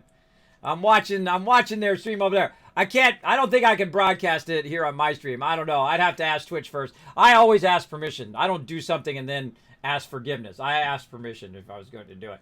I'm sure I could if I had asked Coffee State, but no thanks. The new shiny Tier 8 is finally going to be numerous wonderful sights. But before we get into it, let's revisit some Tier 7. Tier 7 is getting a maker. I'm assuming that it's ready to go because I'm downloading it right now. We're going to get into some experimental update 4. I bet I have to download it and then re-upload and then re-update it after that. Because I asked earlier, I said, should I just download the current experimental and then update it? Or should I just download it after it's released? There you go. Some changes include battery production was reworked, bauxite was reduced, aluminum production has been rebalanced, reduced complexity and scale, and the amount of refineries. We also moved turbo motors and supercomputers to Tier 8. We've slightly changed recipes for parts such as the radio control unit, aglet shades, batteries, and iodine-infused filters. We're also adding nitrogen gas to the game. Look out, Wombat for Hire coming in with 4 months of supply. Tycoons! Stoked for some Satisfactory this afternoon. Yeah, we're about to do update 4 right now. We're starting again. Then the activity style, which we can be extracted via using pipes extractor. Oil and water resources as well. Additional method of extracting oil and water. Another thing, we've added blending liquids and gases together to make other resources. To be able to construct fused modular frames. Encased uraniums. They've changed all of that. These will now be produced in the blender as well. They no longer require uranium pellets, which have been removed from the game. Nuclear uranium waste can now be turned into plutonium. Non-fissile uranium can be something turned into pellets eventually. Petroleum fuel rods, the means to finally get rid of your nuclear waste. Yay! Well, sort of. Because plutonium builds up much slower, but also a lot more radioactive, you'll see. It shouldn't be an issue if you store it far away from your base. And that concludes our regular scheduled program on this secret tape. And now I'm going for biscuits. Okay. Can you say infomercials? They didn't tell us anything about it. You'll find the basement by walking down the stairs. Oh. These guys are such a great comic duo. I love these guys. Oh, God. We need to fix the fuse, fix the power. Oh, power changes they're talking about right now. All right. Ooh, it's installed. Let's launch it. Local file, newer. Upload to cloud. We hooked up some fresh stuff and hear the dreaded power outage sound. Power storages will be there as well, so batteries be able to store up your power. We actually changed so the power generators no longer self-regulating. Previously, generators would only produce as much power as the factory was consuming, but generators will now produce the full amount of power. With the exception of biomass burners, and this means you'll likely produce excess power, which can be saved in power storages. Geothermal is getting a change too. Instead of providing a static amount of power, geothermal will now provide a fluctuating amount of power, but you can use the power storage to help smooth over production for a stable output. We're also adding power switches that can be turned on and off, so different parts of your power grid, which is my biggest suggestion in the game, is so you can turn off entire parts of your factory just by flipping one switch, because that's very important when you're struggling for power. Oh, it's updating. It's updating right now. Updating, update, update, update, update, update. Yes, it's updating right now, everybody. Super excited. Super excited. Let's get excited. I bet you didn't say we're adding lights to the game. Oh, they added lights.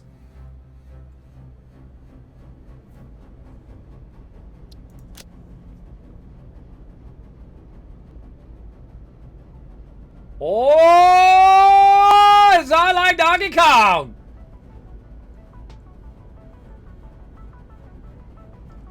Alright, now I don't know if this is the actual right version, but I can tell you that the sound's on, so I have to go in and fix all the audio. I love music in my games, but I literally have to turn it off.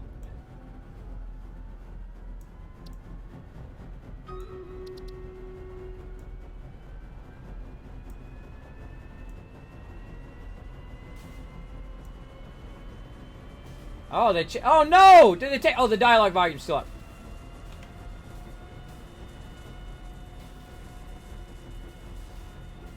Something going down, everybody! Something going down! Cool. All right, everybody, let's go ahead and do a battle real quick while we try to get some Update 4 going on. Right now, they're dropping Update 4 as I speak. I'm in the experimental build. I do not think that this is it yet. Let's go back and take a look in the Epic Game Store. See what version it says it is.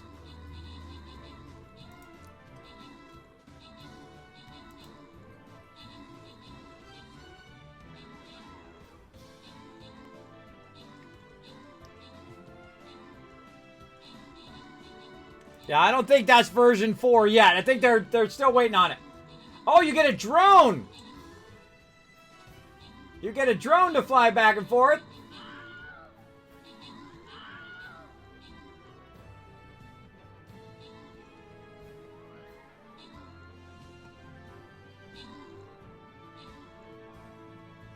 Oh, you got a hover pack!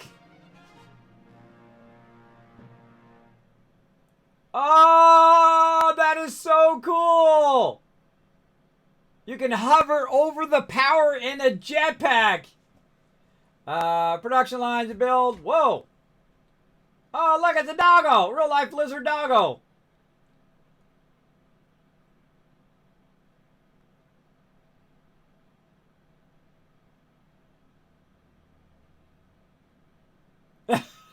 He just killed a lizard doggo.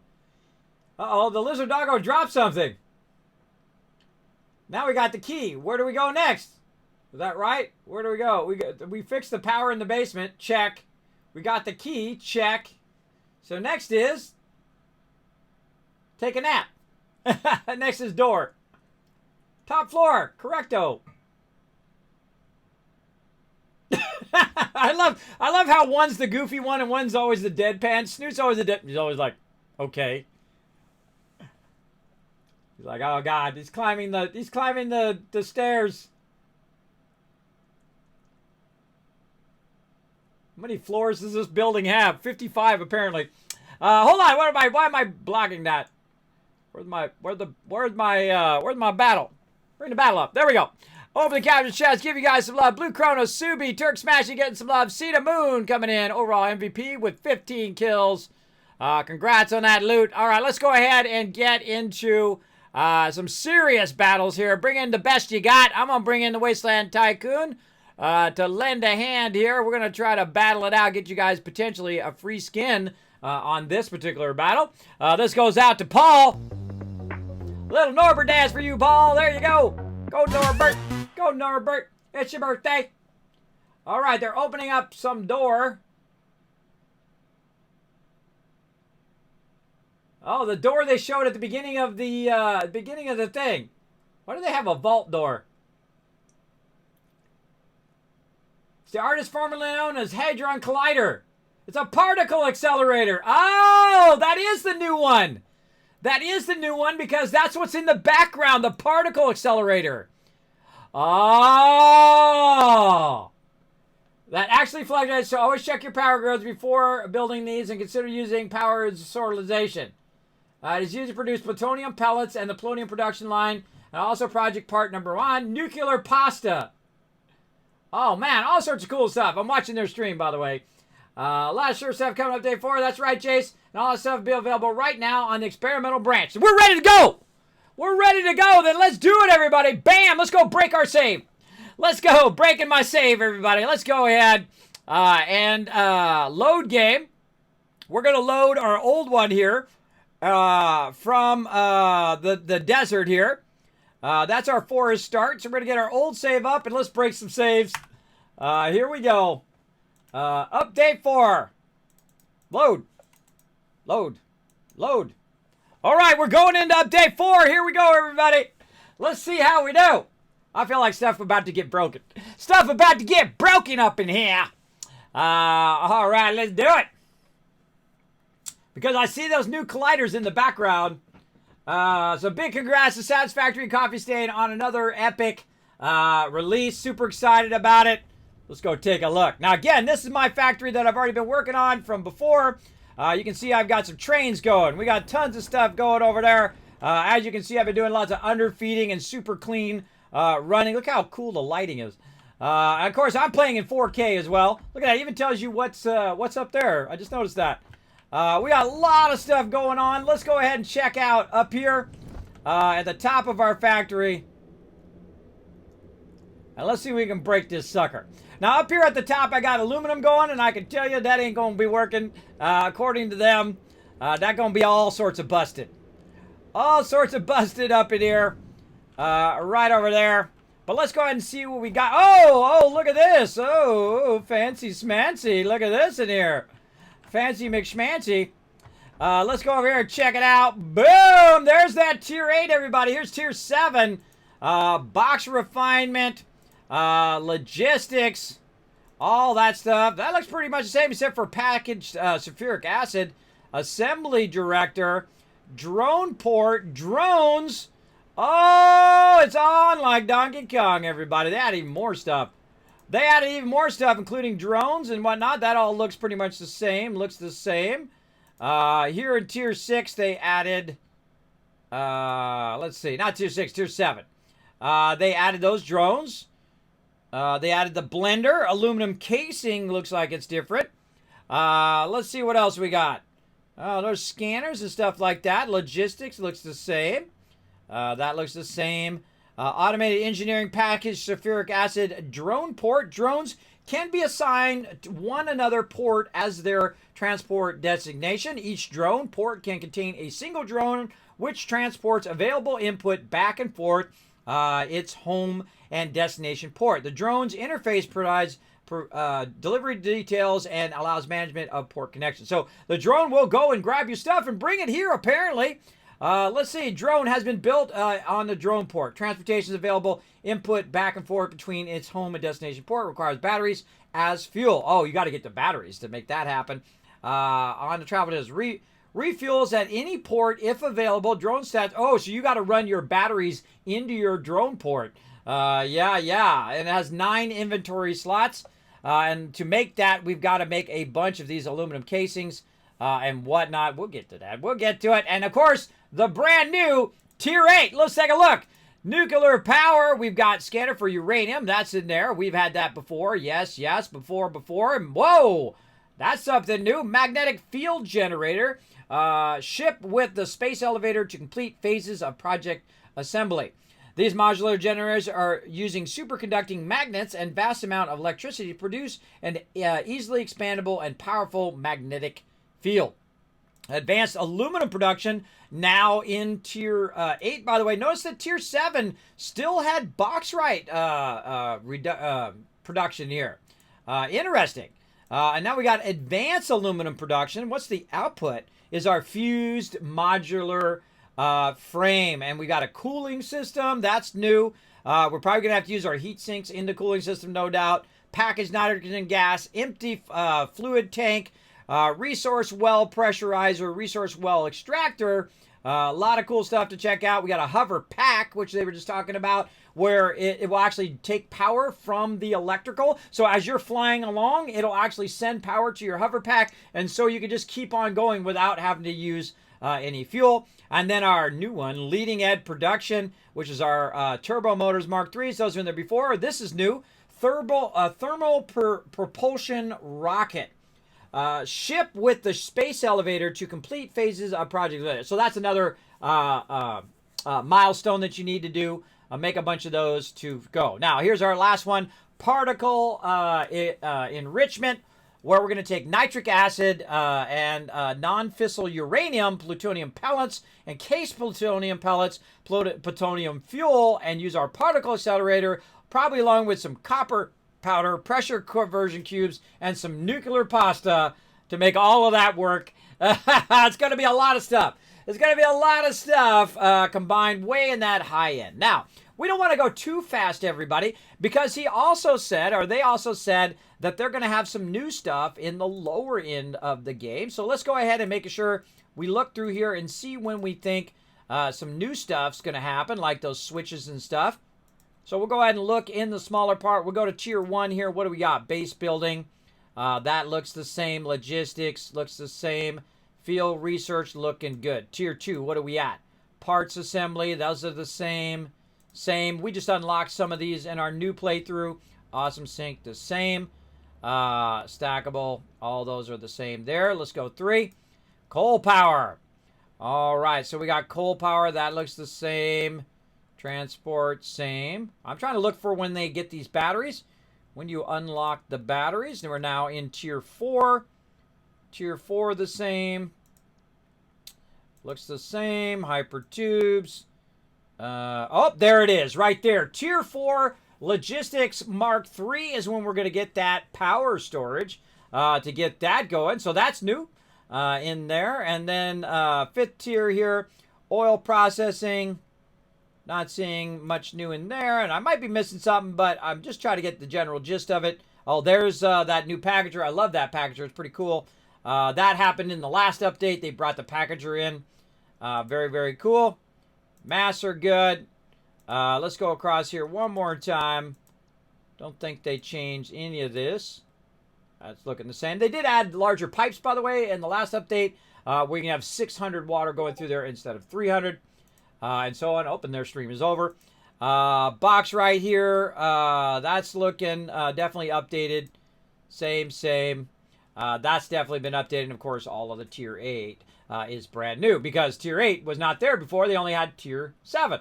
So there we go. So we got that going on. We're taking a little peek ahead on what's going on. Now, I could just keep going with my factory here and rework it. But that's not fun, everybody. That's not fun. We want to play from the beginning. We want to get it going on. So we want to go ahead and fire that up. Let's go ahead and jump back in to our new playthrough right over here. And bring that over here to the experimental version. Now, the second you bring your save over to the experimental version, that's going to get spanked around a little bit, everybody. It's going to get spanked around for sure. So expect your saves to break. And so we're going to go back. Now, for the last couple hours, we started again, and look how much progress we've made in just a couple hours once you know the game mechanics. We have already got our hub down. We got foundations. We've got our iron and both our plates and our rods going. We have our copper going. We have our limestone going, as well as we have both of our biofuels running, both the leaves and the wood. And we're ready to rock, man. We're crushing this game. For sure. And I'm going to show you my Kismet rule of 8 coming up. Uh-oh. I'm stuck in there. And let's go ahead and get going here, everybody. We're going to start keeping things going on. Now, this right now is still on a cooldown of another minute. It's going to be back. And we're going to go ahead and work on what we want to do next. Now, what I really want is I want the coal. I want the coal, and the reason why you want coal is because it creates perpetual power, where you don't have to go collect leaves all the entire time. Oh.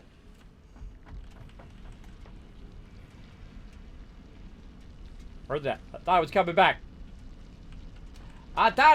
30 seconds left. So we want to get to that. But right now, we don't have the ability to do that.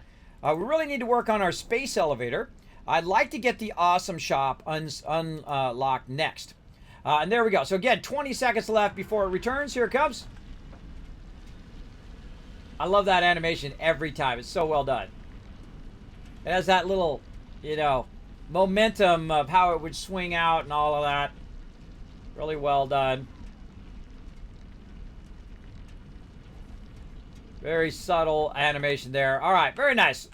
Now, let's go ahead and get our resource sinks. We're going to put that in there. We're going to put that in there. We don't have enough plates, not enough concrete, right? So plates and concrete, what we need. And guess what? We got it running right over here. We just run the plates. Boom. I'm telling you, you get this fired up, you will rule this game. You will absolutely rule it once you get the basic principles down. Right there. So easy. Boom. Look at that. We got that going. We also got our concrete running over here a bit while we were busy doing something else. Guess what? It's been backlogging a bit of that in there. Now, we're going to need a lot more than that. That's for sure. And so you'll find that I supplement my concrete probably the most of anything because that's what I need the most of. And so you'll see I still have some of these over here. In fact, I have 300 worth of those right there. I'm going to go ahead and grab those out if I can and let those fire up again. So I'm supplementing that in the very beginning of the game. What's up, Pia Joe Mama? What's up? We got a bunch. We're on playing the new Update 4 right now. Update 4 is live. Oh, I got to update my title. Let's go ahead and update that as well. Let's update the deal over here. Dee. Let's do it. Update 4 is live. Boom. Right there. All right. Let's go ahead and update that title. Update 4 is live. We're playing it right now, everybody. Now, we started again, way from the beginning. And for the last kind of 4 hours while we were waiting for them to release the game, we have started over again from scratch. So you guys can see how I started and how I progress through in the very beginning to give yourself a huge boost in the game and understand those basic game mechanics are going to help you a lot throughout the entire game. Now, if you missed it, sorry. Next time, be here at the top of the stream, 9 o'clock. You're probably off watching Coffee Stains thing anyway, but still appreciate you being here. Now, we do have another hand slot, so we can put our chainsaw in here now and clear out this tree out of the middle of our base. Get out of my base, bro. I find sometimes when you log out, you come back in again, stuff ends up in the middle of your base. And then also what I can do now is I can go ahead and switch out of the chainsaw to that so I don't have to listen to the chainsaw the whole time. All right, so all we need now is some concrete. So we collected some extra. We can go ahead and make about 100. Right over here. Again, I'm just holding down the space bar. It is going to make a bunch of it. And we'll up all our production here in a bit as we go through. But we're just trying to get some stuff unlocked, trying to get through the different tiers. Now, we'll get to Tier 3 for sure today. Maybe Tier 4. We'll see. I doubt it. But we'll go ahead and try to at least get to Tier 3 if we can very, very quickly. And then we're going to start working with the power. Now, again, the reason why I want to start from the beginning is if you just start at the end, you already have all the resources, you already have the stuff set up. You can just start plopping stuff down, and you won't really know what the struggle is through the game. And so when I'm going through the game, I want to know that struggle. I want to know the struggle of using those power backups so that should I lose power, I'll have excess power backed up. So I'm not just wasting the excess power I'm producing, right? Because sometimes you're making a bunch of extra power, you're not even using that power, and it's going to waste when you could use it later when you add a machine, and to keep that machine running, you'd have that excess power backing you up. All right, let's go ahead and put that into there. Oh, so close, 395 of 400. Let's go over here and see if we've got 5 more. We do. Awesome. Take that out, and again, another one unlocked. Go, baby. Oh, look, and it doesn't have the Christmas thing on it. All right, what's up? Ready for launch. Click. Milestone reached. You have been given early access to the Anti-Waste Effort for Stress Testing of Materials on Exoplanets bonus program. Funneling parts into the Awesome Resource Sink, depending on their amount and complexity, will grant you coupons in the Awesome Store, which can be exchanged for bonus rewards. Examples of bonus content are parts, walls, factory attachments, and cosmetics. Fixit is working hard to develop additional options, which will be added to the Awesome Store in the future. Go that extra kilometer. Go awesome. There you go. All right, I'm going to need a bunch of wire and a bunch of screws, so I'm going to get to that too. Now, why do I go? Do you guys watch the reveals? I did. I watched it on my other monitor. While we're in there, just kind of looking at, glancing at it while I was streaming. They chose to put their stream exactly at the same time I start my stream. And I don't know if I'm allowed to run their stream on my stream. Again, I would always ask first. I would not just assume that it's okay. And so we've been playing through from the very beginning on the forest biome here.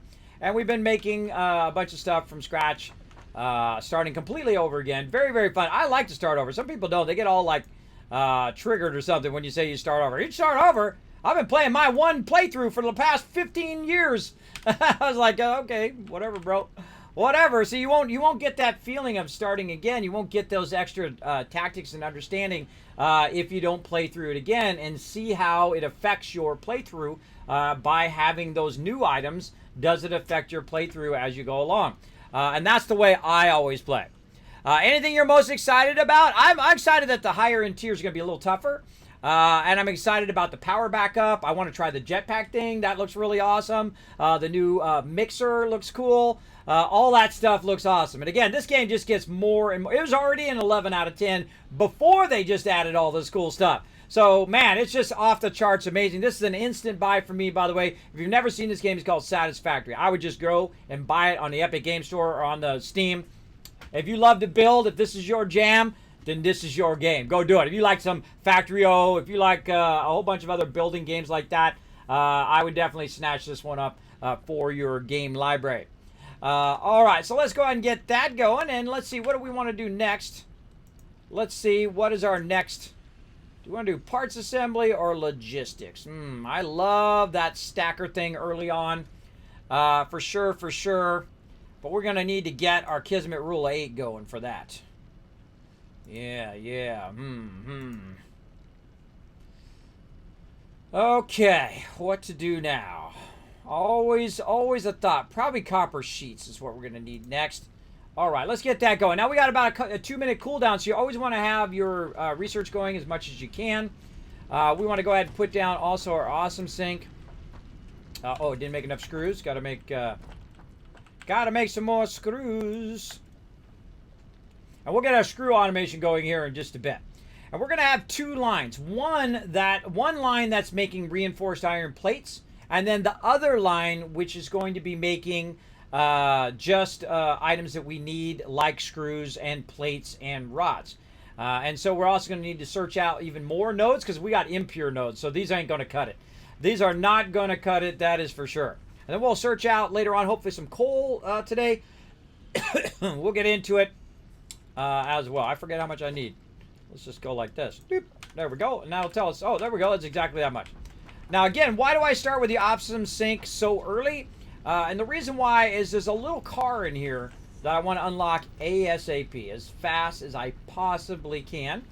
Now, if you're going to run excess resources in here, you want to find which node is your fastest node, right? Which one is your normal node or pure node? Because that's a great way to do it. Like right here, you can see this one's an impure. I got 2 impures there, but guess what we got over there, everybody? That's right, we got a copper node over there. These also work as great walkways, even though I'm going against the grain because it's so slow. I can go against the grain pretty easily in there, so they make great walkways to get there. Now, we still got to fix this area over here, which we will. But if we go look at this node, this is a normal node. So this is going to come out at 60. Oh, look at the new interface. Ah, I love the new interface as well. Oh, we can see that. Oh, let's go look in here. They did revise this so you can see it better. Oh, man, the UI is awesome. So you can see what the input is and then what the output is and so on. Oh, I love that. Much better. Much better. You also got copy and paste settings behind my big fat head here. You got copy paste settings right here. So I think when you're overclocking, you can copy paste the settings into other machines as well. So that's definitely new. Yeah, just amazing job on the game. So again, this is going to be where all of our extra stuff is going to build up right over here. So what we're going to do is just grab a little bit of whatever we can find over here and so on. Because we're gonna really have a lot of these wire things very quickly over here at the end. End up with a lot of wire building up in this box. Oh, I need my skates. I need my skates! We're going to work on all that. So this is going to build up real quickly in here over time. So we're going to get that going.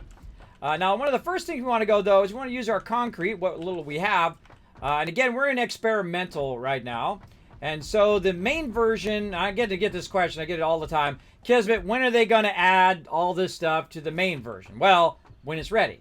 Because that's the more stable version that they use. So when that's ready, they will go ahead and take it out of there. And look at this. It's in my foundation. Now. Make sure I don't fall down in a hole. You must go. Get out of there. All right, we'll get back up here. Switch back over here. And again, we'll run this out over to here. Take that out. Put this in.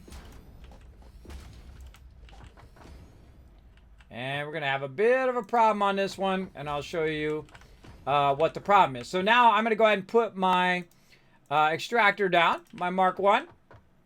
One of the things I can't afford it first. And it also says I got to place it toward a resource node. And that's because the foundation is up too high. If you have it up past what I call the screw middle, there's a bunch of little rivets through the middle, or the rivets. You can't see them on here. There you go. You see the top ones.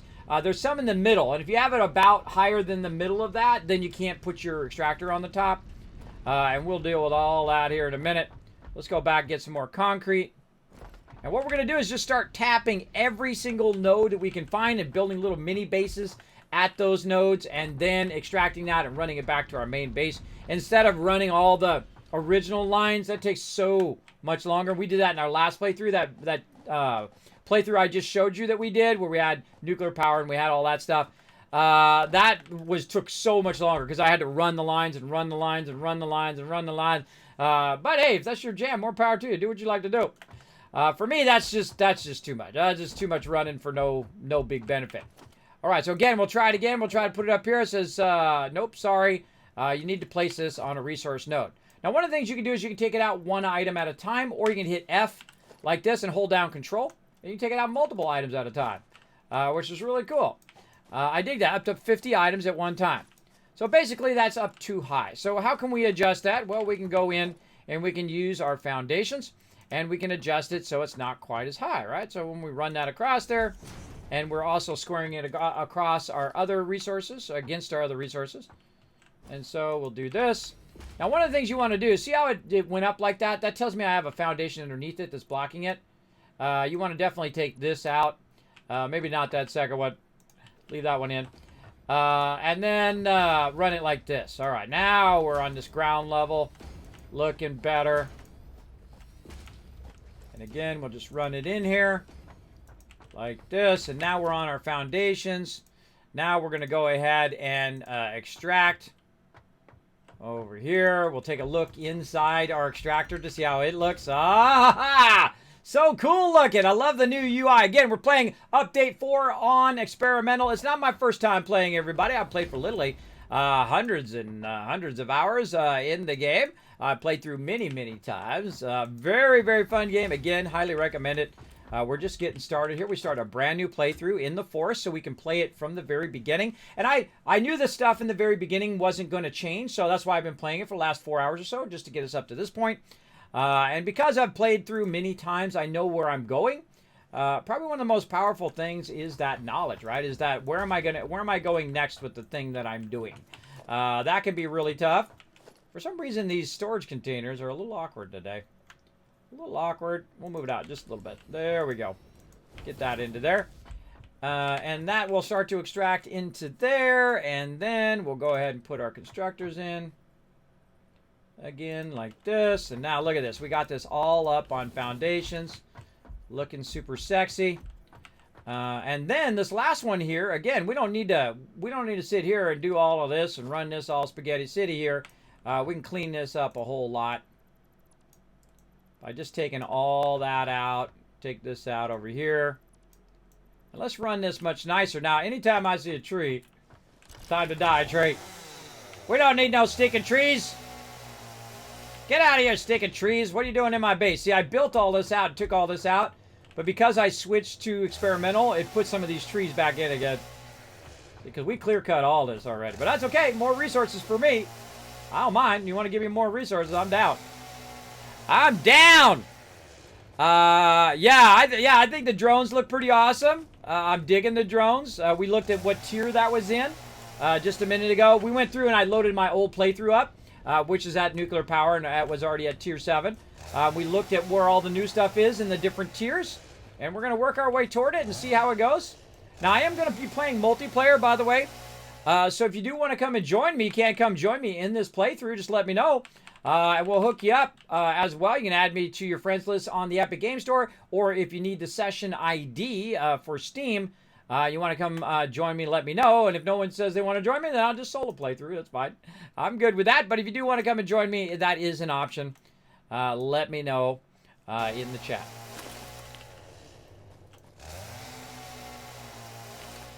Also, make sure you're a good communicator if you are going to come and join me, so that I know what you're doing, you know what I'm doing, and so on.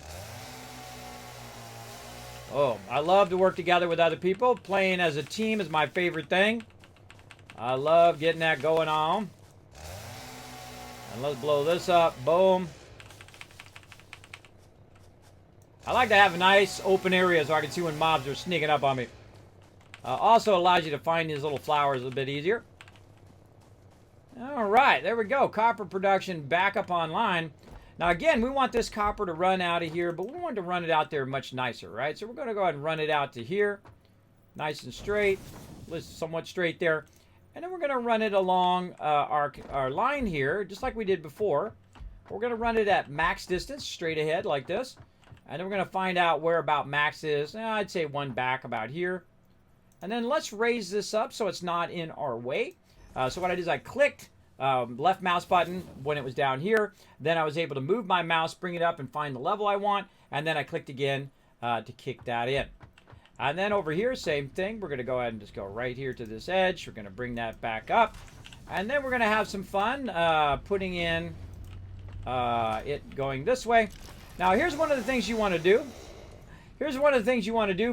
Before you get to a corner, you actually want to back up a couple. And this way you get a nice 90-degree turn in the direction that you want to go.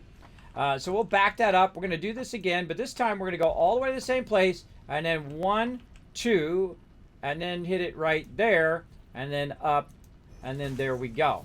And then I can go ahead and go right here and do a nice, beautiful 90-degree turn. Right there. Or I could go all the way down there if I want to. Do it all in one sequence. I try to run my belts in the longest sequence possible without little mini cuts, as I like to call them there, or mini turns there. And the same thing here. We want to line this up along here and then back it up by 2. 1, 2, and then up, and then turn. And there we go. Now notice how that was at a lower level. I can control that as well. I can bring that up.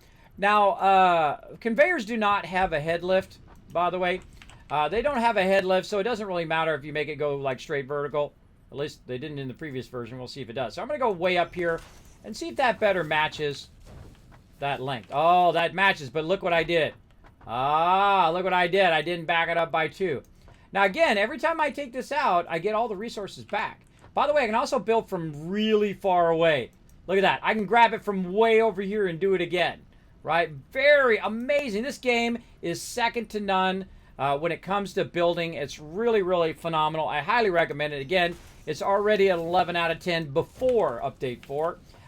Incredibly awesome. There we go. We've got our beautiful 90s in. We have it elevating as it's going along, right? Comes here, gets a little bit higher there, and then runs into our box. Now, let's go ahead and clean up this power that we had running along the ground here. We're going to go ahead and grab that. We're going to go ahead and grab it now and put it, say, here in the corner just to kind of clean that up. We'll run this along here. Now, power lines can go twice as far as your conveyor belts. So I'm going to run it right there and then up there and up here. So now that's going to do all the work for me. It's going to go in, fire that up, feed that into this box as a backlog. And then in here, we're going to tell it to make wire. It's then going to take that wire and run that along that conveyor there. There we go. And it's going to run that all the way over here to where my hub is, so I don't have to walk over there and get it. Now, another thing it's going to do is it's going to produce a good amount. Now, by the way, took my hands off. I go along the conveyor too, which is really fun. It's really painful to use the slower containers, the slower belts, by the way, when you come back and you play again the first time, but or play over again. All right. The first time's not so bad, but, you know, about 30 times in, starting with those conveyors again is rough. There we go. They did a beautiful job. Exactly. Current release plan for Update 4 is after April. Date will change based on bugs community. Yeah, per Jace. We're trying to see where Update 4 for Experimental is on Epic. It's not showing me. Oh, I'll show you, Reaper. Hold on. I'll show you here in just a second. Wait for this to go first.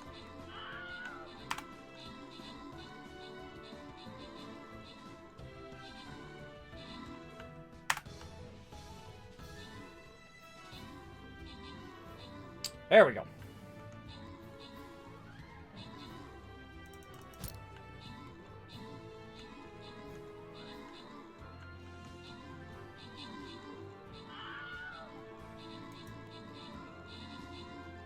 I don't have my bar. There we go. Oh, I do have my bar right there. You can't see any of this. I'll show you right where it is, bro. I'll show you right where it is. I was talking about it earlier. If you're on Steam, you right-click on it, you go to Properties, and you set it to Experimental, and then it'll install the Experimental version. If you are on Epic Game Store, I will show you here in just a second. Oh, whoa, 200 gold. Rikeness, Matcher getting some love. P.I. Joe Mama getting some scrolls there, some epic scrolls.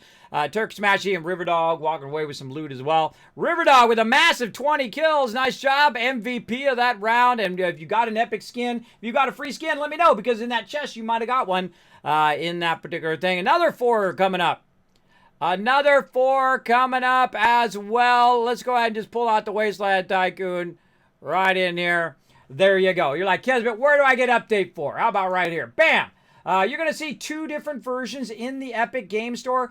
You can just go right up here, search Satisfactory, and you should see 2 different versions. You should see the Satisfactory Early Access and then the Experimental. Experimental has a different look to it. Notice that it doesn't say Update 4 yet on it. They haven't updated the graphics, but it is Update 4. How do I know? Because I already jumped in the game. I pulled an old game up to see if we could see the new stuff, and we can. So don't worry about it if it says Update 3 on the little thumbnail. You will get the latest version.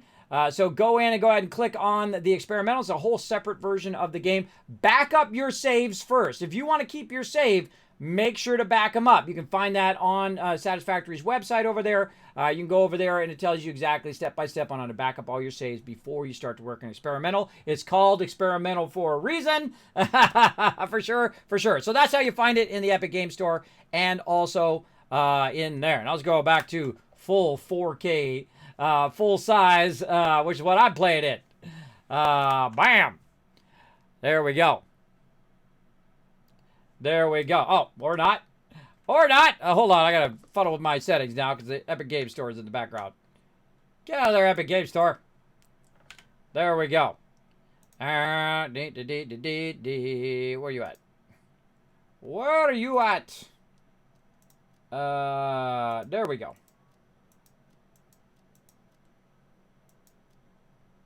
Apply. Confirm. All right. There we go. By the way, if you're a streamer and you're going to stream this game, one of the things you want to do is you want to use windowed full screen and not full screen if you have a capture card like I do, because the capture card will not capture it full screen because it dominates the entire screen. For some reason, it won't capture it. So I always use windowed full screen. So basically, it's like you don't see any of the, the menu bars and any of that stuff, but it's still full screen, but it's not technically full screen. So great little streamer tip for you there. If you're having trouble streaming any game, usually that's what it is. Especially if it makes it only half the side of the screen. Like my screen, this is 4K I'm playing in. You can't see it in 4K though because I only have a 1080 capture card. But I'm playing at 3820 by 2000 or whatever it is vertically. I can't remember what it is. But yeah, it's a lot of beautifulness right here, especially when you get up on the wire. And it's just, oh man, because you guys are also seeing it compressed because it goes up onto Twitch and Twitch compresses it and then runs it from there. But that's how you get the game, everybody. Snatch it up, get it going. Now, back to what we're doing. We're going to try to get in here to the awesome shop and run some stuff into the awesome sink. We got a lot of cool stuff in there. Let's see if we got anything new in here. I don't think they put anything new in here. Oh, light control panel. Floodlights, they did. Indoor lighting. Oh, look at this. Some street lights, floodlights. They do got new stuff in there. I don't know if they have any new statues. I never get the statues. Equipment. Well, we haven't got into the point where we can see equipment yet. And maybe anything new in there. We haven't got to that point yet in the game. But there are definitely some new lights in there. Under, let's see, what is it? Organization? Yeah, organization. They got some new stuff in there. Maybe we'll unlock even more as we go. I don't know. We'll find out. That's all part of the excitement of playing the game. All right. So what we're going to do is we're going to go ahead and start to use our awesome sync. Now, one of the things that we unlocked just a bit ago is our ability to split and merge items. And so I'm going to go over here and kind of split this up a bit where I don't really need all of this stuff at the same time. Now, see how that's not running? That's a red flag when I see stuff not running. I go, oh, God, what's going on? What's going on here? Oh, Kismet, you made a mistake, right? That should be the first thing. When you look up there and you see that thing's not working, made a mistake, everybody. Now, you're going to make some mistakes in your life. Oh! Look out! We got a new Teamwork Tycoon, Reed, coming in, bringing in the Kismet Love Train. He's a conductor of the Kismet Love Train. You know why? Because he's gifting you some subs right now. Here it comes. Gerald Shills getting it. Harold's the Void Hunter, iMatcher, and Jaybirds Gaming getting those Kismet epic emotes. Also, by the way, we're going to do a giveaway, which I totally zoned on. I totally zoned on that giveaway. Let's go ahead and start that giveaway. While the love train is going here. Hold on, let me log in. Get it fired up. Here, you guys watch the Kismet Love Train. I'm going to slide over here and set up a giveaway. I'll be right back.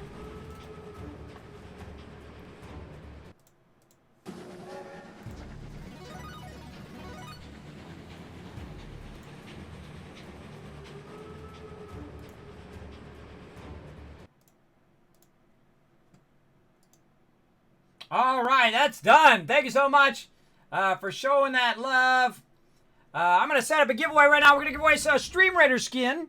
And so all the fact that you just got the free sub means you have 3 times the chance of winning. Just by chilling out in the channel, you have 3 times the Kiz Caps that you're earning as a sub, as a part of the Kismet Love Train, as well as you get all the epic Kismet emotes all month long. So I suggest to lurk as much as you can because I give away thousands of dollars. You see those sponsors I got down there? I'm talking Elgato. I'm talking Bethesda themselves. I'm talking a lot of the big peeps who back up this stream, and I send you all the loot they send me. So there you go. There you go. You guys are going to get that free loot. Let's go ahead and save this out here. I got to remember where the heck I save all this stuff. Here we go. Right in here. Right in here. Let's see. Put that in there. All right. I give away stuff randomly, so you never know when I'm going to give away stuff here in the stream. I'll give away some stuff right now. I'm going to give away a skin here. Where did I save it? Oh, that should go. That should go over here. Oh, okay. Now I know where it's going. Right here in giveaways. Yay. Okay. Giveaways. We like the giveaways. All right. Boom. So, oh, that's a cool one. Oh, dope. You guys are going to get a trip. You guys are going to get an awesome one here. Oh, I think this one. You guys are going to like this one. This is the Cyber Warrior. So I'm going to give you guys a chance at this skin right here. Cyber Warrior skin for Stream Raiders. There we go. I'm going to put that in there. Confirmation. Everybody gets a free ticket. 10 to a maximum of 10,000. Subscriber, 3 times chance of winning. And I think that's good. Do it. Do it! Do it! Do it! There we go! Computer's lagging. All right, everybody. That giveaway is underway for the epic Cyber Warrior. Look at the cool skin up there. It's all glowy and stuff. Cyber Warrior skin. So now you're like, Kismet, how do I be part of the giveaway? Now, I talk about the giveaway a lot here in the stream, and I've lost my voice from doing so many giveaways that I've literally lost my voice. So now I have my buddy Saltbot come up and tell you. He's going to tell you exactly how to be part of the giveaways. Remember, everybody gets a free ticket. Everybody has a chance to win. Let's do it. Hello, this is Saltbot. You might be wondering, what are Kiz Caps, and how do I use them? They are loyalty points for watching Kismet stream. There are many ways to earn Kiz Caps, whether you are a streamer or viewer. some free, and some are for above and beyond supporters. Let me show you how. The easiest way is to hit the follow button and earn an instant 1000 Kiz caps, or by hosting by going to your channel by using the Twitch menu in the upper right corner, open your chat in a new window and type /host space Kismet. Another way is to team up with other Wasteland tycoons in the chat and earn 500 caps for every 5 retweets on Twitter. Each time you unlock another 5 retweets, the amount increases by 500 each time. So you get 500, then 1000 more, then 1500 more, etc. Use the RT command in the chat at any time to find the right tweet. Earn even more bonus Kiz caps by participating in the chat with some GGs. If you want to go above and beyond, you can donate to the stream or subscribe using your Twitch Prime. Or choose one of the 3 levels of sub support. This will get you instant and 5000 Kiz caps, plus Kismet emotes. Earn 3 times Kiz caps just for hanging out in the stream and 3 times the chance of winning contests and giveaways. Let us talk about how to enter Kismet's giveaway. First, type !loot in the chat to check how many Kiz caps you have. Remember that each ticket costs 10 Kiz caps. You are now ready to enter the giveaway. Type !ticket, then add a space and type the number 1. Everyone gets a free ticket and a chance to win. If you would like to buy more tickets and increase your chance to win, you can buy more, like 10, 1000, up to 10,000 tickets per giveaway if you have enough Kiz caps built up. Thank you for being an amazing part of the stream and good luck. Unmute myself. There we go. Good luck, everybody, on that giveaway. Thank you to Saltbot for saving my voice so I don't lose it again, because that sucked. That sucked big time. All right. In fact, the reason I started using Saltpot, by the way, to do voice here is because I did lose my voice, and then he would voice everything when I literally could not speak. That's how many giveaways I do here in the stream, everybody, to the point in which of losing my voice. There you go. Scorpio says, hey, Kismet, is 7 Days Die still on your weekly playlist? I like to watch other streams, but you're definitely my fave on that game. Well, thank you, Scorpio. We will be getting back to some 7 Days to Die. Currently, you can check my schedule down below the stream, as well as on my offline message, on the Twitter, on the Discord, even on my Kismet.gg. You know, I got an epic website right over there, professionally done by a professional designer. That's right. I've been a graphic designer for 30 years. I work for the top companies in the world. A fantastic place to see that schedule and what I'm doing. I typically would suggest you go onto the Discord and find it there. But this week we are, because the Satisfactory Update 4 just dropped, we're going to be playing Satisfactory for the next 3 days. Then we're going to be playing some Valheim for Friday and Saturday.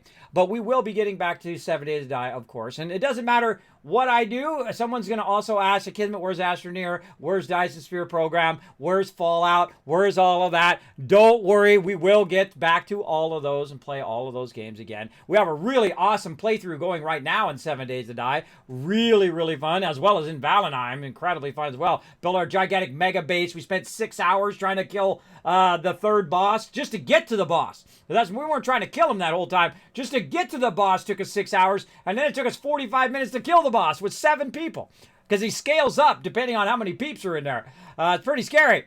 Pretty scary stuff. So don't worry, we will get back to it. Now, again, we're going to be doing that giveaway for a little while. Feel free to sign up for it. If you have any further questions, you can ask my mods on how to be part of that epic giveaway. Now, Kismet done screwed up. Now, here's what you do in life, everybody. If you make a mistake, here's what you do. My bad. I made a mistake. And then you roll on with life. Don't try to cover it up with excuses and reasons why it's the universe and the planets aren't aligned and all that crap. I hate excuses. Fuse broken. It says one of your power grids has shut down. Oh, that's new. That's new. My fuse done be broken.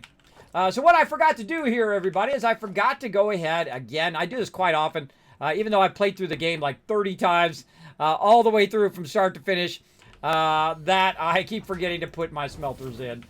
Such is how it goes. All right, so we'll take this out, but no worries. We can go ahead and take that, put that in there, and then kind of hang our constructor a little bit off the side here, maybe. Let's see how it goes. There we go. Nice. I'm liking it. I'm liking it. Let's tell it what we want to do. Copper. Over here, we're going to tell it to do wire. And then very easily, we can go ahead and just reconnect this right over here. Now, if you're a stickler like me, this ain't gonna cut it. You're like, no. You're going to go in and you're going to say, no, I got to go ahead and bring this forward and put that right there. And then go and take these out right over here. And then go ahead and match up all my ramps and all that other stuff right over here. I know, you know who you are. You know who you are. I know you're in the chat. You know you're going to have to not have that hanging off the side. You're going to have to make it just so. And so we'll do that a lot as we go along. We'll do some spaghetti too, just for fun, just to trigger my chat. But we'll try to, you know, make it legit up in here. Make it a little legit. Try to put it on there nice and flat on the foundations. Now, again, in this particular playthrough, we have set some conditions on our playthroughs. And no more floating platforms. We can't just run floating platforms. We actually have to build up structures underneath it if we're going to run platforms like that. So it's going to make it a bit tougher because normally you can just like, you know, I can make a ramp up and then just ramp all the way to the edge of the world without it falling down because there is no physics in the game. The stuff won't fall down. There is a little bit of physics when it comes to your vehicle and stuff like that. It'll roll down the hill and so on. And when you die, you roll down the hill. You're ragdoll down the hill. But there we go. That's a nice clean line there. Like the look of that. Everything there looking awesome. Looking awesome. Now, also, let me go ahead. He pressed it when we were AFK. Again, thank you, Reed, for those gifted subs. Appreciate you coming in. Oh, you pushed us over 100. Let's go ahead and give you 5,000 Kiss Cats. There's 1, there's 2, 3,000, 4,000, 5,000 Kiss Cats for hitting that goal. Over 100 subs. Thank you so much for that. We're going to try to get to 200, back up to 200 at some point. Appreciate everybody supporting the stream. It was a rough year last year. I'm sure a lot of you had a rough year. I did as well. And we're going to try to make this year better. We're going to try to make it better than the last one for sure. And so what's going to happen over here is our power is going to kick out. Oh, we got a blue line now. Max cons. Ooh, look at this. Oh, man, this interface is so much better. The text is also easier to read. Look at this, and we can roll over it. It tells us what's what with what. We need to insert some fuel there. Right there, it says it's idle. And so we want to go ahead and get some more fuel in there. Now, luckily, while we were busy doing all that other stuff, it's been in here making me tons of fuel out of leaves. And then over here, tons and tons. Whoa! We got a quarter box, 1/3 box full of fuel there, everybody. Now we are styling. Look at this. Look at this. 200 in that one. 200 in that one. Now, what it says actually tells you per minute up here now. It says one solid biofuel is 4 per minute, right? 4 per minute. So basically that's about 15 seconds of biofuel per one. So it needs to consume 4 per minute. So that's, woo, mama. Woo, mama, that's going to burn up some fuel. At least that's what I think it's saying. We'll find out. All right, there we go. We got it up. Fire back up again. All right, looking good. It's producing 30 megawatts every 15 seconds. Look, I already called it even without seeing the numbers because it tells you right up here at the top now. Oh, man, I love everything about these changes. I love everything about Update 4 so far. Absolutely digging it. Big ups to Coffee Stain again. Another home run, man. Right out of the park. Right out of the park they go. You should come watch us play some Valheim, Scorpio, on Friday and Saturday. But we will definitely get back to 7 Days to Die. It's one of my favorite games of all time. In fact, I've given away 100+ copies of it out of my pocket here on the stream. That's how much I love that game. Incredibly fantastic. You can also come and join us, everybody. You can join me here. We're going to be doing some multiplayer today. You want to come join me here in Satisfactory, just let me know in the chat. As well as you can come and join me for other games that we play here, like Astroneer. We do have a mega server for that, as well as a mega server for Valheim and for 7 Days to Die. And so whenever I'm playing those games, I turn the server available to everybody. And you come join with us. Unless you're playing Astroneer, I leave up 24/7, so you can play that at any given time, which is pretty fun. All right, see, I got a whisper over here. Hold on, let me check that whisper real quick. Oh, awesome. Awesome. All right. Let's keep it going. I'm going to keep it going. So there we go. We got our power back up and running. Everything's running nice. We should start to see our wire come across here once we got this fired up. Now, if we don't see the wire come across, there's a lot of visual clues in this game that you've screwed up, right? You're going to first look at the lights, right? The green lights and the red lights. Oh, there's a yellow light. What's the yellow light mean? The yellow light means that it has no more room for it to go out. Then it turns green, then it brings another one in, right? Red light means it doesn't have any power. So there's no wire coming down this line. So that's telling me, hey, Kismet, you forgot to do something like run my lines, which is most likely what I forgot because I only seen 2 there, and I've got 3 items there and the original line coming in. So that's telling me straight away, hey, Kismet. But also I can look up here and see that it's red, telling me it doesn't have any power. And so let's run our power. And there we go, coppering. Oh, I love that so much. I love that new interface. It makes it so much easier to understand what's going on as opposed to having it like that. And see, it's constructing in the center and telling you this is what's coming in and that's what's going out. I love it. I love it. All right, very nice. And then over here, wire. And then we're going to fire up that wire. When we see the wire coming out here, down the conveyor belt. GG. GG. There we go. Okay. Now, because this can only take in a certain amount, 30 per minute right here, we need to go back here and say, okay, well, wait a minute. How much is this producing? This is producing 60, but it's running that 60 in there into this thing. And what's going to happen is I'm going to get a big backlog of it, which is happening right now, a big backlog of all of those resources. I don't want to do that. I don't want to backlog those resources. Guess what I'm going to do? I'm going to tear this all out again. You're like, oh, kill the guy. You keep putting it in, taking it out, putting it. I'll do that a lot in the stream because I like to explain stuff as I go along.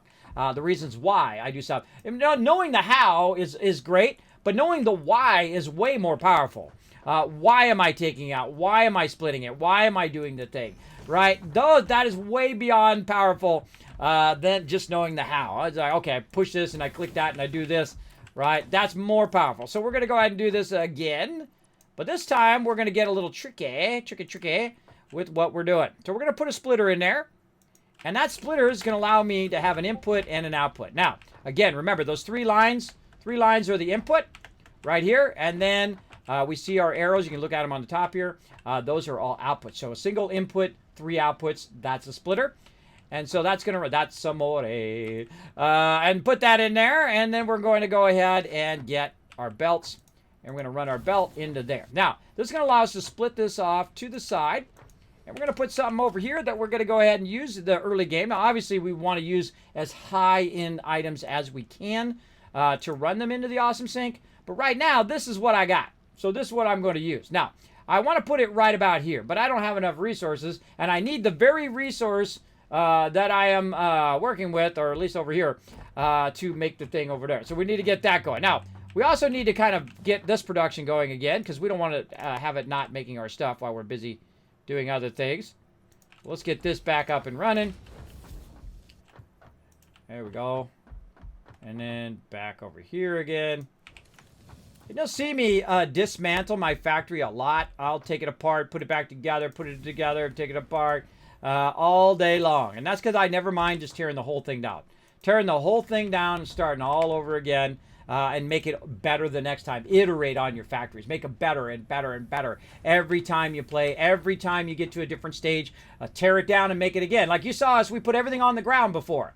And then we just, boom, now we're on foundations. And then when we're done with foundations here, we're going to start going vertically, start building the factory vertically, and put all of our machines actually on the higher level.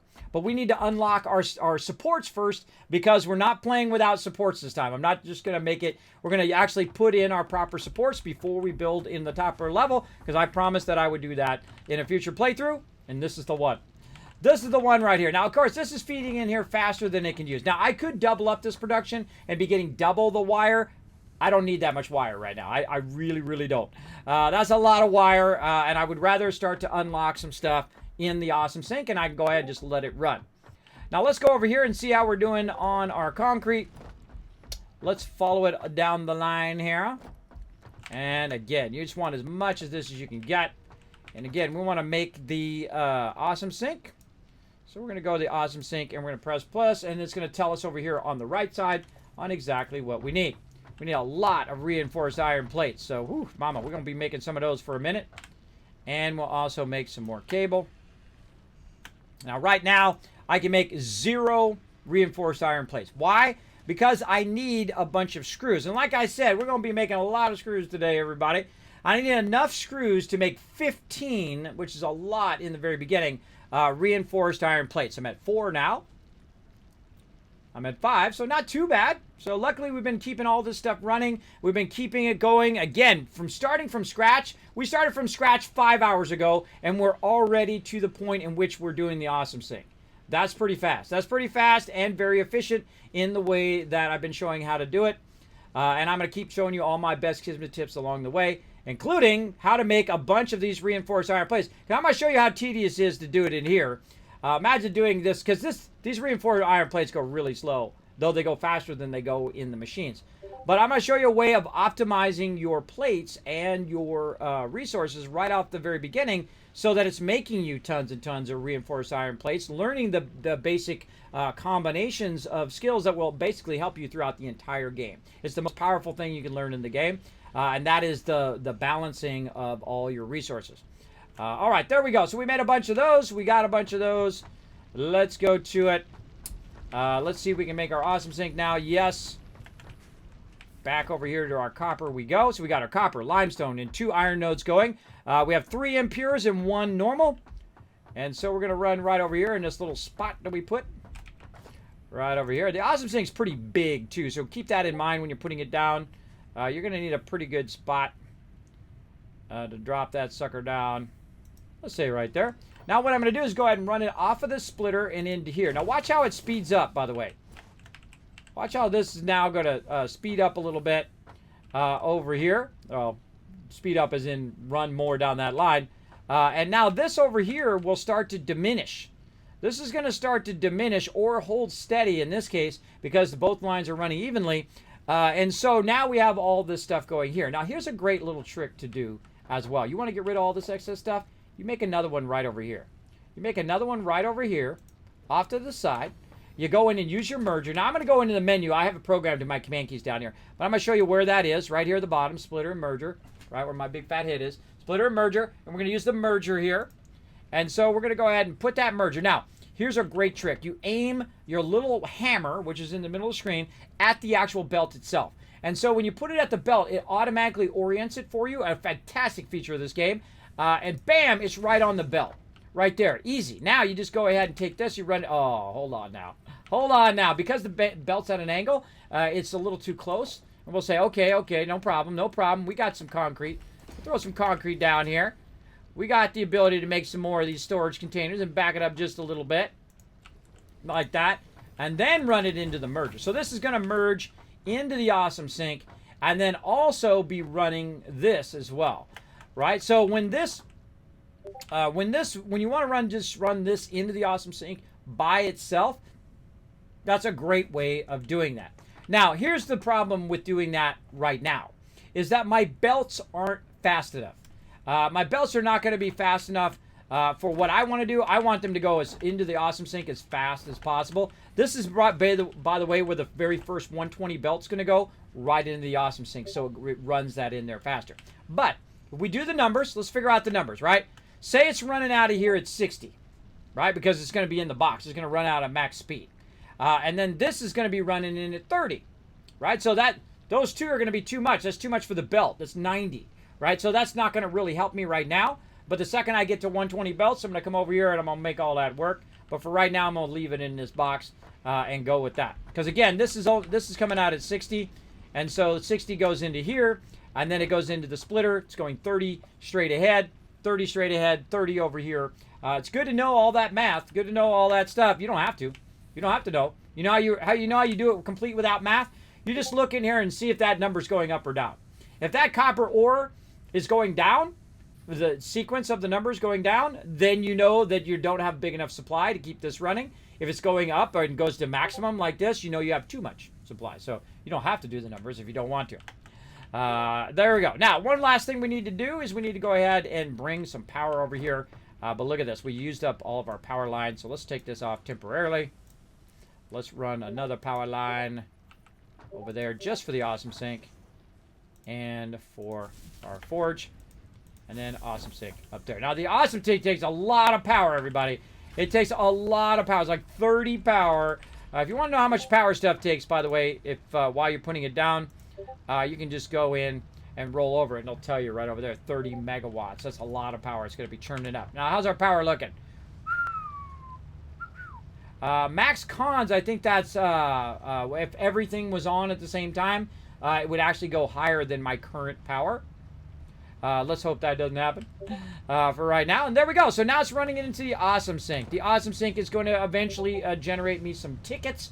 Those tickets I will then use to unlock stuff in the Awesome Shop, including my vehicle. That's usually the first thing I unlock is that vehicle, so I can get around my factory in real far distances instead of just walking everywhere.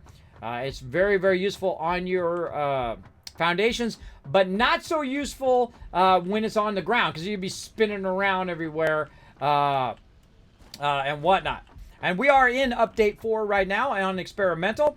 And again, we're working our way across from the very beginning here because we want to see all the stuff along the way. We already opened up a previous save and we looked at all the cool stuff that can be unlocked.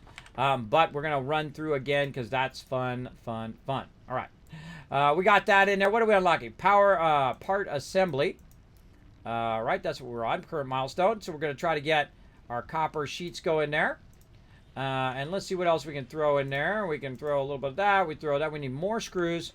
And we need cable. So we need to get that production going at some point. Let's see. We're going over here for rods. Oh, man. Made me a bunch of rods there. Thank you very much for that. Now, what I can do here is I can take these rods and I can run them out and utilize them as go. So now we have a bunch of splitters and mergers. And those will help us a lot in what we're doing. So let's go ahead and extend this out a little bit. Let's go pick up that bush. Bushy bush in the way. And we're going to go ahead and make another one right over here. Then I'm going to hit F, middle mouse button. That's going to allow me to pick up that item that was already there, so I don't have to go to the menu or put it in my bar. That will help you a lot, a lot. And then I'm going to go ahead and make another constructor over here, right over here. And again, we need more stuff, right? We need wire and we need all of that. No problem. I don't have to run all the way back for it. I'm just going to go and throw a workbench right there. I'm just going to run up here. I'll make it myself. Man, I don't have to run and do nothing. I don't have to do nothing. Now look how fast that cable goes. Cable, wire, rods, they go really, really fast in here. They're among the best things to make just on your own. So we'll make a bunch of that real quick. We'll also go ahead and make some screws. Right there. I think we only need one more. I think we already have one. Yeah, we already have one. And then right into there. And then what we'll do is we'll go ahead and change our mind here. We'll take this out. Instead of it running into there, we're going to divert some of these rods to be made into screws. So we don't have to do those anymore, right? So we'll go ahead and say, okay, we're going to take this out. We're going to run it right in there. Everything seems to be brighter. I think my light is brighter. Oh, a little too close there. A little too close on that one. And again, I have it programmed to my hotkeys so I don't have to keep going in and out of the menu and doing all of that. All right, so there we go. So that's going to go into the new one. This one's going to go out of here. And so we're going to get half of the rods into our rods box. So when we need some rods, that'll be in there. And then half of the other ones are going to go into this, which is going to make our screws. Like that. Very nice. And then we go ahead and take the output of our screws and we run them into another box. And then we go ahead and tell it to fire up. Oh, we need some power. Where is my power line from over here? Where are you hiding, power line? I know you're here. Sneaky, sneaky power line. There you are. Hiding. That one's running across. That's connecting to that. All right. Let's go ahead and just run one back from over here. Now, later on, you'll see me start to use wall-mounted power lines. Oh, I love those so much. And the reason why I love them so much is there's 4 connections on both sides. Which is awesome. Awesome. Now, we'll do that battle here in just a second. Let's get these screws rolling. All right. Now we don't have to make screws no more. It's going to do all of that for us as well. And there goes our screws and our rods simultaneously. I love the fact it's got fixed. Look, I'm representing today, everybody. Got my Fix It shirt on. Got my Fix It shirt representing up in here. Let's do it. Oh, I just bumped the thing and gave you guys an extra 1,000 kids caps. There you go. 1,000 kids caps for everybody.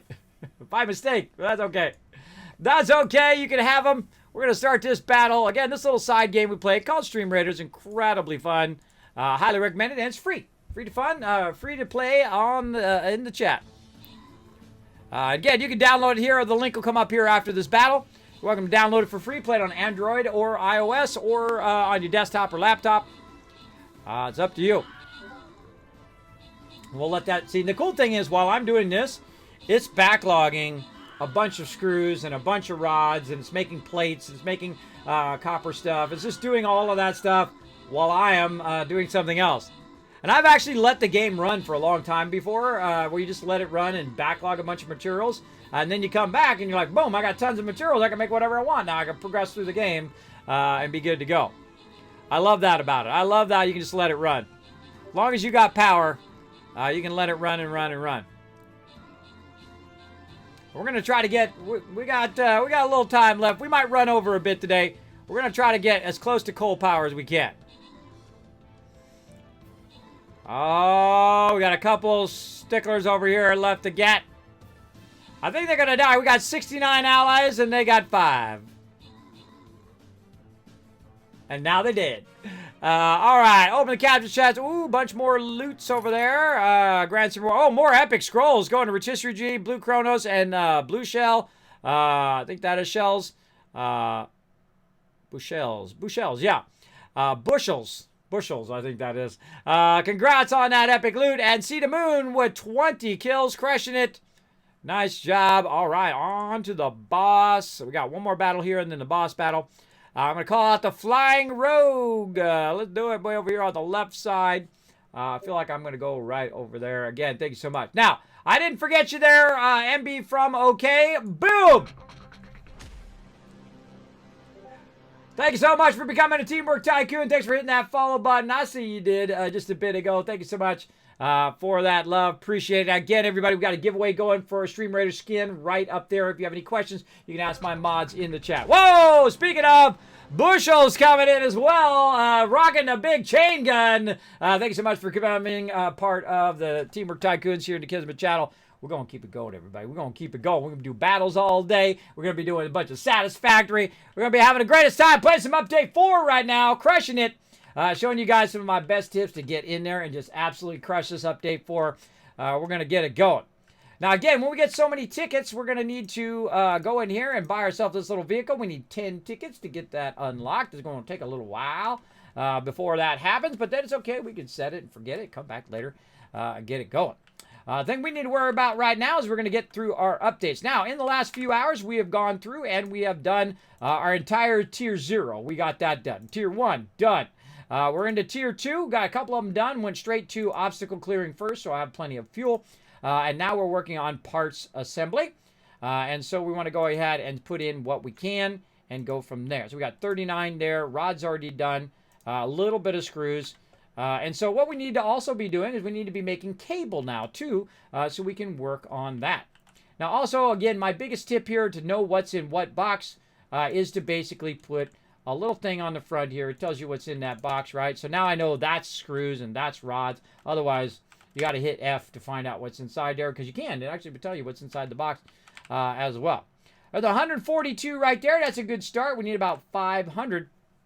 While it's doing that, let's go ahead and work a bit on our cables as well. So we're going to take this out. I just did this to be funny. Let's take that out. Let's go ahead and put another box right down here. And so what we're going to do is we're going to do the same thing we just did back there, except for we're going to do it over here. Let me turn my sound back on. Like this. We're going to go ahead and flatten all this out nicely. And we're going to run the next item into that box. Now, one problem is I've got the lines that are turned there. You know what I'm going to do is I'm going to go ahead and take this out. And then I'm going to go ahead and put this connected over here. And this is just your logistics. Put that into that box instead. That's because I'm going to have my 2 copper items right here into this box. Now, one of the things that's going to happen when you do have this thing in the front is you do want to come up here and take this out. Otherwise, it'll just confuse you. It's like, wait a minute, it's not concrete in that box. Why is that concrete in the front? Right? You definitely want to fix that. Now, over here, we've got a little bit of room that's going to do a fantastic job of putting down our constructors. But we don't have enough cable and stuff again. So let's get up here. Let's go ahead and just throw it down. Oh, over here. Just throw it down wherever we need it, right? So we need it right about here. So let's just go ahead and throw it right there. I put these everywhere instead of running back every single time. Now, we need a couple reinforced iron plates. Let's just make those ourselves right there.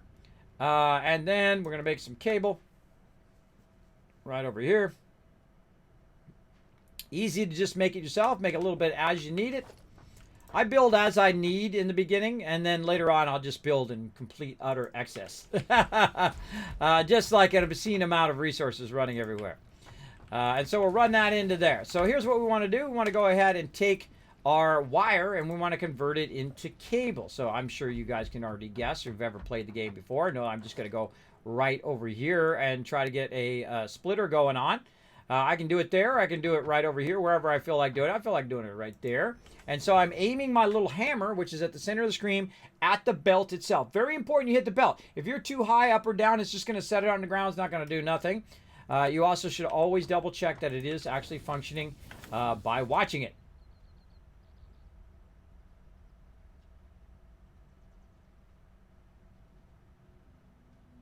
See, something funky going on there. Why is it not go? Oh, wait. Oh, look, I got my first bug, everybody. Oh, look at that weirdness. Oh, I find all the bugs, everybody. I find all the bugs. Yeah, look, when you're on the conveyor, it turns it to... I wonder if it's supposed to do that on purpose. Is that meant to do that? No, this one's not doing it. Just this side one. They don't call it experimental for nothing, everybody. Now, this is one of the most vital things, to be able to see your belts. So, hey, Coffee State, I found one for you. I'm not going to report it. I'm sure somebody else will find it. I just played a game. All right, so there we go. So we want to put the wire in there. Now, to get that started up, we're going to need some power, of course. So, oh, God, look at this. Oh, God, look at all of our power lines used up. Let's go ahead and just run it its own power line. There we go. Want to tell it what to do. It's off and running. And there we go. So now we don't have to make a smelter and all that stuff because we already have the wire being produced. And it's going to run half of the wire into our box so we can use the wire. And then it's going to run half of the wire into here so it's making cable. And now we have cable running. And that's how you scale up, everybody. That's how you scale up in this game. And you'll see it start to come out there. And then we'll put this one here so we know what's in that one. There we go. And then we know this one up here is our other one. Again, we'll awkwardly make this run down here because reasons. There we go. And then we know that one up at the top is also our wire. Now, normally I put them all at the ground level. And you'll see me start to stack them at the ground level, and I'll start to move my production away from my hub. Or even better is what I'll do is I'll put my hub up a level, and I'll have all of the resources come up to me instead of me going to them. Which is not how I like to do it. I like them to come to me. All right, what else we got in here? We got a little bit of wire now being produced. We got screws being produced. Let's go see how our screws are looking over here. Oh, there we go. A little bit more, 254. We're about halfway now. Now, this would be the perfect time to AFK. If you were going to AFK, this would be it, right? Because you got things running. Now, before you go AFK, though, keep in mind, you got biofuel running over here. And so when biofuel is running, eventually it's going to run out. So I would go over here and take a look. That's pretty good. But you know what? I'm just going to max all this out. Like so. And there we go. Looking sharp, looking sharp. That's all going to run and run and run. And I could literally AFK. And if we wanted to figure out how long it would run for, right? Because now it tells you up here in this upper left-hand corner. So one solid biofuel in there. And it's going to be 4 per minute, right? So it's going to use one solid biofuel 4 per minute. And so it's 15 seconds each, right? So if we take, we divide basically 200 divided by 4 is what you want to do, right? To figure out what that number is, or because it's going to be, that's going to be 1 minute per, right? Hey Siri, what's 200 divided by 15? 200 divided by 15 is about 13.3333. Now you're like, wait a minute, what's 13.33? Well, remember, you're dividing it by 4 to find the minute. You're not dividing it by how many seconds it's taking, right? The math order is very, very important. Hey Siri, what's 200 divided by 4? 200 divided by 4 is 50. Is 50. Now, we could have done that in our head. That was pretty easy. But you get the idea. So, basically, that's going to run for 50 minutes. That's how many minutes it's going to run. So, a little less than an hour that actually will run. And so, we could AFK, peace out, come back in an hour, right? And so you can figure out all that math easily, but you get the general idea of how long that is going to run. And that will run for a while because I put a bunch of biofuel in there. And of course, we're going to get even better and better fuel as we go along. Now, again, all we can do now is pretty much wait, or we could accelerate it by making it ourselves, which I'm going to end up doing because I usually just kind of supplement. Whenever I'm waiting for the game to do something, I supplement it with me doing it, right? So right now we've got 70 more. We're waiting for that to go. Over here, you're going to find you have so much cable that it's going to backlog like a beast at some point where you just have like thousands and thousands of all of those resources. But while we're waiting, let's go ahead and say, you know what? How fast can we make it compared to building it in that machine? Pretty darn fast. The cable's going to be very, very fast. Screws seem like it's fast, but that's only because it's making one at a time. When you really want to make like 500, 1,000, 10,000 screws, you're going to be going through a lot of screws, that's for sure. There we go. So yeah, definitely 7 Days to Die will return, Scorpio. I appreciate you asking. Appreciate you asking. Don't worry, all those games will return at some point. But obviously, I only have so much time in the day and only so much time in the week to play games. So I try to rotate in fun games that I think would be fun for everybody. We also do Learn to Play sessions this week, by the way. 2 Point Hospital, Stitch in Time, and another cool game, Airport CEO. So we're going to be playing that this week as well. We'll be doing that tomorrow and on Wednesday. Playing some Learn to Play stuff. That's where you can backseat game all you want. You'd be like, Kismet, try this. Kismet, do this. I'm a 2 Point Hospital pro. Try that. Try this. Try that. Right? You can backseat game all you want. Gets it out of your system. Gets it out of your system for sure. All right. Well, I think we got enough. I think we're good. I'll make an extra bit there. Okay. Now screws. We can make 3,000 screws. So what would be faster? Me waiting for it to make it, or me to make it myself? Let's find out. Let's find out right now. Now, again, I need about another 250. Now, here's what I suggest. When you get close, right, say you need about another 250. When you hit about 200, I would stop and then go look and see how much is in the box itself, because that would just save you that little bit of extra time. So when we hit 200, we'll go see if there's about 40 to 50 left there, and that'll help us out.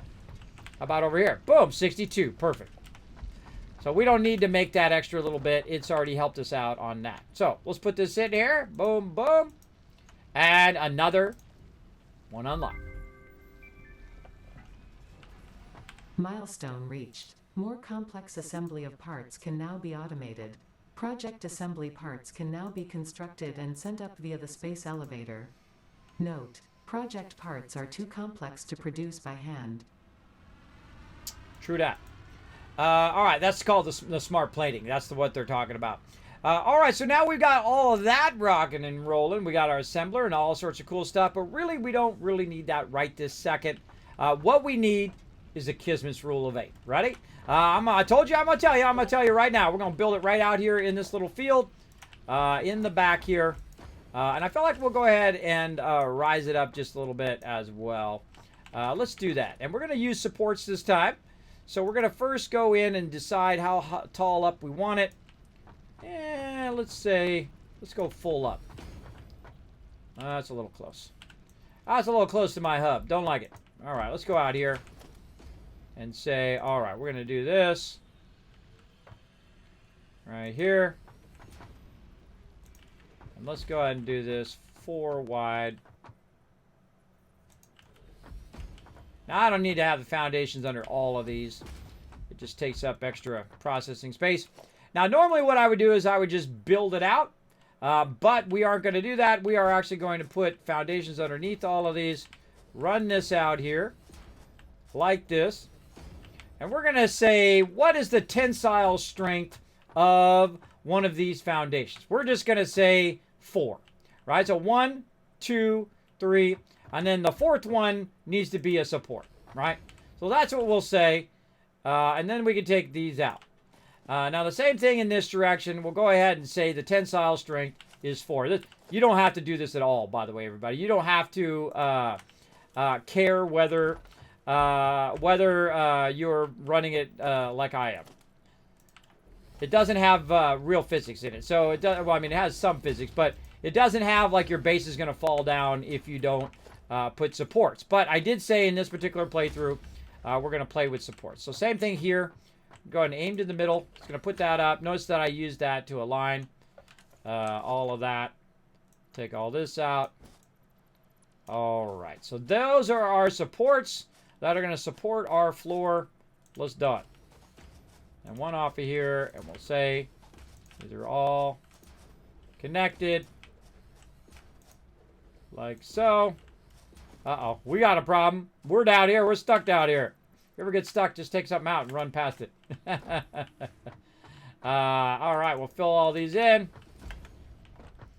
And we'll say that is properly supported. Nice. All right.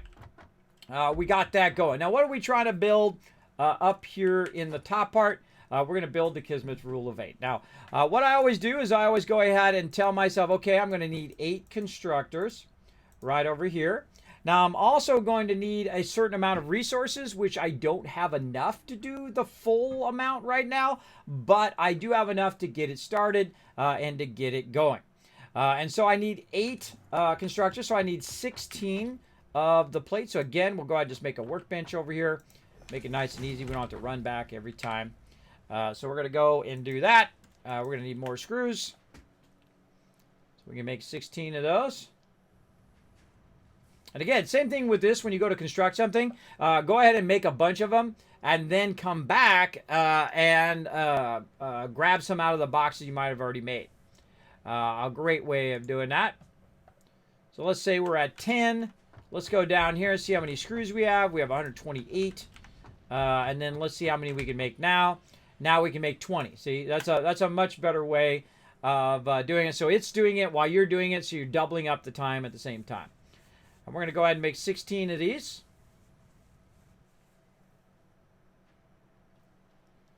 And this is going to replace a portion of our production as well. 16 total.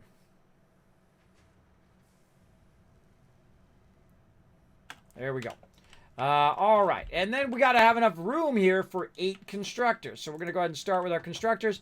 And I'm going to look at which way my iron is coming in and all of that stuff to try to anticipate. Maybe we'll push out one more as well. And we'll say those supports down there can support an additional 2 hanging off the end. There we go. We'll pick this up. Put that in there. Say that that can support that. Now I want to get that iron. I want to run that iron right up here into here. And I'm going to go ahead and turn my constructors this way.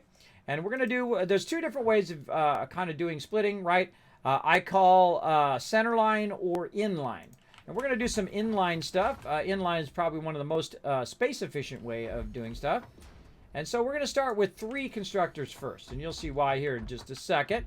Now I'm going to take this box out. I'm going to take this out. Oh, God, there I go. Dropping stuff on the ground again, as Kismet does all the time. Got a bunch of random junk in my inventory. Whoa, look out. Incoming. Oh, God, run away, run away. Oh, God, hide, hide, hide. Just kidding. That's my ship.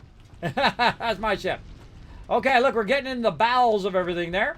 Now let's run over here to our extra boxes that we have a bunch of just random loot in right now. And we're going to go ahead and run that stuff into these random loot boxes so we're not lugging that stuff around.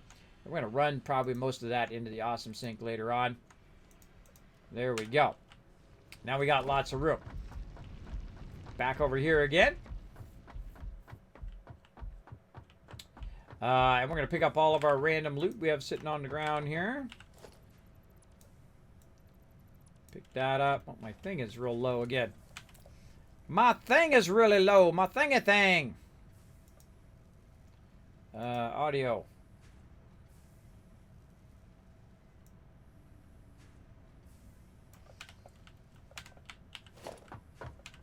There we go. All right, pick that up. If you see those boxes, that's because you were overburdened. Now, see this right here, making some plates? You don't need to do that. Taking that out. Taking this out. Now, one of the problems with my plates right now is the fact that I have an impure node. It's just not enough to make enough of the stuff I need, right? So it's going to come out of there at 30. It's going to produce so many plates And those plates need to run into the next stage. So we're going to say iron plates. How much does it need to do? Each one of these need a 30 input, right? Just to make the plates itself. So we're definitely going to need to go find some more resources somewhere so that we can keep these plates going, because the nodes that we have are just going to be insufficient to make Kismet's rule of 8. So you need a good amount of input of your iron. But we can at least get the first one going. And so what we'll do is we'll go ahead and have it smelting down there, and then we're going to run it up here, and we're going to have it split. Now that split is going to be right off the end here, but it's going to come in from this direction, right? So we're going to rotate it around, look at where that orange is. That orange means an input, and we're going to do something like that, and then we'll run this into here. So it's going to come from down there, where it's being smelted, into this first one. There we go, and then it's going to run into here, and that's going to take our iron ingots and make them into plates, just like you saw before. But we're going to do something special with that eventually. Then we're going to go in here, and we're going to go ahead and merge these together. And again, our first one's going to come in from the actual machine here. And so that's an input, this is an input, that's an input, and this actually is an output. So that's going to run down the line. And so we'll go ahead and start with our first 3. Like this. Actually, we should just put in all of our splitters first, and then, because it's safer to put all your splitters in first, because sometimes it rotates it back the wrong way. I don't know if it does that here in Update 4, but it can be very frustrating where you're just doing a whole bunch of them, you're switching back and forth, and all of a sudden it turns it the wrong way, and you're like, well, what? I just picked it up from the other one. Why did it turn it the wrong way like that? I don't know. Now, these first 3, now we're going to end up with 8. That's why we call it the Kismet rule of 8, or also because of the infinity symbol. But we're going to do the first 3 as plates right here. Plates, plates, and plates. And there we go. And we'll go ahead and run that into the merger. And that'll be all set up when we have enough copper running down that line to make that, or enough iron running down that line to make that work. And there we go. Now, another thing I'm going to do, one of my favorite things to do, is to go ahead and put the actual power pole on the back here. Right, now I could put it right there, but really not a great place to put it. I'm going to pick up this splitter, and I'm going to line these splitters up like this. There we go. And then we'll run the splitter to this one, and then this one's going to output right there. And this one's going to come out of this one and go into that one, and then into there. Nicely. Now get up on the belt and then jump up here. Now if I go in and I say, hey, I just want to put a power pole down. I don't know why they just don't have it where you can just snap that in there.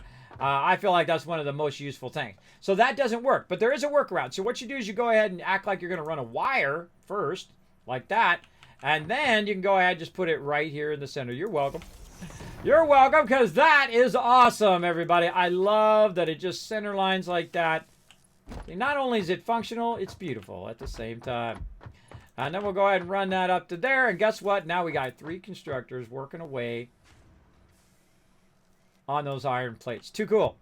Too cool. Now, while we're waiting for all this stuff to run, we're going to need to have this, take all these plates and run them into a box. So this last one here, instead of it going straight that way, we're going to change our mind on that one.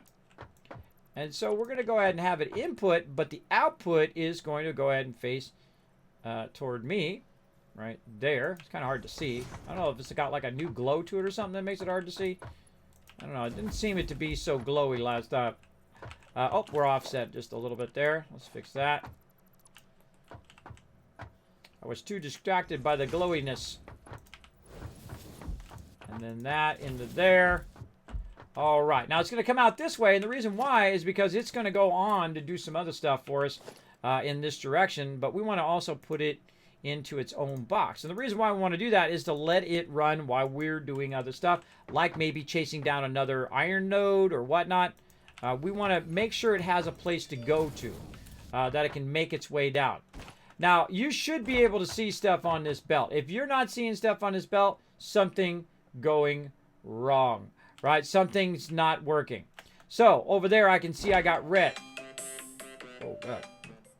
Scared me. The whole house seemed to shake. And so, basically, we can see that this is stopped. We can see that these are red. We got red over there. Uh-oh, red over... Uh-oh. We got red everywhere. What's going on? What's going on? Let's go see what's up. What's going on with our power over here? Right over there. Oh, it's on like Donkey Kong. Something, it cut out all my power because we probably peaked there. Let's find out. Oh, no. One of them must be out. Did I not feed one of them? 149. 150. It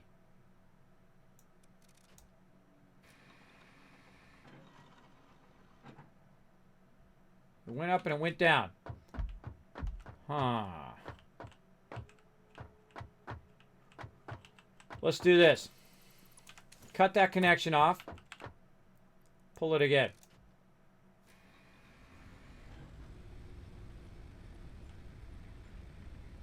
Okay, now it's working. Something funky chicken going on there. Remember, it is experimental, so... Oh, yeah, it's peaking beyond... we're just not seeing it, but it's peaking beyond the power consumption there. Here's a great little trick. Again, I was showing you this earlier. I'm actually going to take this pole out. And this is the central pole for all my power. In fact, let's pretty that up a little bit. Let's go over here and say, you know what? Let's just make a nice, beautiful center pole right there. And let's just trifecta that baby. All right, there we go.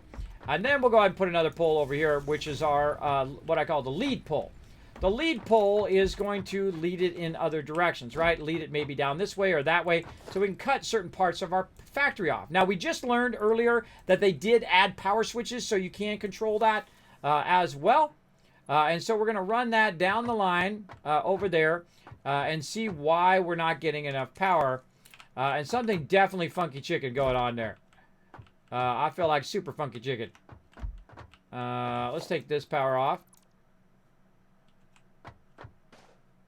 Something funky with the power. Because again, this is going to here, and that should be more than enough. Now, when in doubt, whenever you're playing like a beta or alpha or experimental, when in doubt, take it out. That's what you do. All right, let's take that out. Let's just run this directly from there into our extractor. All right. Let's start it up again.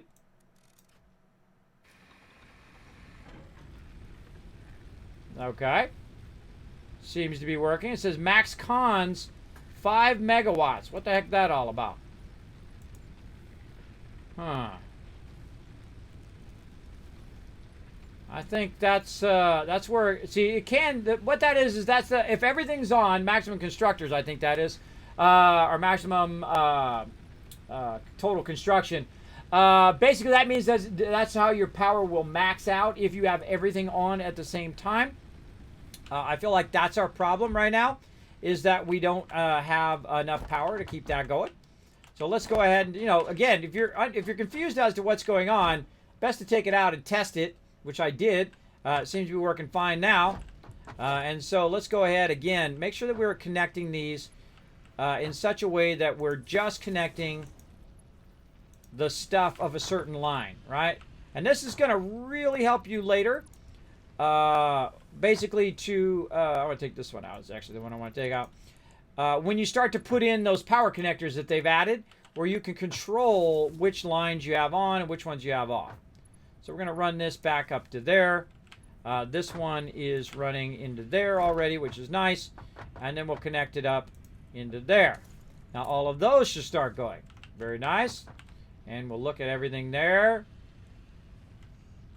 Weird, it doesn't. I must have turned that other stuff off. Where's the red? Oh, it's all in exact matching, except for my my total capacity. Both the max cons and the consumption and production all is the same, so they're all on the same line. That's why you can't see them. Okay, so that's all looking good. Now we clean that power up a bit. So now this is going to go ahead and churn out tons of plates all day, every day.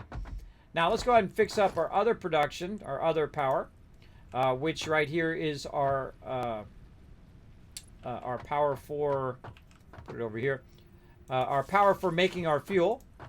So let's go ahead and put that back in. And, oh wait, not what I wanted to do.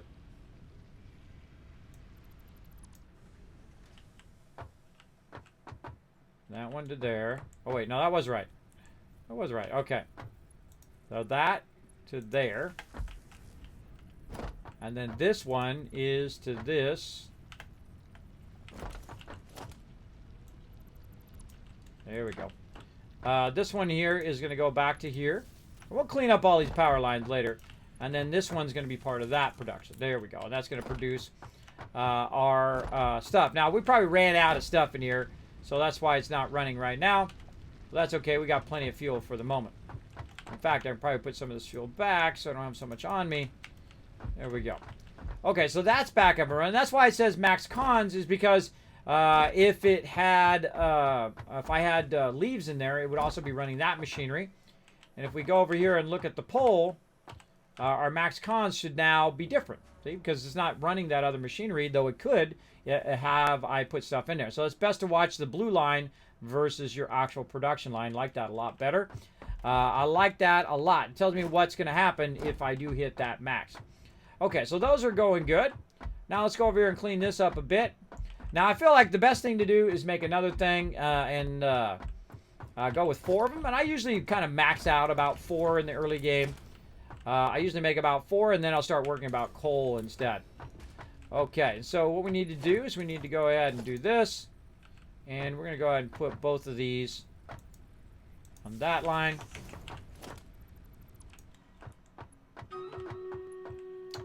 And we'll hit that one and both of these on that line. Reason why is you can only have 4 connections, and so we'll connect this way.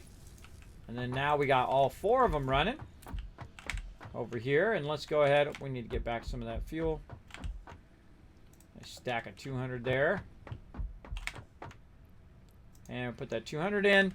And now what's going to happen is our max is going to go way up.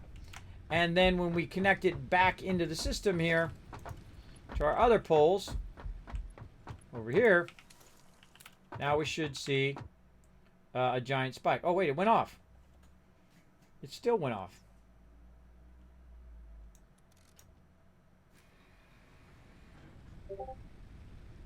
There it goes. All right. Now that we connected it back in there again,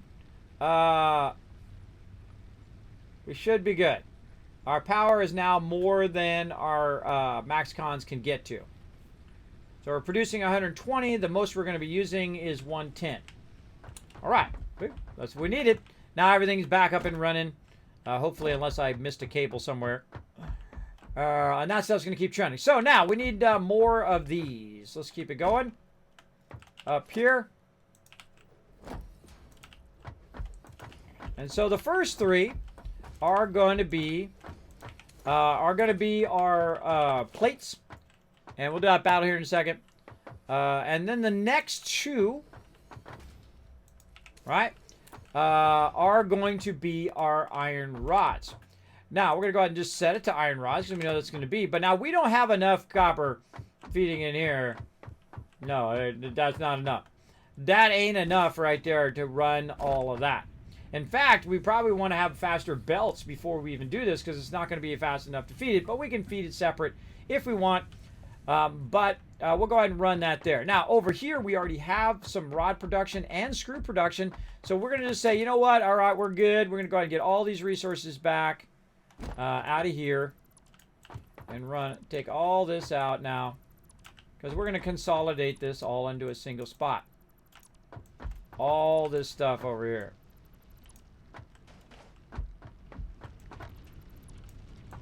And take all that out. Oh, now I'm dropping stuff on the ground. God, drop it. Dropping stuff. All right, now we need to think about the logistics of how we're going to run this. We're going to run that right through those 2 things right there, which are in the way. Now, I do a lot of this. You'll see me take a lot of just random containers, throw them down, and then I'll throw random resources in there temporarily to get it off my character. Just so I have enough of the resources to make stuff, but not all this random stuff that's slowing me down. All right, now we'll take that back out. And all of this. There we go. And now we can leave in there. So what we want to do is we want to get this around and back over there, but in that form. So let's go ahead and take it out there. Let's go ahead and reset this up again. This time, production smelter. This time we're going to put it on the other side. Now our power pole is going to be in the way, but we're going to just try to nudge it as close as we can. Now if I get it too close, it's going to block this. So you know what? Let's change our mind. Right over here. Kind of where we had it, but we're just going to run it direct because we know it's not going to go. It's not going to outrun this because it only comes out at 30. And this goes in at 30 and out at 30, right? The extractor over here extracts at 30. So we know that's all lined up. But we do want to put another box in there. Again, if you missed this earlier, I'll just redo it. But we want to put a box in there so we can use up the excess stuff later on. There we go. That into there. Then the smelter. Smelter, there you are. That's in. You are going to make, whoa, power line, power pole. Oh, you hold down E. It gives you one or the other. Oh, that's cool. I did not know that. Is that new? I have no idea. No idea if that's new. I don't think I've ever tried that. Okay, put that in there. Tons of extra iron ore. Let's put that in there so I don't have to carry that around. It has its own little storage. And that's going to go in there. And we'll go ahead and just back chain some of that right there for now. Okay, so that's doing iron ingots. Now, I could go and make more production and do all that, but I'm actually consolidating this production. So I'm going to go ahead and say, you know what? We want to get this off the ground. Let's go ahead and lift this up so it's not in our way. And then we're going to run it straight over here. I'm going to lift it up just a bit and then merge it with this line.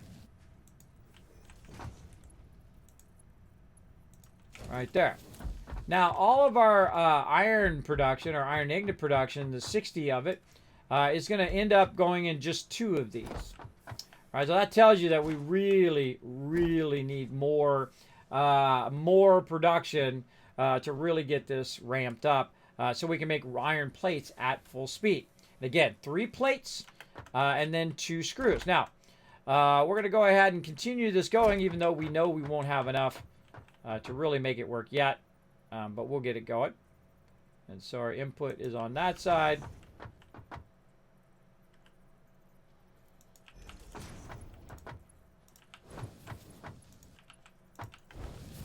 Oh, that's offset. So I went to the side there. No, no, no. Fix that.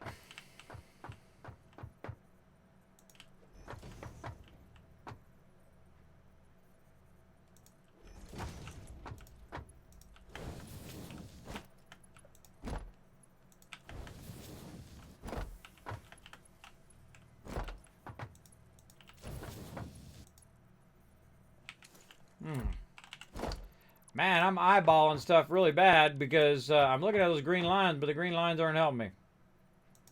Green lines, work with me, bro. Work with me, green lines. Sometimes they're off because of something else that's in the distance. Or sometimes just bad eyeball and I click it right the second when it moves. Okay, so those are going in there too. Let's go ahead and fix this here. We're going to need to take this one out. And then we can go ahead and run another line. And we're going to run that right to the center there. Again, if you use your wire run, it'll allow you to put the pole up there. And there's 2 there. And then we just need that last one. But actually, we're going to need more later on. So we're going to go ahead and just bring that over there for now. And put that in there. So that is the beginnings of Kismet's Rule of 8. And so we have almost 8 constructors. Again, 3 plates, 2 rods. And again, we're getting to the edge here. So we're going to go right up to the edge here.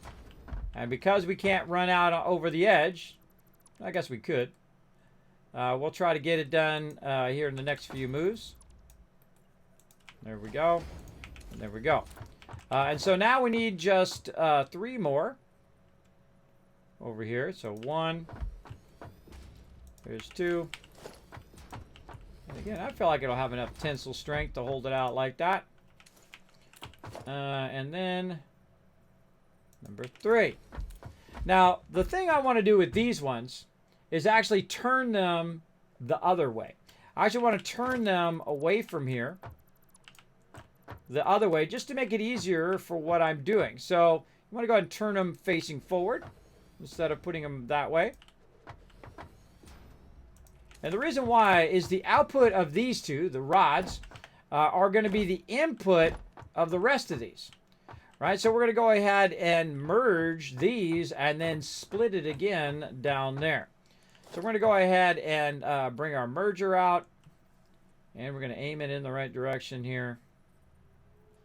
Let's say right there. And same thing over here. And then we'll put this to go into there, out of here, into there, and so on. And then it's going to come out of there, and it's going to go into these, because this is going to make the rods that actually make the screws. And so once you understand how to balance all of these things, how you balance the inputs and outputs and what goes from what to what, and again, this is probably your first biggest hurdle in the game, is the fact that you got to find this combo. Oh, we need more concrete. You got to find the combo that makes it run the most efficient. Now, again, we don't have enough iron and whatnot. We'll get to that in a minute.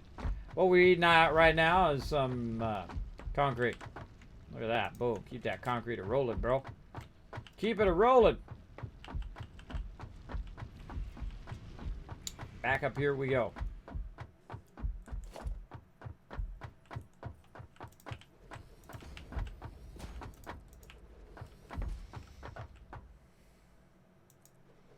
We'll put another support in there just to say, hey, this is the support. All right, and then we got that going. We want to merge this out this way.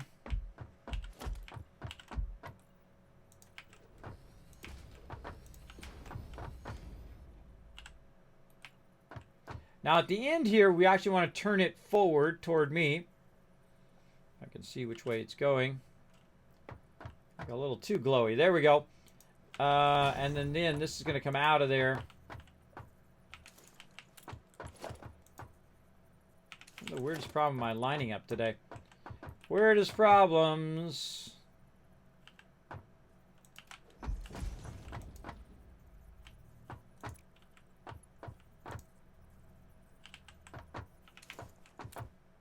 Huh. I'm using the wrong thing. Merger.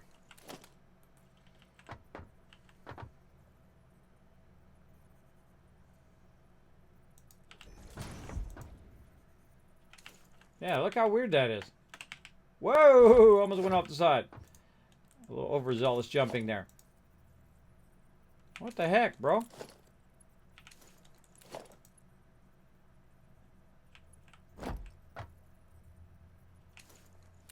Oh! Those are all rotated the wrong way. Duh. Merging, not splitting. Merging. My bad. Merging. And then merging. I thought I had that right, but let's try it again. Yeah, because 3 is... Oh, I got it backwards. I have it backwards. I am splitting. That's what I'm doing. I got it backwards. Yeah. Because it's coming out of here and going into there. Oh, man. I'll tell you, that's sleep apnea for you. All right, now I got it.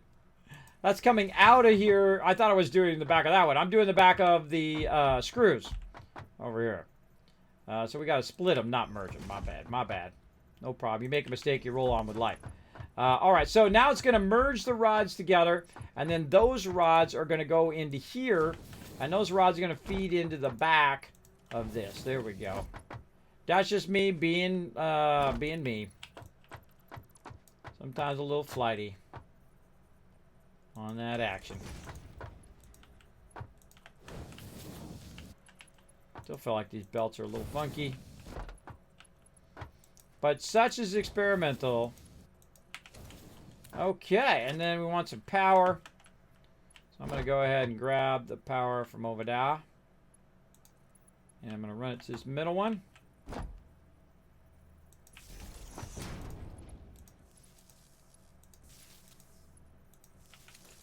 Okay, and then we'll tell the screws, and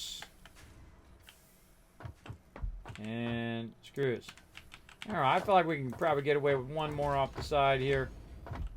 Again, we're not going to do too much up in the air stuff, but we have been putting down supports that we're going to call legit for doing that. Now we need to merge. All right, getting ahead of myself there. Now we need to merge all of these and run them this way. Oh, that's too close. Good enough. Good enough. And again. And now that's going to come out of there.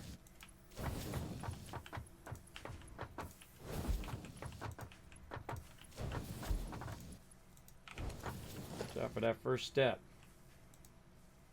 It's a doozy.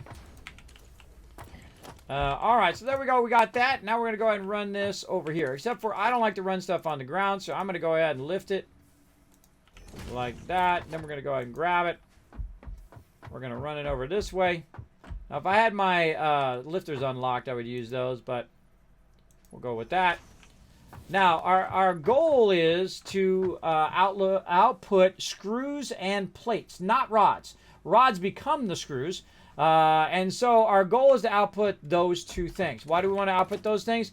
Well, when we output those things, we can go ahead and use our larger item, our assembler here, which we'll need to make some rotors for. And we can go ahead and combine those two things, and it'll make us reinforced iron plates. Now, it's going to make it at a much slower speed here until we get this ramped up. But we definitely are going to need to make some more plates and some and more stuff. More craft bench out here. There's one right here. And so more reinforced iron plates. We'll make a bunch of those. Or actually here, let's just tag it in the thing and say, hey, we want to make 2 assemblers. And that's going to tell us how much we need to make.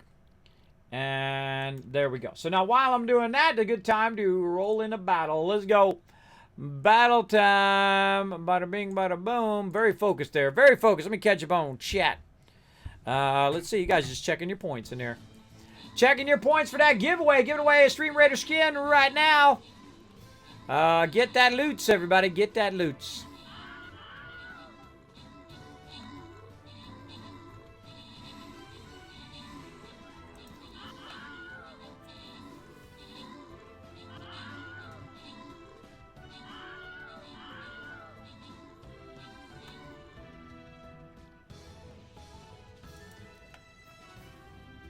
How we doing? 2 enemies left, hiding in that little corner up there at the top. Oh, getting them with that range. Hiding in their little spot there. All right, open the capture chest, grants reward. Let's see. Reckoness, Rotisserie G, Reaper, Blue Chronos, and Insane Paco Taco. All getting some love. And Cedar Moon. Whoa, look at that. Cedar and Taco both getting 31 kills. Cedar Moon coming in MVP. Nice job. All right, how much time we got left? You know what? Let's go a little extra. We'll go one more battle here. Try to get you guys a boss win. Just going to pull in the Wasteland Tycoon. Do it. Boom. Come and join us, everybody. We're going to do probably one more battle here. And then we're going to call it a day. All right. I feel like we got a lot done. Absolutely crushing it. We made a bunch of, I was making a bunch of screws and whatnot so I can make rotors. And so I'm going to make a bunch of these rotors up. And that's going to allow us to make 2 assemblers. And once we get our rule of 8 set up, we're really going to be styling. Really going to be styling and profiling. Yeah. All right. Let's push this out maybe one more. In this direction. You know what? Just to be legit, we're going to go ahead and put one under there. And say, okay, we're holding that side up with that foundation. All right. And assemblers. Let's say one there. And right here. Now this is different than your, look, there's some artifacting. See that weird how it brings in the things before it brings in the rest? Yeah, that's a little weird there, but again, it's experimental, so funky chicken stuff like that's going to happen. Now, this is our plates, right? All of our plates going here. So we want to go ahead and get our plates into here. So what I'm going to do is I'm going to go ahead and use my lifters, like so, to put those up high on, let's do the first two, like that. And then this lower side here, what I'm going to do is put a splitter in between those two sides, which is going to be a 4 right here, a number 4 on my bar. And make sure I'm back far enough where that looks legit. Now it's in the thing. I don't like it to clip if I can avoid it. All right, and that's going to go into there. And this is going to go into there. And then this is going to come from way over here. Let's see if we can get that in there without clipping it too bad. Perfect. All right, that down in there. Okay, it's the running screws in there. And now we got to get our plates in there. So let's go ahead and take this and run that in there. Oh, wait a minute. How we? Wait. We need to get it to split in both of these, right? Well, guess what? We got a nice little splitter right here. That's going to help us out a bunch. So we can just take it from over here, run it around a little bit is what I suggest. Run it around a little bit and then lift it up. So you get it up nice and high there. So it's going to come out, turn around, lift it up above all this other stuff. Run it right into there. And there we go. Easy peasy. We now have our second item run. Oh, little problem there. Little problem. Ah, too close. Too close. Happens every time. Now what I can do is go ahead and switch this like this. I take this out and say, you know what? Run it like this into there. And then put my lifter on the ends and turn it around the right way. And then put that into there. Going to work just as good. Now we got to tell it what we want it to be. Reinforced iron plates. Now if I've got this at full speed, this is going to be 10 reinforced iron plates being run out of this particular item here per 10 per minute. And so we'll go ahead and I don't want to go over my thing. Now I'm using the larger foundations right now. Normally I would go down to an 8x2, but we'll go ahead and use the larger ones for right now. We'll deal with it later. Let's get this going. Darn trees! Who needs no stinking nature? We don't need no stinking nature in our factory. Now again, I'm going to go ahead and put one right there just to act like that's a support.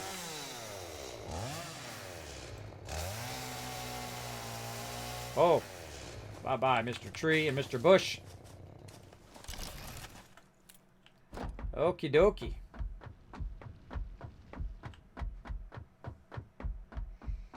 So we got that in there. We told it what we want to be in here. Now it just needs a bit of power. So we're going to go ahead and take this power from over here. Oh, or not. That one's full. Let's say right here. Run that forward. Let's say right in between here somewhere, maybe right there. Run that power there. Now these are going to start using a lot more power too. Again, they're going to start consuming about 15 megawatts power as opposed to 4 megawatts. So basically a little bit more than 3 times what our other things produce. But there it goes. It's producing it. There we go. Now we're ready to go. It's going to make those reinforced iron plates for us. And again, I'll go over it one more time here just so you guys got that Kismet rule of 8. And this is what you need to learn for every single combo of elements. And we'll get into all of that too. This is going to go out that way. And that's going to go out that way. I'm going to bring it into this merger. Again, this is inline merging, where you're just running it so it's, you know, lined up and then you run it all the way down. It gives you basically an infinite amount of expansion later on. Now, where do I want this to end up? Well, obviously, I want this to end up by my base.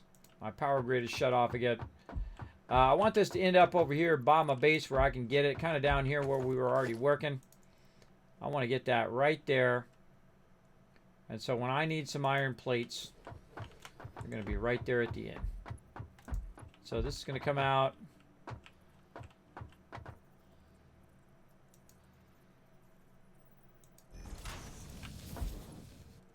down.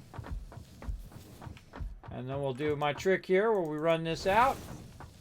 And if we wait long enough, we should see some plates coming out. Now, again, this is how you test it. You go to the end, and if you don't see nothing, you in trouble. If you don't see nothing coming down the line and pops out the front of this box, something you forgot back there. So let's get up nice and close and give it a minute, because it will take a bit to go down these slower conveyors.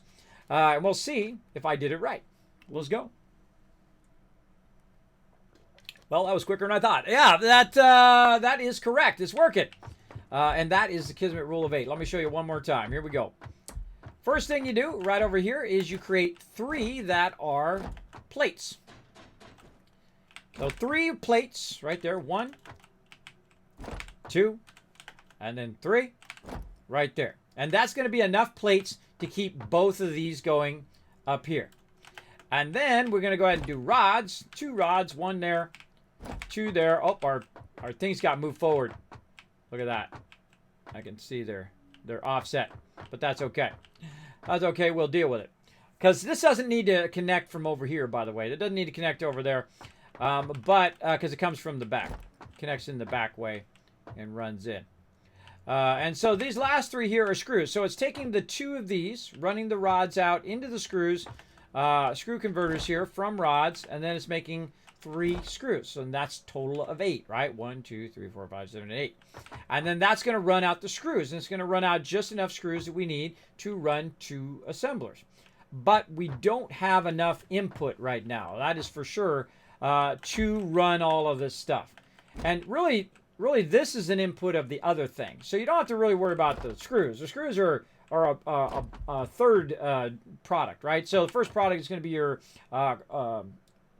things, your iron ingots, right? Your iron ingots is your first product, and that's going to go ahead and run really your copper ore is, or your iron ore is. But that's going to run in here. It's going to make this, going to run it in the constructor. Constructor then going to make iron plates, run that out, and then the iron rods. Now, to make enough plates in here, we're really going to need to go to town. There we go. Go to town on this. So how much do we need? We need, we're going to add all this up. We need 30 iron ingots there. So we need 30 iron. So there's 30 iron. Over here, we're going to need another 30. Over here, we're going to need another 30. So we're at 90 right now. We need 90 iron so far. And that's iron ingots. And then also just raw iron too, because iron ingots and iron raw iron is equal. And there's 15 in this one. Oh, there's an update. And then 15 in this one. So that's another 30. So if you do that math, 30, 60, 90, 120, which is exactly the speed of your next level belts. All this math works out, everybody. All the math works out in such a way that you will get all this going. So we need at least some 120 belts, and we need 120 raw iron. Right now, we have only 60. So we need double what we got. Now, if we find a normal node, bam, we got double. If we find another impure node, then we'll have to find another one. But if we find a pure node, forget about it.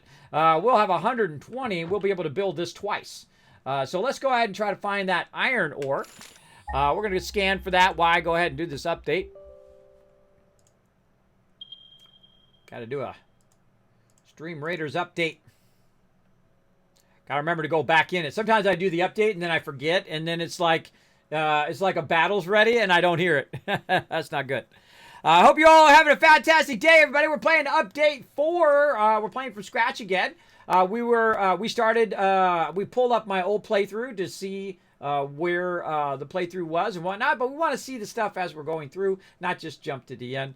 I don't find that as fun. I find it much more fun to play through and see how that affects your playthrough. By when you get your batteries and all that other cool stuff that they've added, including your little jetpack thing that you can unlock along the way. And all of that. So, but we've been going pretty fast in this playthrough. We got it really, really fast here. We've been playing about 6 hours, and we're already to the point in which we've got to reinforced iron plates already being made using my rule of 8. All right, let's see how we're doing on that battle. Another 20 minutes. All right, another 20 minutes on the battle. And so now this is set up, and probably the hardest thing in this game to make are these reinforced iron plates, and you need a ton of them for sure. So we're going to go ahead and run that down over here, and we're going to see how many we made. We made 2 so far. Now, what happened again? Oh, boy, here we go again.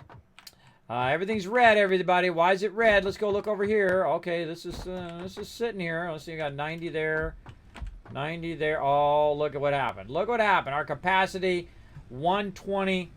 It's gone down to 120. Again, this is 30, 30, 60. This is 120. So again, look at that. As we're topping that production line, we're hitting that upper production area. No worries. No worries. Let's get out the chainsaw. It clears the area and gives me more fuel. Now again, F middle mouse button to get the same item again. I got these turn weird. I got these turn weird. No, we must fix. You must have them all turn the same way. Because reasons. Because ADHD. That's why. Get in there. Alright. We'll load this up. Load this up with some fuel. Let's go to our fuel box. Right over here. Oh, not that one. This one. See how we're doing. Oh, we're definitely going to have to create some more fuel at some point. And let's do the same thing over here. Go ahead and create a little node there and connect that to there, which will run down to there. All right, nice. Let's go ahead and put a nice stack of 200 in there. A stack of 200 in there. More power. Again, we're trying to keep our gray line with our blue line. Now, see, look, our gray line's way up there with our blue line now. And so we know that if we have everything on, potentially, we won't lose power. But what it says right here, MaxCon 152, and we can make a maximum amount of power of 150. So we still would, it would still kick off by that 2 extra megawatts.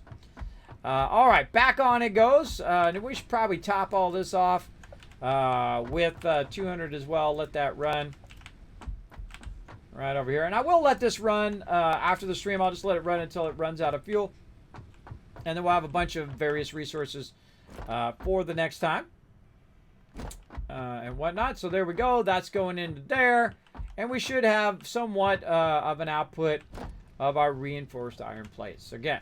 Now again, you can use that technique, the Kismet rule of 8, to find the optimizations of your combos, right? You have a combo of your plates, your iron rods, and your screws, and those equal your reinforced iron plates. Later on, we'll find that combo for our rotors, for our stators, for all the higher end stuff, including all the new stuff. All the new stuff, we'll have to find the equilibrium. We need 2 of these, and 4 of these, and 5 of those, and 1 of these, and whatnot, in a sequence to optimize that production in the long run. But what we need to do right now, we need to find more iron. That's what we need to do. So let's look for some iron ore. Bam. Now we know there's some right here. That's easy.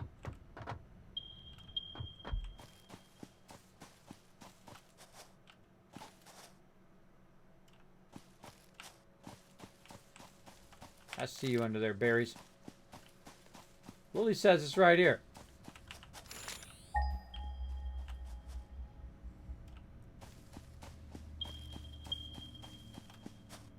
That's weird. It says the node is right here. But I'm tracking that node. It says it's 24 meters here, but then goes around behind. Ah, something messed up with that. Maybe it's underneath me. Maybe it's underground. It could be underneath this giant overhang that's over here. I could be way down there in a cave or something down there. That's probably where it's at. But I'm not going to get that. So 400 that way, 500 this way. 28 down below there. I'm going to say this one. 400 this way. Let's go. Now we're going to need some plates. We got plenty. Plenty of plates. While you're running, snatch up some of these bushes. Whoa! I don't like little dark areas like that. I always think I'm going to fall.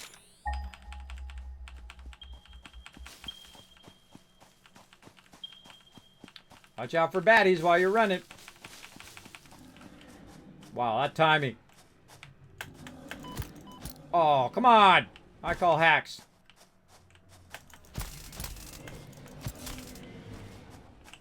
Oh, man, you tough. But not tough enough. Got any friends? No? Now, there's always a reason why that dude's over here. He's guarding something. He's guarding something over here. I don't know what it is. Oh, I can see it right there. I don't know what it is. And it does this like a little aura around there. It's probably guarding this guy up here. Or there's something else here. They ain't standing there for no reason, usually. Alright. Oh, double nodes. Come on, be a normal node at least. Jumping is your friend. I feel like there should be more dudes here. There should be more dudes. Usually per node, there's at least one of those guys. What we got? Oh, there it is, everybody. Normal. Let's have a little extra. What do we got here? Oh, a double normal. All right. We'll take it. We will hit those rocks. There we go. All right, so now we're looking good. We want to take this and we want to run it back to our base. Now, do we want to run the raw ore or do we want to run the finished item? I would say finished item. That's what we're going to do. I like to do the stuff at the node. Now, let's go ahead and do this right. Now, the thing I don't want to do is start doing foundation out here because I don't like it when it's not in a line because this whole entire area is going to get flattened out for my base. So I'm going to do something pretty crazy now. And I'm going to go ahead and try to see how this lines up by just running in the direction of my base. And see if I can kind of run it out a little bit. I could run it to this tree. And just kind of zigzag it over there. And I'm that kind of stickler person. Watch out, little birdie. Coming through. That I will try to line all that up. Ooh, mama. Going for a little drop down. Alright, let's start right here. Let's go.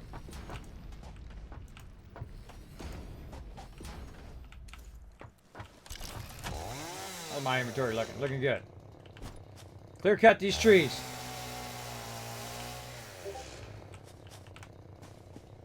I don't have to cut these trees, by the way, but we're playing a more realistic playthrough where we have to put down supports, remove trees, all that stuff. We can't just clip through it. What's up, little doggo? What's up, my little bro? And we've decided the tensile strength of these foundations is 4, so it must have a support underneath it to do it. And again, we'll go ahead and ping it. Oh, that way. We're not quite lined up to it yet. Let's keep going. Oh, there's some copper right. Oh, out of deal. Out of deal. Let's run back. We're out of limestone. Now, while we were busy doing all that other stuff, it's been over here cranking out the limestone for us. In fact, I got some backup there just in case. I probably won't need that, but I'm just going to leave it there in case I really need a lot of it, which may be a problem right now. 195, that's not too bad. Not too bad. Now, we're going to have to look for more limestone, and we already found a copper node on the way there, so that's good. That's going to help us a bunch. Look at this. Look at this. Ooh, there's a spooky cave down there. Spooky. We'll go down there at some point. Give him a little what. Little what. I like to give him a little what. Just like that. All right, let's get over here. Again, I like all my stuff to be lined up off each other. Off my Rosetta Stone foundation, which I start at the very beginning of the game. Now, I don't have to keep all these foundations here if I don't want to. Now we got to try to figure out a way to get through here. Up and over there. No, we might have to back up. So some of these trees you can't cut down. Let's go up here. See what we can get. That one we can get. Alright, we get these.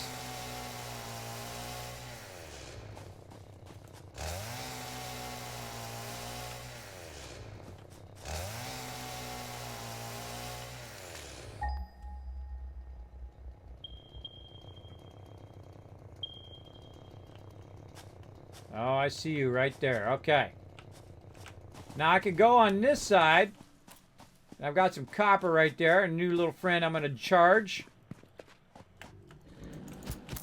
Oh, missed him.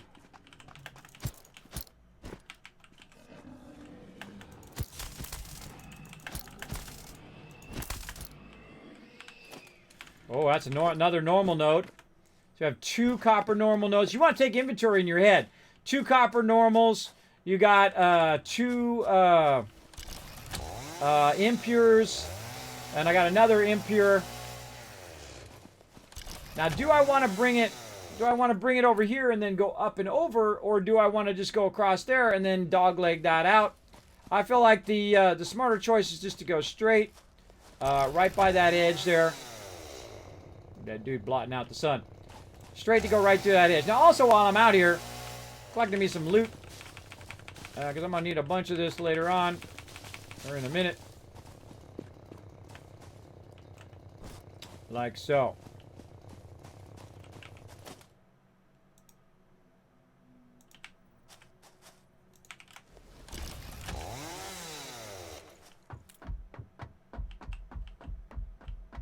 This is all so I can line it up. Really? I missed a 1 bush.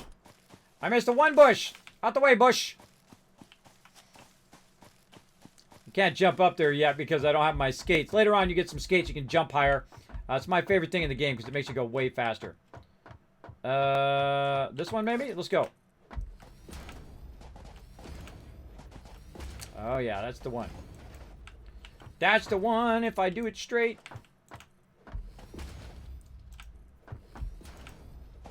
So again, we can only build on the ground unless we build supports. We have to build supports every 4 blocks. So if we don't build supports, we're going to run it on the ground level. Boom, out the way. We're also going to cut our way through. We're going to make a path as we go. We're not going to just glitch through those things. I don't have to actually physically be on the thing, by the way. Now, if it clips through some rocks or something, there ain't nothing I can do about that at this level. I'm just going to roll with that, but I'm going to try my best to play legit here. Legit.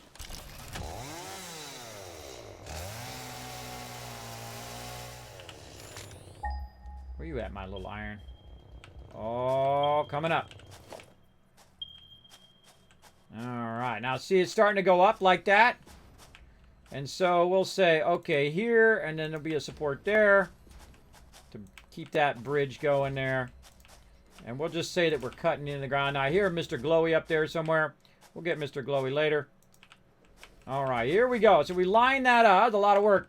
I'm way over there, and it's going to line up off of this now. I'm going to say this one. And this is all so that it lines up with my original bed. Oh, and I run out. Now, here's the thing. I don't need to keep the rest of this now. I'm going to hold down control. Take as much of that out as I can. Because I only need the last part over here for right now. To fill this in and then collect these nodes. And to build a little mini factory over here. Which is going to do my bidding for me. And again, you want to take note of what these are. That's a normal node, that's a normal node. So that's 60 and 60 to start. Later on, we'll double it up, and then it'll be 120 and 120. So that'll really be nice. We'll get a lot of that fired up. And that was it. All right, that was it. But we got it all lined up. So no worries. We can go ahead and run back over this way. And I'd say about 10, maybe 15, but I'd say about 10. You can go back and then you just hold down control. And I call swiping it. You just swipe it. Boom. God. Now I am going to leave a little bit over here so I can line it up with my copper over there as well. And so we'll line all that up. But again, all of this. Pick that right back up again. We'll leave this block. We'll line it up with that. And then we'll only have to build the end part. And eventually we'll do all the rest of it. But in the very beginning, you don't want to burn all your resources on just something running across the thing. That's a huge waste of resources, I feel, letting that stay there when you could just use it at the end part after you've already aligned everything. For sure. That's the way I'm going to do it. Much more efficient way of your resources. Okay. Same thing back here. We can go ahead and take these out for a minute. We'll probably add those back in a bit. All right. And again, we're trying to get our stuff over here. Now, we're going to have a problem over here for sure, I can see it already, potentially, is the fact that we won't be able to put our extractors there. But let's go ahead and put in a ramp. And let's go ahead and try out our extractors. Hopefully we've got some stuff for it. We do not, but no worries. We don't have to run all the way back. We just make equipment workshop right there. Run in here and grab one of our portable miners. We made 204 of them right now. There we go. And now we can go ahead and make our extractor. And, oh, what's the problem? You need to put it on a resource. What the problem is when I ran it over here, it's too high up. And again, what I was talking about earlier is the rivets. See, the rivets are up out of the ground. These middle rivets are the ones you want to worry about. You want to have them down just a little bit lower. But that's okay. We know how to fix that, don't we? We did it earlier. We'll do it again now. And so I'm just going to bring it down just a little bit to that lower level. So what we can do is we can kind of back this up a bit by attaching this to the side. You're going to see it's got a little bit of room there at the bottom. Well, I want to actually bring that down a little bit. So I can go ahead and do the opposite over here. Actually, I'll back this up just a little bit, make it easier. At some point, you'll need to decide at what point it goes down. And so we'll go ahead and bring this down. Oh, come on, fingers. Fingers, no. Get the thing. And then turn that like that. Let's turn off the chainsaw because it's obnoxious. And so now it's going down lower, but look how close to the ground is. So now it's going to really be sunk in the ground. That's probably not what we want to do. We want to bring it down just a little, not that much, right? We definitely don't want to do a full ramp because that'll just be in the ground. So we'll use the smallest ramp, this one right here. There we go. And look at that underneath there like that. And again, we're going to be fully legit. So we're going to go ahead and do this like that. We'll take this out and this out and this out of here. We'll go ahead and put this over here. Now notice how you can attach these. I can either attach it to the top or the bottom one, depending on if it's going to let me. I can attach it to either usually, but I really want to just attach it to the top. So if I'm running out here, I can run up here, and that's going to go down. So we're going to take all these out. We're going to take all these out because we want to bring these down to that level too, where that lower level is. And now what has happened is this ramp right here has actually told me the exact right level because I put the thing underneath it. And now it's still aligned with the rest of my base, but it's at this lower level. And so we can go ahead and keep it all aligned perfectly across everything that we did. And for some of you out there who are like me, it's got to be just so, right? It's got to be just so. You got to have it all aligned and everything beautifully made. Now you know how to do that. There you go. If you didn't already know, which I'm sure a lot of you already do. All right, and there we go. So we fixed that problem, and now we've got our extractors running there, and our extractors running here. Now, if you guys figured out the numbers earlier, oh, I need to make another one of my thingies. I said that the Kismet rule of 8 works on 120 input for our iron plates and to make our rods and to make our screws. Now, if we add these two up, which are normal nodes, they're both 60 and 60. So right here at the very beginning of the game, we could make a Kismet rule of 8 over here. We don't have to make it over there. We can make it right here, make that rule of 8, have it making plates for us all day, every day at the beginning of the game at full capacity, and not ever have to run over here again because it'll just run over there until we were able to upgrade the extractors. Then we can make 2 rules of 8. And then when we upgrade it again, we can make 4 rules of 8, right? We can be making plates till the cows come home. But right now, this would be the perfect place to set up that rule of 8 in its own separate factory over here. And the only thing that's going to connect this side to that side is the output of the final plate. So why run, you know, 2 iron things over there and do all of that? I'm not going to bother with that. I'm going to go ahead and build the whole entire thing out right here. Now I'm going to need another miner right there, and we'll combine those 2 together, and that will start to produce all of our iron and whatnot there. Now we're probably going to need more materials, but I'm going to go ahead and just assume that we're going to have enough. And again, this is going to be 60, so when this comes out, we'll push this out just a little bit. When that comes out, we're going to go ahead and split this into 2 separate ones. So we'll go ahead and start with our splitter right here. We'll do that battle here in just a second. Put that there. A little too close. A little too close. I don't like him to be too close.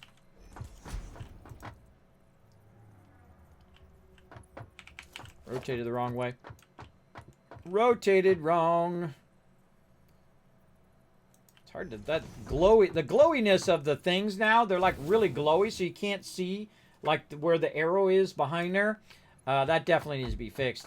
Because it's hard to see. Like when I do this, look, I can't see the yellow because it's so shiny in the front. That needs to be toned down a little bit when you're putting that down so I can see where that other one is. I don't think it was like that before. I don't think it was that shiny, but I don't know. I don't remember. I don't remember off the top of my head, but it could have been. All right, so these are going to need 2 smelters for this production over here. So we're going to do 2 smelters. And what we're going to do is we're going to do this and this. And you're like, well, Kismet, why don't you just split them down the middle? Well, I actually just want this to go to the left so I can inline these. I'm going to call that legit. And then we can split them right over here. Directly into these, and we'll turn it this way. That one's not going to work. That one's too close. Now, watch out for this game, because sometimes even though you build in an area, you come back next time and mobs will respawn right in this area over here. So, good. Keep that in mind in case they get all sneaky. And there we go. Now, this is not quite lined up with this. That's going to be a problem. All of this needs to go forward. I don't like it either. Let's go ahead and just do a double inline. Now I'll try stuff, and if I don't like it, I'll just do something different. Again, we'll do that battle here in a second. I know there's a battle there. Let's do this. Then we'll go ahead and align the smelter off the front of this one. I like that a bit better. It doesn't really matter. It'll all work out and work. I just don't like the layout of it. I would rather just do a side one here, like this. Like that. And then do this. Instead of doing and having that extra splitter. There we go. And that's now going to just go straight into there, split into here. Run into both of these. And that's going to produce 60 iron. Now, of course, the math of all this is going to work out now, right? It extracts 60 here. Right? Extracts 60 there. Goes into there. The belts only go 60, so it's going to go in there 60 and then 30, 30. Right? So that'll work out just fine. And then these are 30, 30, and then we can recombine them into 60 and then run them down the line. And that 60 there will be enough to run 2 of our plates. But we need 3 of them to run our plates, and then 1 of those, another 30, for our rods. So I'm going to go ahead and do this, but this time I think I'm going to flip these around. I'm going to flip them around one way, and then I'll flip it around the other way, just to kind of keep these off to the side here. So, you don't have to build it right up on top of each other. I see a lot of people do that. They build it so condensedly. I mean, you got a massive world. Look at the size of this world. You don't have to build it where you can't even get in between it. Now, if that's your fun, hey, more power to you. Go for it. But I find that really unnecessary. Really unnecessary to jam it together so close. So I try to, give myself a little bit of space at least. But I do like to do that myself. And it's not snapping. See that extra little bit? It doesn't quite snap to the edge of that. We'll go with that. And then we'll go with this. A little bit of this and a little bit of that. And then snappy McSnappy. That's going to come in that way and back up to here. This one's going to come into that way and back up to there. That's going to go through to there. This is going to go into there. Oh. Dang it with my alignment today.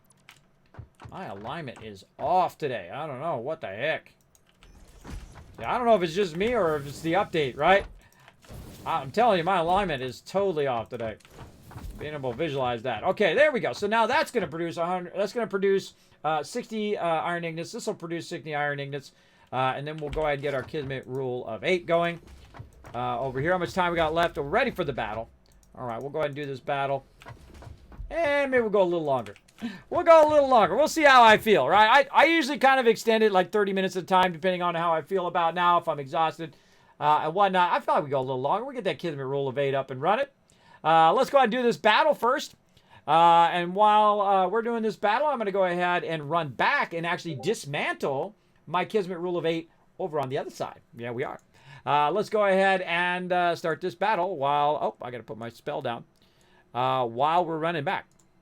Good little things to do in the interludes when I'm just running from place to place and stuff like that. Much more fun to watch the battle while instead of just watching me run across the thing.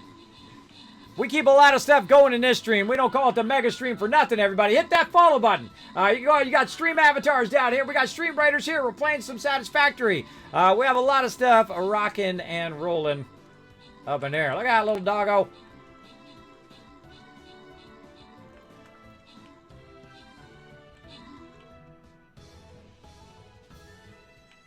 Oh, it's on like Donkey Kong up in here. That awesome sink doing his job. I just ran past it. Doing his job, getting it done.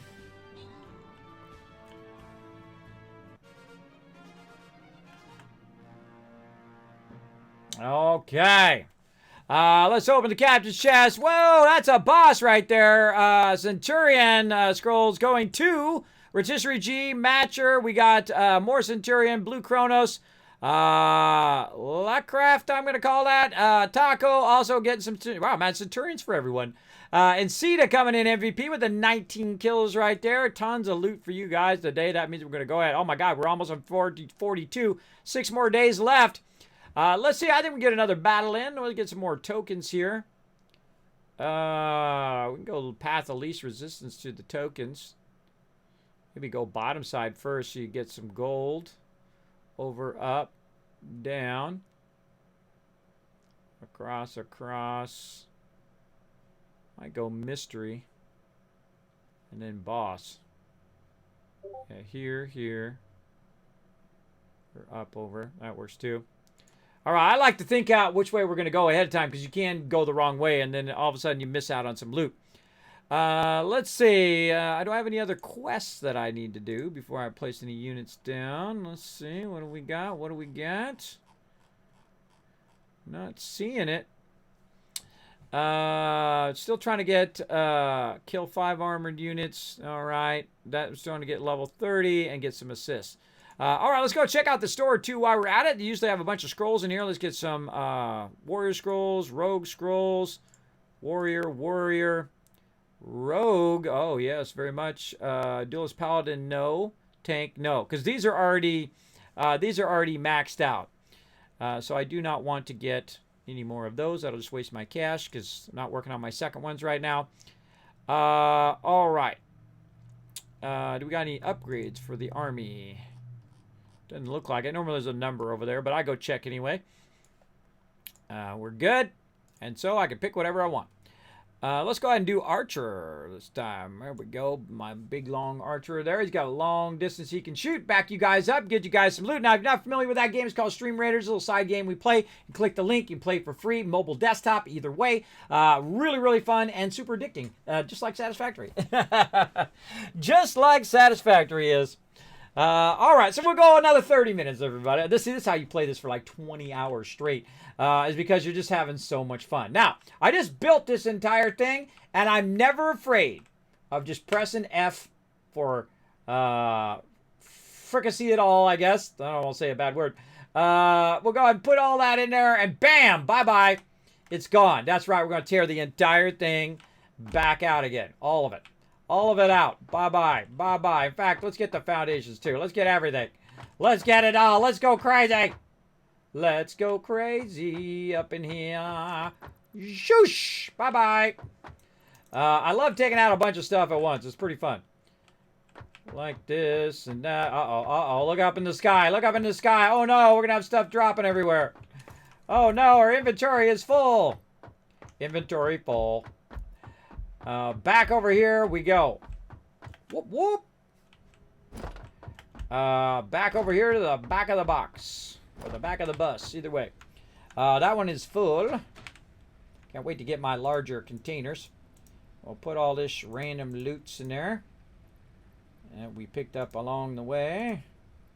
What else we got? That's looking good. Clean that out a bit. All the rest of the stuff we're going to need again. We're going to keep all the resources that we're using because we're going to utilize it all again on the other side.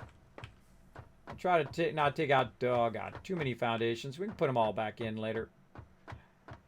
Oh God, what a mess. What a mess. Now there is an easier way to do that, everybody. We're not taking your foundations out, and I'll show you here in a second. You can just go ahead and put those right back in.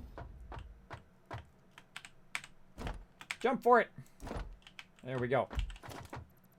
And so if you take them out, no big deal, because it's so easy to put the foundations in this game. It's just awesome. It's just awesome. Yes, we have that center support in there. Just because we're playing legit. No floating stuff. No floating stuff this round. Now, there is an easier way to take more of these out. You can hold down Control or just press Control and release. Press Control, release, press release, etc. Instead of accidentally getting all your foundations and just going a little too crazy, you get most of that out just like that. And we're actually going to leave that there because we're going to actually use that in a bit for something else with these impure nodes that we're using over here. Again, we don't need this to go back down in there like that. Now, while we were busy doing all of that, over here, it was making me a bunch of plates. It made me 110 reinforced iron plates, which means that I can make more of the stuff that makes more of the stuff that makes the stuff that I'm trying to make. And so that's why I set that up temporarily, so that'll run while we're busy running all over the place, way out here in no man's land. Oh, speaking of, we should get some more concrete while we're at it. We need to find another concrete node as well. This impure node ain't going to cut it. For sure, for sure. Even if we double it up, it'll still be too slow in the long run. For sure, for sure. So let's get more of that. Let's run all the way back over this way. And our copper working fantastically over here, making us both cable and wire. We're going to have a ton of that later.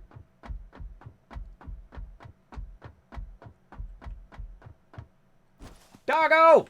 Give me that fruit. My fruit. Get away from my fruit, doggo. I'm watching you. I'm watching you, bro. I'm eyeballing you. Now, you're going to have a huge temptation to take that out. I'm not going to take that out. I'm going to leave it there for later when we work on that copper node. Working on these iron nodes first. Now, I'm going to make this a lot faster than the first time I made it. I was kind of showing you as I go along. Now, I'm going to step it up to a whole nother level. So, settle in, everybody. Settle in on this, baby. Here we go. All right, let's build it out. Again, I'm just aiming at the little metal parts that you can see, this little metal ring on the outside edge. It allows me to go way, way faster because I know exactly where to aim my cursor to build that out quickly like that. Let's go ahead and cut this out. Let's see how fast we can put this together. If I don't screw up too much. I'll screw up a little, at least, minimum. Cut all that out, get all that out of our beautiful... Whoa, hey, oh God, that made me jump. God, it came out of nowhere, out of the darkness. Punk. Get wrecked. Holy moly, dude was hiding in the bushes. Oh, I can't pick it up, not enough space. All right, again, if we have a space problem, that made me jump. Everybody see me jump? I literally jumped out of my chair. All right, let's get rid of all this random stuff we got on us again. Fighting mobs and stuff. Give me that loot. So yeah, he was guarding over here, the glowy. I call them glowy worms, or glowy for short. Anybody else hiding over here? All right, let's get our first glowy. Now this is what happens when you're doing this. The guy comes up behind you and knocks you off down over the hill, and then you die. By the way, if you die down there, if you're off the edge of the world, and eventually we can see the map, if you die down there, your stuff actually ends up here. So don't try to grab the ledge on the way down. Just go out as far as you can so you die, and your stuff will be in here at the top. Unless there's a ground down there. If there's a ground down there, then your stuff going to be down there. It depends on where you fall off in the world.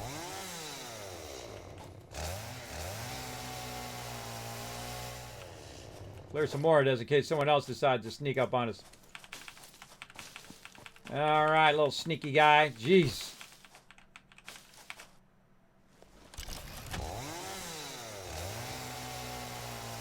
Oh, I'm getting in the thick of it there. All right, let's go. Now, one of the things that can happen when you're building on the lower level like this is that the mobs can just walk onto your thing. They'll just walk onto your platform. You'll be over here building whatever it is. Bam! They come up behind you and kill you. I've had that happen to me several times, so watch out for that, everybody.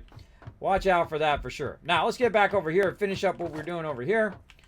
These are going to be mergers. So it's going to come out of here. Merge this baby. That is a merger, but it's aiming in the wrong direction. There we go. That way. Ah, that one I just misclicked on that one. Misclicked it at the last second. All right, coming out, merging into here. Let's go, let's go, let's go. This is my temporary stuff. Over here, again, merging. Or actually, we don't necessarily have to have that merging. No, we don't. We don't need this side merging. It's because you'll see why here in a minute when we try to run these lines. So I'm going to actually take this. I'm going to lift this up so it's not at the ground level. And I'm going to turn it this way. I'm going to run it out of there. I think this thing's going to be in my way. Let's run it out to here, say, for right now. Oh, or not. Yeah, this thing's going to be in the way. Of course it is. Put it way off over here. Let's store all. Actually, let's make 2 of them. Oh, let's take this one out first. Make 2 of them over here. One for my stuff. And one for this random stuff. Store that. Grab that. Okay. Anything else in there that I need? Oh, there's some plates and stuff in there. Plates and stuff in there. I'll get that back out of there. Okay, so we're going to turn this way. We're going to bring this out. Oh, really? It's too close to the actual item. All right, no worries, no worries. We got this. Too close. We'll run it straight like that. All right. Hit that. And again, we'll just run it out. So it says it's too steep, but I'm going to bring it up. So it should be fine. Just if you know that, then it's not such a big deal. Now, these are going to merge over here. These will merge. Oh, I can merge. Oh, I can merge that back over here. Oh, yeah, yeah, yeah. Yeah, I can just merge that in line. Oh, that's a good idea. All right, we're going to go ahead and merge this back in line over here. So we're going to do this. And actually, I don't need to merge it that way. I could take the merger and aim it forward. God, it's so hard to see the other side. It's too bright. Merge it that way. This one's going to turn this way. Hard for me to see that other green line. Like that. So this will come out of here. Run from here to there. This one will run out of here into here. This one will run from over here, which you can barely see. There we go. And that will run over to there. Like so. And that will merge into there. And then that will send it down the line.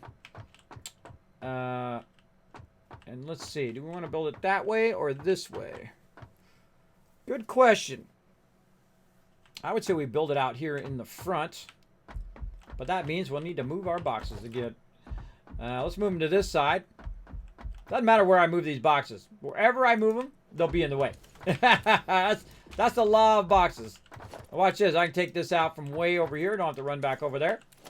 And then I can just go ahead and put it back down right here. And then store that again. Take out the other little random goodies that I need that don't fit in this box. And there we go. All right. So I'm feeling from this side here. Yeah, we'll run it down here and we'll end. Oh, that'll put the end result at the end. I want to build. I always try to build toward my factory. just because it's more efficient to build toward it. But the way that I have these are flopped, so I probably want to readjust this. I want to readjust all of these. So these right here will now, instead of becoming, those were going to be my rods over here, I will make these into the plates over here. So we do want these to merge now. So let's go ahead and merge those.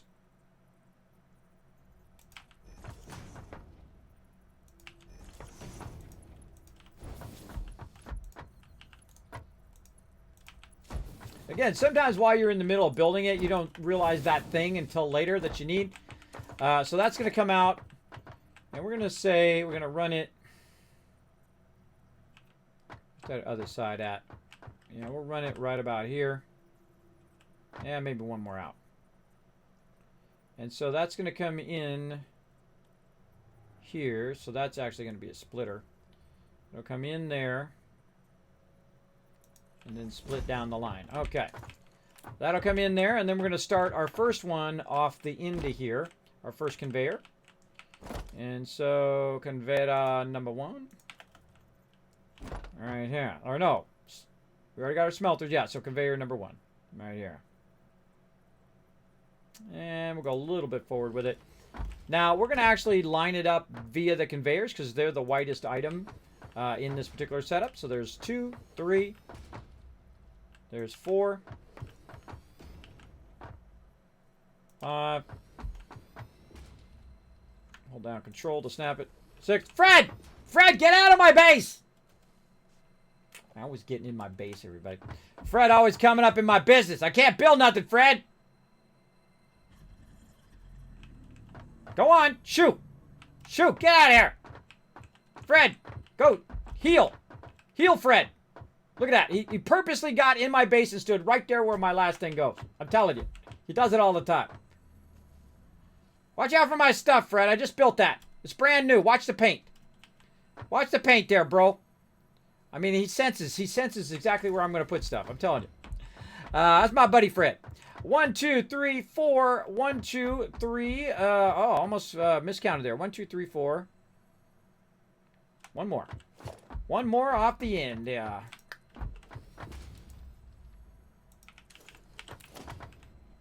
Fred distracted me. Distracted me from my work. Now we know exactly what these are going to be, right? We know this is going to be screws. Oh, we forgot to reverse these. Oh, my bad, my bad. Got to reverse the end ones. Oh, this is going to work out perfect. Yeah, holding down that control. Last 3 are going to be this way. Like that. Okay, now these ones here are not going to be merged over here. Fred just walking around. Walking around in my base like no big deal. Bro. You're testing me now. You're testing me. Okay. That's going to input from that side. We got to line these up because it's not giving me the green line. The green line be no moss. I can't see because it's like bright as day in that sucker. There we go. That didn't look like it lined up. Did it line up? It did. Okay. Hard to tell. Hard to tell. The glowy stuff on the splitters seem to be much more than they were. Okay. So those are going to run to those 3. And so we'll go ahead. Oh, get out of there. We'll go ahead and run this out. We merge this. These 2 are merged together. They're going to run in here. So these are going to come out at 30, 30, merge into 60. 60 goes into here and is going to split. Like so. Like so. Like so. Now the last one here, that actually is not going to go there. That one is actually going to be drawn from this one over here. So we don't really want to run it from over here. So we can take that out. We want to run it from this one over to here. We got the splitter going the right direction. Got to turn that around. So we're going to input from this side. Line it up so it looks nice. And then this one's going to go into there to complete that last 30, right? 30, 30, 30, and 30. And now we got that going. And again, we're going to tell this to be plates. We need 3 plates, 2 rods, and 3 screws. So those plates are ready to rock. The only thing we need here is a nice little power connector to all 3 of these, because those are together, just to make that look nicer.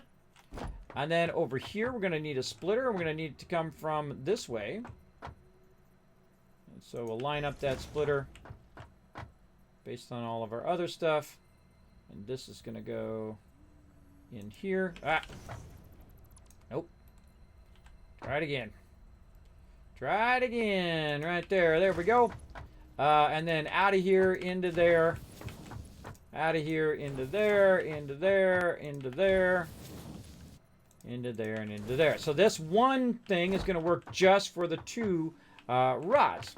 And so let's go ahead and tell it they're going to be rods and rods, because that has 15 input, which that has a 30 output. So add to 15, that'd be 30. Now you're like, well, Kismet, what about this? Aren't you going to run stuff into there? Yeah, in a minute. You'll see why. Why am I not going to do it over there? So let's go ahead and run this one. I kind of feel like putting it on this. Doesn't matter which one I put it on, really. I could put it on this one. Try to center that out from here. There we go.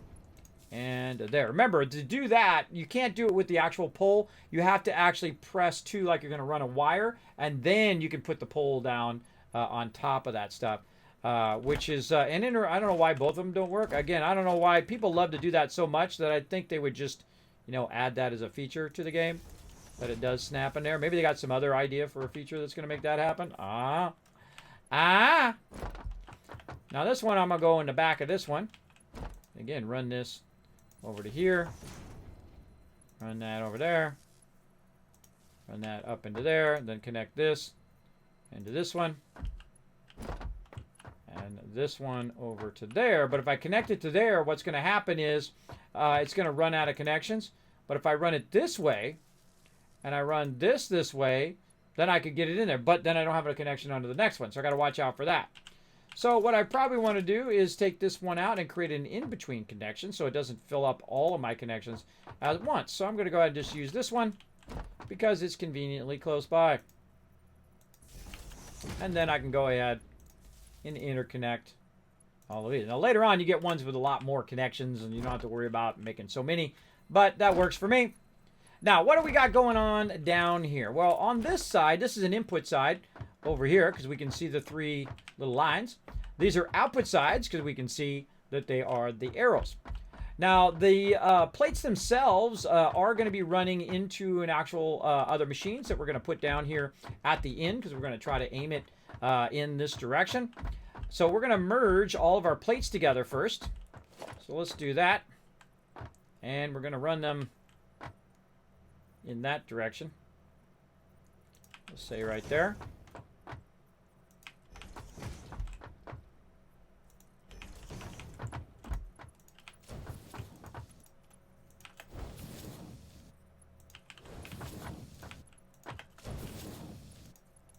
We cranking on this. We cranking.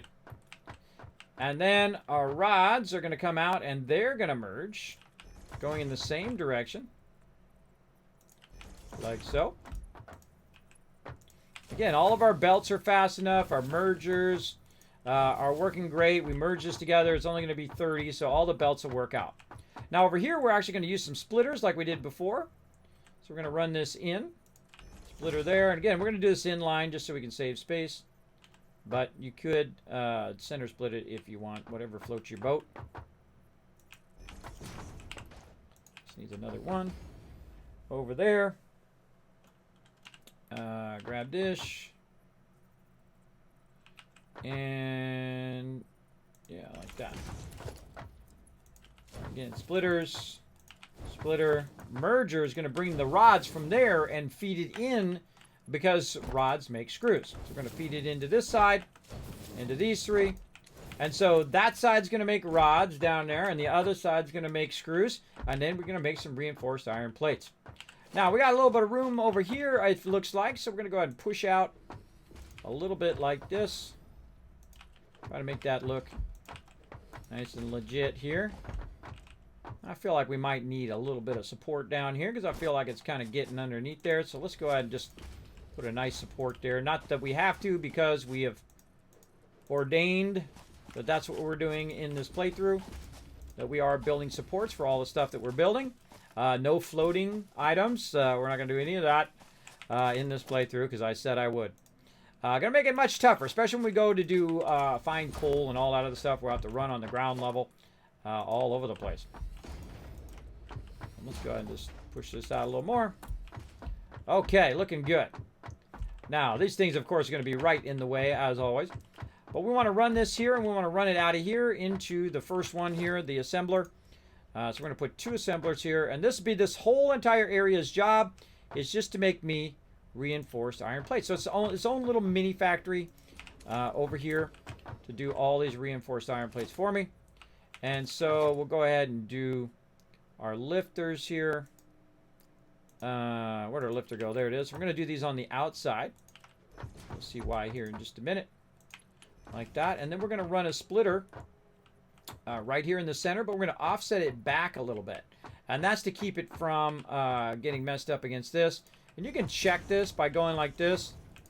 And say, oh, well, that'll actually still work, but it's a little too close to that. So you can go ahead and go to here, nudge it out just a little bit. Put that down. Notice it even clips through the other thing. That's just a template as to where I'm going to place it.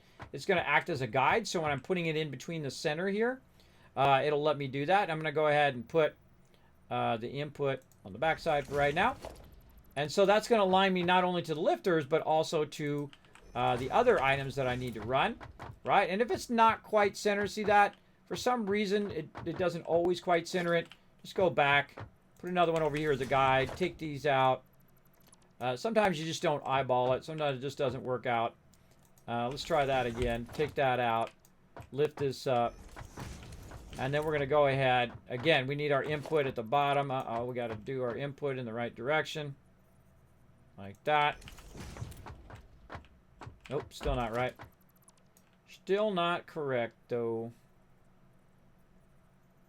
Again, hard to see my inputs and outputs today. There we go.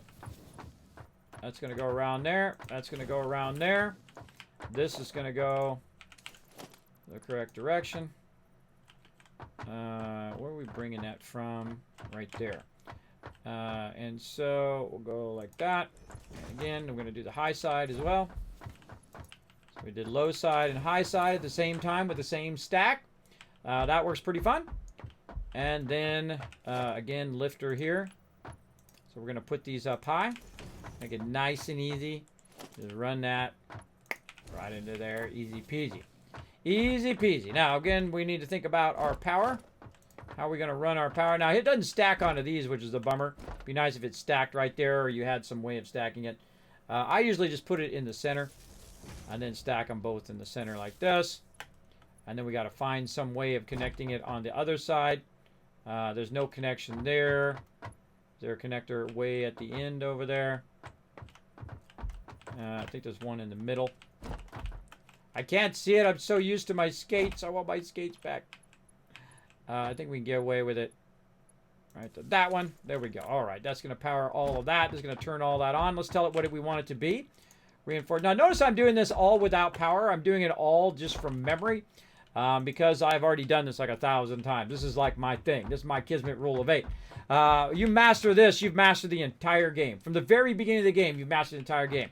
If you understand what the ratios are, right? You figure out the math. Okay, I need 3 of this and 2 of that and 1 of this to equal the thing that I'm trying to make. That's what we're doing right now. That's what this is all about. If you weren't learn one thing in my stream, this would be the thing to learn. To master these numbers, to master the ratios. And then you win this game. That's it. You can build it at an infinite size, depending on how much your graphics card can handle it. All right, so this is going to output over here as well. And so we're going to merge these as well. I'm just going to press my button and merge this that away. Oh, out of stuff there. Go back and get some more concrete. I'm going to assume that's it. Yeah, there we go. Hard to see the stuff. And luckily we made a lot of plates too. Luckily we made a lot of plates because we're running a lot of conveyors here. So you're going to definitely need a lot of plates to do that. And that's why you'll see me make a lot of plates in the very beginning. Really focus on... Oh, God, come on with the lining up today. I feel like it's like 50 times harder to line stuff up because of the brightness of the thing. I feel like it's not just me, but it might be just me. I'm telling you, something's funky there. Something's funky chicken. Hold on, let's take all this out. I don't like it. I don't like it. I don't like it. There's something super funky chicken about that. Let's move this in here. It's going in that side, out that side. I got my 2 green lines lined up. Lined up. Lined up. See, look, I had them lined up. Green lines in both directions. What the heck? Oh. Splitters. Splitters fail. I had them lined up. I had splitters instead of mergers. Okay, let's try this again. Serious line running fail today. It's going to happen, everybody. You're going to get punchy. You're going to get like, oh, God, what am I doing? You're going to put the wrong thing down. Just persevere, everybody. Persevere until you get her done like that. There we go. All right, got it done. Now I need this stuff to go around the corner. Around the corner. Like this. Bada bing. Oh, no more concrete. I ain't going anywhere now. I ain't going anywhere without that concrete. All right, speaking of getting concrete, I'm just going to snag these 2 little corners so I don't have to run all the way back. And that should give me a little bit of concrete to go around the corner here. In fact, I could probably take this one out. Save myself a little bit more. And just do that in one turn. Nice little 90 there. Nice. All right. And this is going to be in my way. All right. We'll run it to, say, right there for now. This got to go. Again, no matter where I put it, it's going to be in the way. Make sure there's no boxes floating around up there. That into there. This into here. Do that battle here in just a moment. Get all my stuff back out of there again. Random loot. Okay. Now we're trying to get this right here into that part right there. That's as far as we need to get. We need to get it in this bottom part, and this is done. That's it. Now we have 1 concrete. So we got to do this right? We don't have to run all the way back. We don't have to. We got to do this in 1 concrete. So we want to line this up right there. We want to eyeball it. We want to rotate it. We want to move it a couple away from where we got it lined up over here, right? So let's say right there. Looking good. And then all we got to do is make it all the way to here. Survey says, bing, bing, bing, bing, bing, bing. That's a GG, everybody. The Kismet rule of 8. There you go. Up and running. All it needs now is some power. And we're going to run that from way, way far away over here. But first, we're going to get this little glowy worm up here. Put him in the thing. Come here, little glowy worm. How do I get up to you? See if there's a way to just jump up to him. There usually is.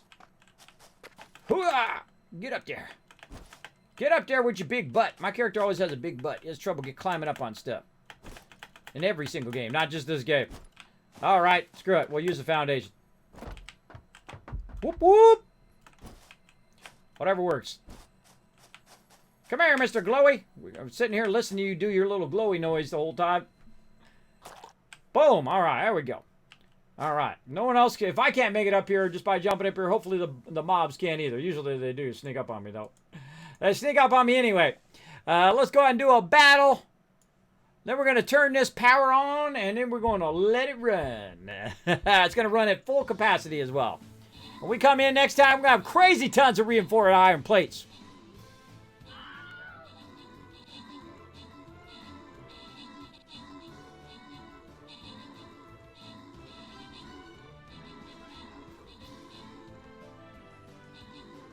Oh, it's on. Yeah, I saw him talking about blueprinting in Satisfactory. And I realized that 2 Point Hospital has blueprinting. They have it where you can blueprint the room now. You can save the entire room and then just duplicate it. It's the greatest thing, man. The same thing with this rule of 8. If I could just blueprint that, I could just go boop, boop, boop, and just keep scaling up my base. Really easy that way. Hopefully they'll add it at some point. Hey, we're still working toward the new stuff. Grant some rewards. Let's see. EMZRT. We got Twisted Cyberchick, The Last Splash, The Spain Paco Taco, D5, PG, Gamer Much, coming in. I don't know what that's supposed to say. So probably make some sort of leak combo. And Stromsy coming in, overall MVP with 11 kills. All right. Oh, makes me want to just play all day long. All right. We got to stop. I got 8,000 other things I got to do, videos and things like that, and take care of the family and all these darn things getting away in my gaming. Taking care of being responsible human being. Being a responsibility adult. All right, we do what we gotta do. We out of space? Probably out of space. Nope, just awkward. Not out of space, awkward. Now, let's go ahead and hope we have enough wire. I think we do. And we're gonna run this back. Oh, wait, we gotta run the output.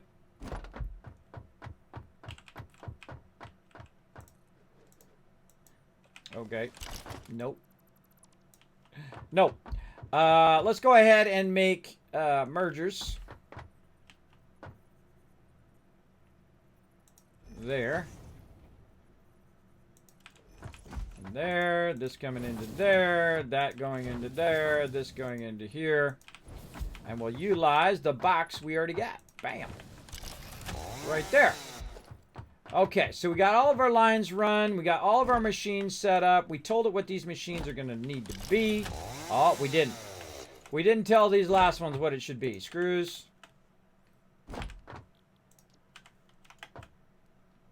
Like that. Right here. Iron rods. Iron rods.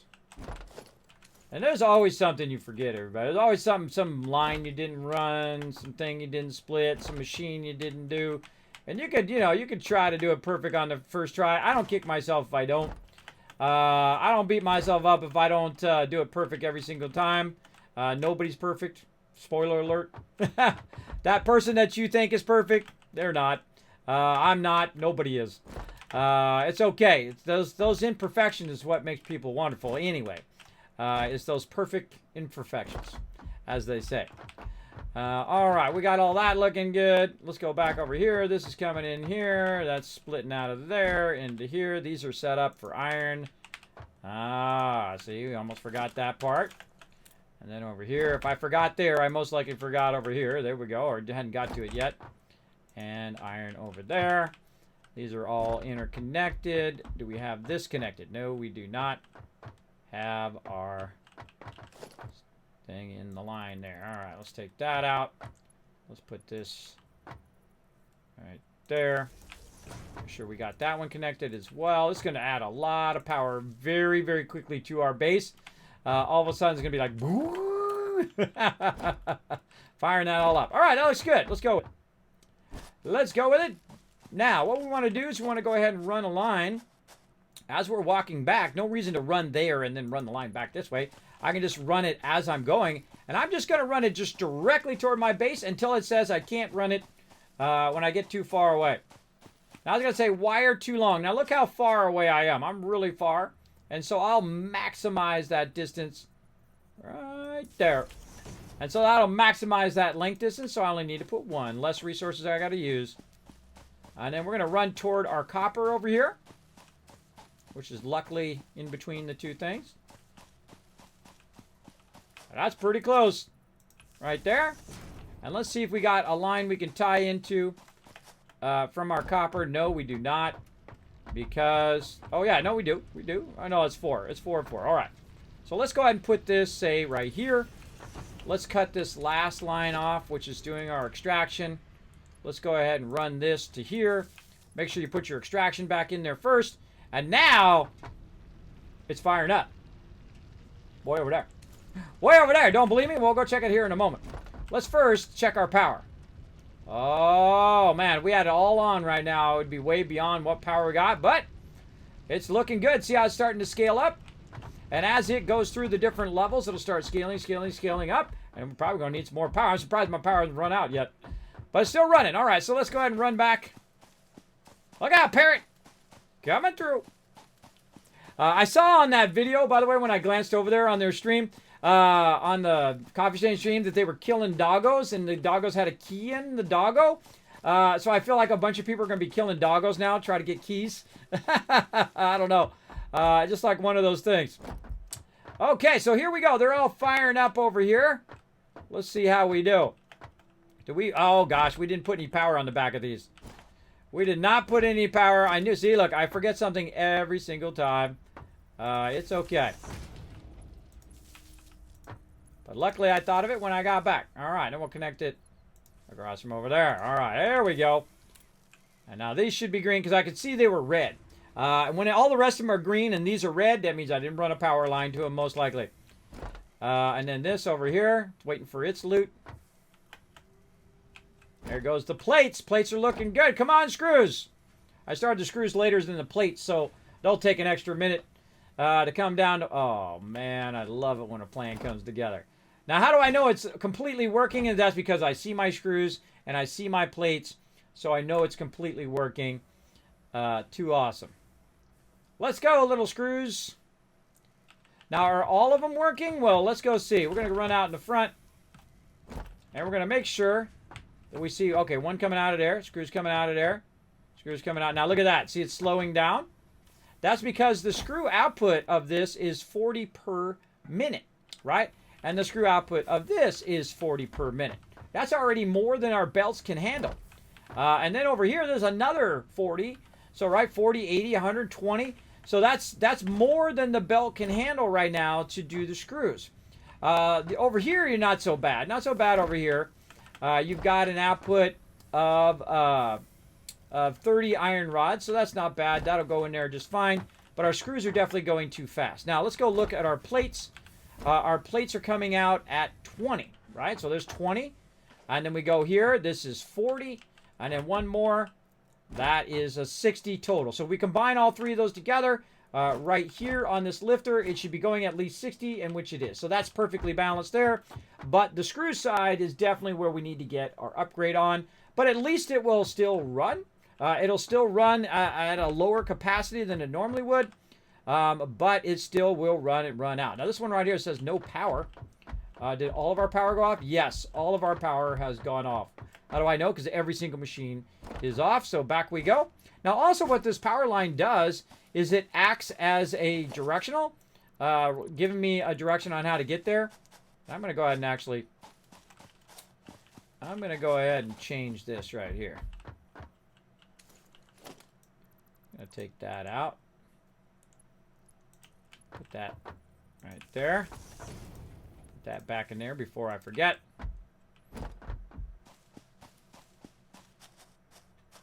And those are all cross-connected. Good. Okay, that's just going to allow me to line this up even better off the one that I just did.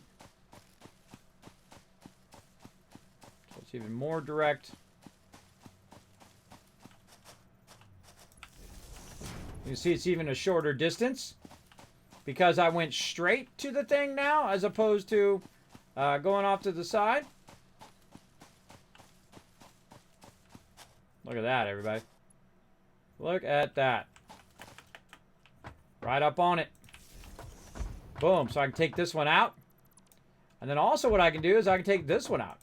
So it basically reduces my resources down to where I need one less pole. Right there. More efficient. Very nice. All right. We got to go back and fill up our stuff. I bet you we got to go collect some more biofuel and get that going as well. We want to get these plates up and running. Now, the more things you got running, the more biofuel you're going to have to pick up. So usually, I do not do it at this level. I do not do everything in the very beginning. I will build it in stages and what I need, and then I will stop letting that stuff run. Because what it does, it requires me to pick up a lot of biofuel. But we'll go ahead and keep her going. Right over here, looking good. Oh, wait a minute. I think we're good. I think we just need another biofuel thingy added here, because it looks like we did. Looked like we were going to max out there. All right, another biofuel dealie. on this side. Looking for that. Where is it? On the other side, over here. Looking for that concrete. All right, nice 355 that time. Pretty decent stack. And now we can make a bunch of these foundations. How's that looking down there? Oh yeah, that's on the ground. That's fine. That is perfectly fine. There we go. We'll tie this last one in to there. More power in there. Boom! All right, now our gray line is bigger than our blue line, and so we can run the whole factory, and you can see how when it started up and went above our gray line. Most of the time it's the fact that you don't have enough power, because I added an additional 2 additional extractors as well, so it pushed my power up above that area. But now we're looking good. We got lots of power going on. And we'll go ahead and do that, kind of maxing it out again. We should probably just use up all the... Oh, we did. We already used it up. We used that up. Oh, boy. Oh, boy. We're going to need to collect some loots. But for now, we'll just let it run until it runs out. It's going to run for about an hour. It'll run for a while, including making all the concrete and all the rods and all that stuff. Now, in the game, now's a good time to do 2 things. 1, save, because you don't want to have to do all that again in case you don't have your autosave on. Let's see. Kismet's rule of 8. There we go. So we got that rule of 8 in place. And now all we got to do is sit back and enjoy the benefits of our labor, except for we don't have to run all the way out there to get them plates every time. We want those plates to come to us, right? So let's go ahead and make sure we've got lots of concrete and plates, because we might have to put down some lifters as we go along, or conveyor supports. And let's bring that over here where we don't have to do it. So we're just going to bring the one item, the finished item, instead of bringing the raw item, which would make me run 2 lines for that, because I don't have fast enough lines right now to run it all combined. And then when I upgrade, it's going to go twice as fast, and I still won't have fast enough lines again until I upgrade those lines. So let's just go ahead and get the finished product over here, and I'll leave a box here as a backlog in case it fills that one. It'll also fill this one, and this will just run for the whole rest of the game. Now let's go ahead and see what we got in here. We got that one's an empty one. This is running into here. We want to take all of that out because that's just like other random loot. And then we want to run a nice long conveyor belt. Now again, we've already set the precedent of which direction we're going to, so we can see which direction that is. Let's go ahead and raise this way up. We're going to run it right in between the tree here. And we're going to use our power line as a guide. And so we're going to run that over here. We're going to line that up nicely. Raise that way up. Oh, or not. Back just a little bit. There we go. Now normally I count exactly, and that should be fine. Shouldn't cut that. There we go. Yeah, no clipping. I don't like doing clipping for any reason. And we'll run as far forward as we can again. Over here. And let's say right about there. We'll get it up above these bushes. Nice. And run it forward again. Real long run lines there, up twice.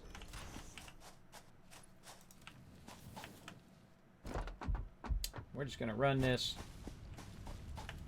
straight across if we can get away with it. Nope. Darn, I wanted to try to get across there, but oh well. Again, we want to keep it up and then turn it. And then try to go up and above.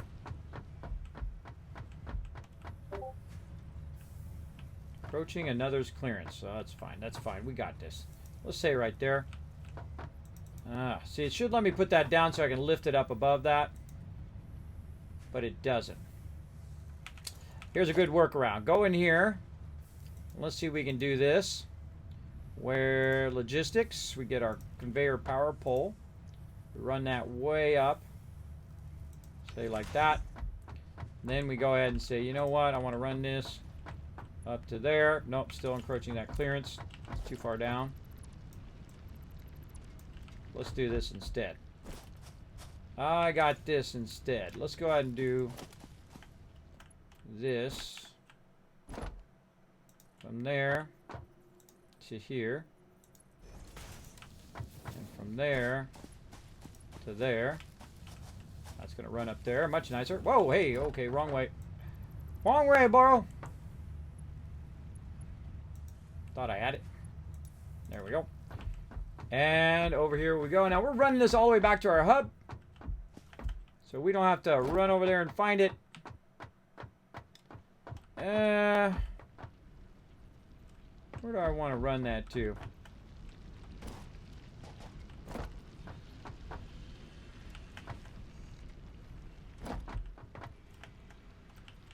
Maybe right above this.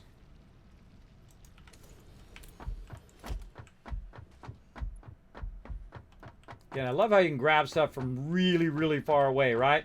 You just full on bring it over here and align it to that box from that far away. Incredible. That's amazing building. I'm telling you, amazing crafting of stuff. So there we go. We ran it over here. Now, it's going to take a while. It's going to take a while to get here because, again, these belts are pretty slow. But let's get up here on the top and take a look. Now, again, it'd be nice to have like they have in like Dyson Sphere program where you look in there and it shows you a symbol of the thing that's in that box. If there's only one thing in there or whatever the first thing is in the box, it shows you a symbol. So you don't have to do this whole running the thing out at the end. You can just look at the box. It's got a little symbol on it. You can turn that on and off and whatnot for people who don't want it. Oh, here it comes already. Look at this cool shot. All the little stuff running all over the place. We got cable, we got wire, and reinforced iron plates here. Running out. Now this is going to take a while because these are going real slow. We'll scale this up and make it faster and faster, and before you know it, we'll have boxes and boxes full of all this stuff and keep on running from there. But we definitely need to upgrade that to 120. You know what? I should save it again and say rule of 8, 120 upgrade. Just in case I don't remember what the heck I was doing this time, next time. All right, so we'll let that run. Let's go to my office, give you guys some love, and head on out of y'all.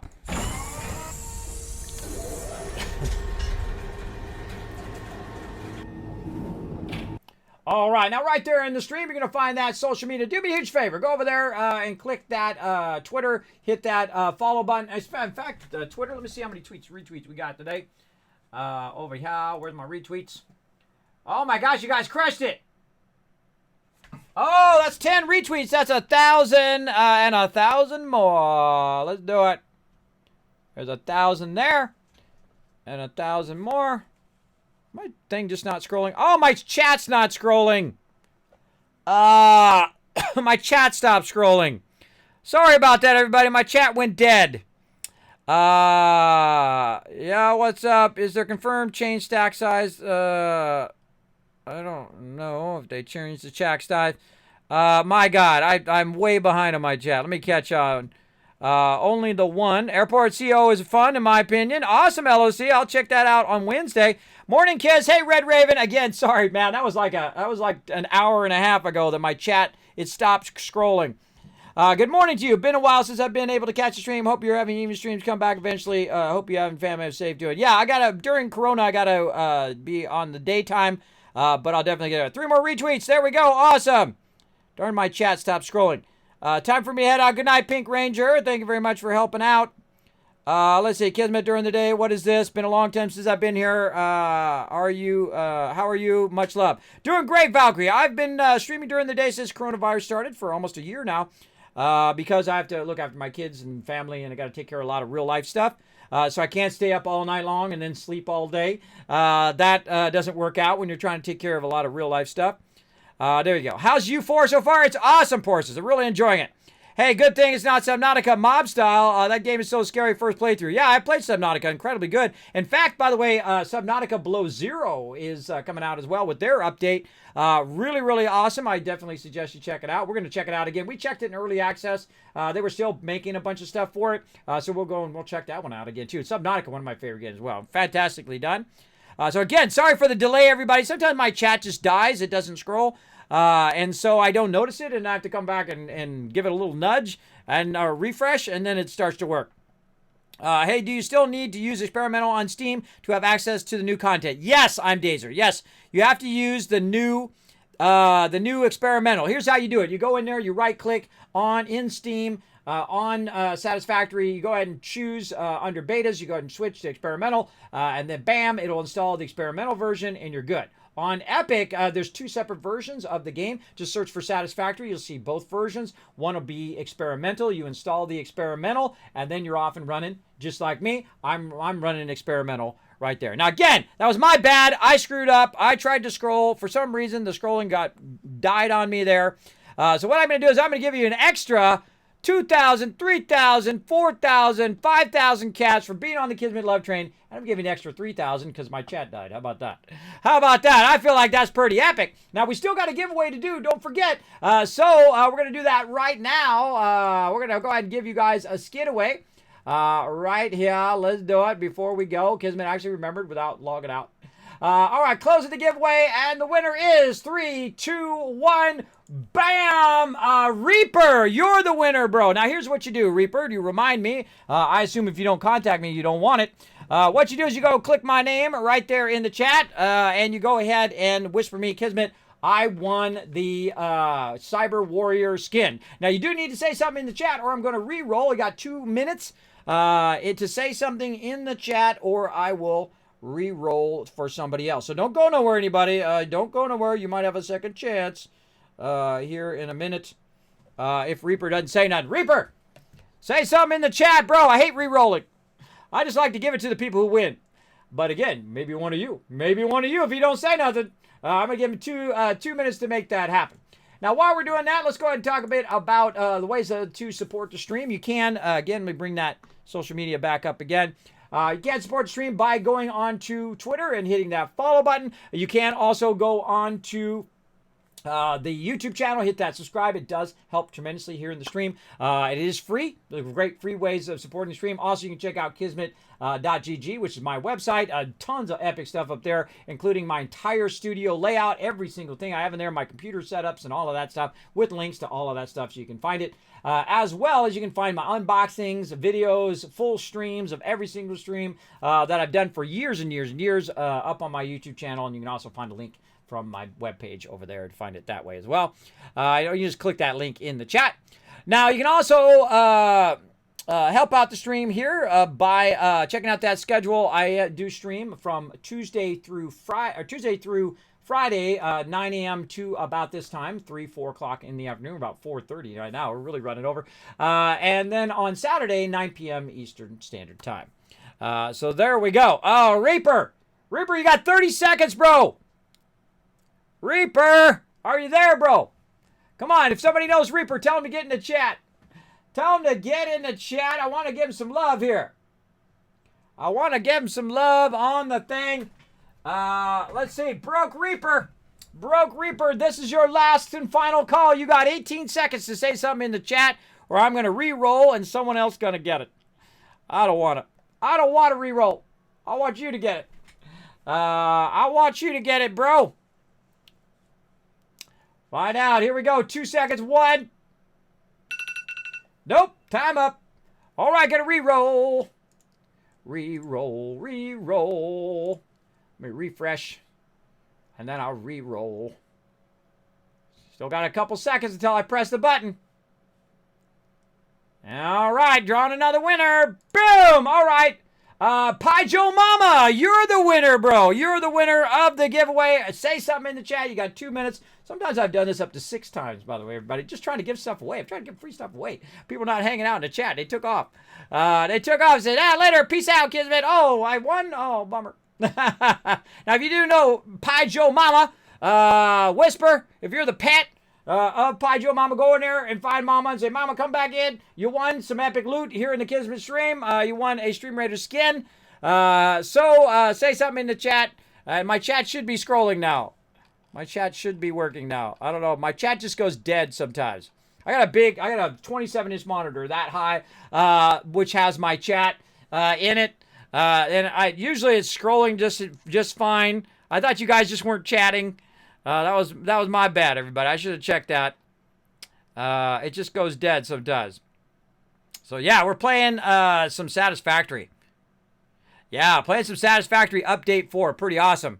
All right, really, we're going to do a three reroll. Again, stay in the chat, everybody. Stay in the chat. Well, there's only 2 more people left. Oh, Pink Ranger left. Here's the way it's going to be. Pink Ranger, are you in the chat? Here's how it's going to be. In another 30 seconds. Ali Slim, are you in the chat? Ali Slim, say something in the chat. I know the Pink Ranger left. So the next person, either Ali Slim or Pink Ranger, I see EMZRT in the chat. So whoever speaks in the chat is the person I'm going to give the giveaway to.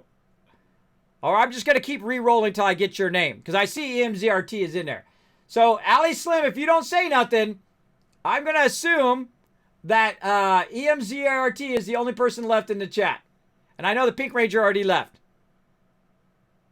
All right, 10 seconds. We're waiting for Joe Mama to say something in the chat. Pie Joe Mama, you got to say something in the chat to win. You got to say something in the chat. Got to be present to win. Got to be paying attention to the stream. Oh, no, another one out. All right, here we go again. We're going to draw another. Boom. Pink Ranger, not here. Draw another. Bam. EMZRT. There you go. You won. By process of elimination. How many was that in? That was 4 in on that one. Now, remember, I think you've won some stuff before, but just in case, go ahead and click me right there, or I put the word here in the chat. You click my name, you whisper me, Kismet, I won the Cyber Warrior skin, and I will send you the code either today, tomorrow, next day, whenever I get time. Don't be in a rush. It's free. I will send that out to you. Don't worry, I won't forget. As long as you remind me, I will get to it at some point.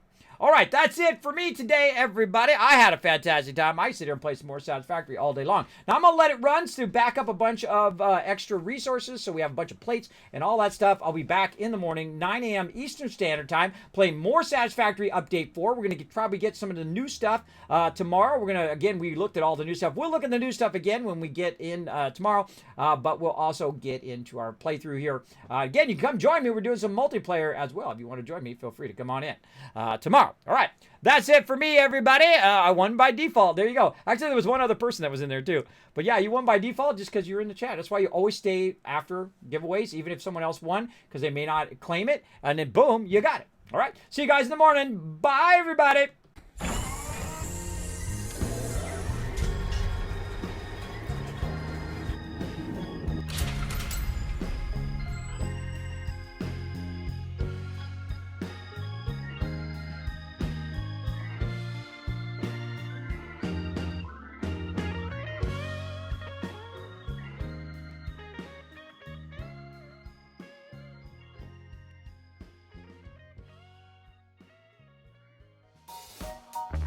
Hey everybody, Kismet here. Thank you so much for watching this video. Make sure to hit that subscribe button right in the center of the screen. Also check me out live on twitch.tv/Kismet. I'll see you all next time.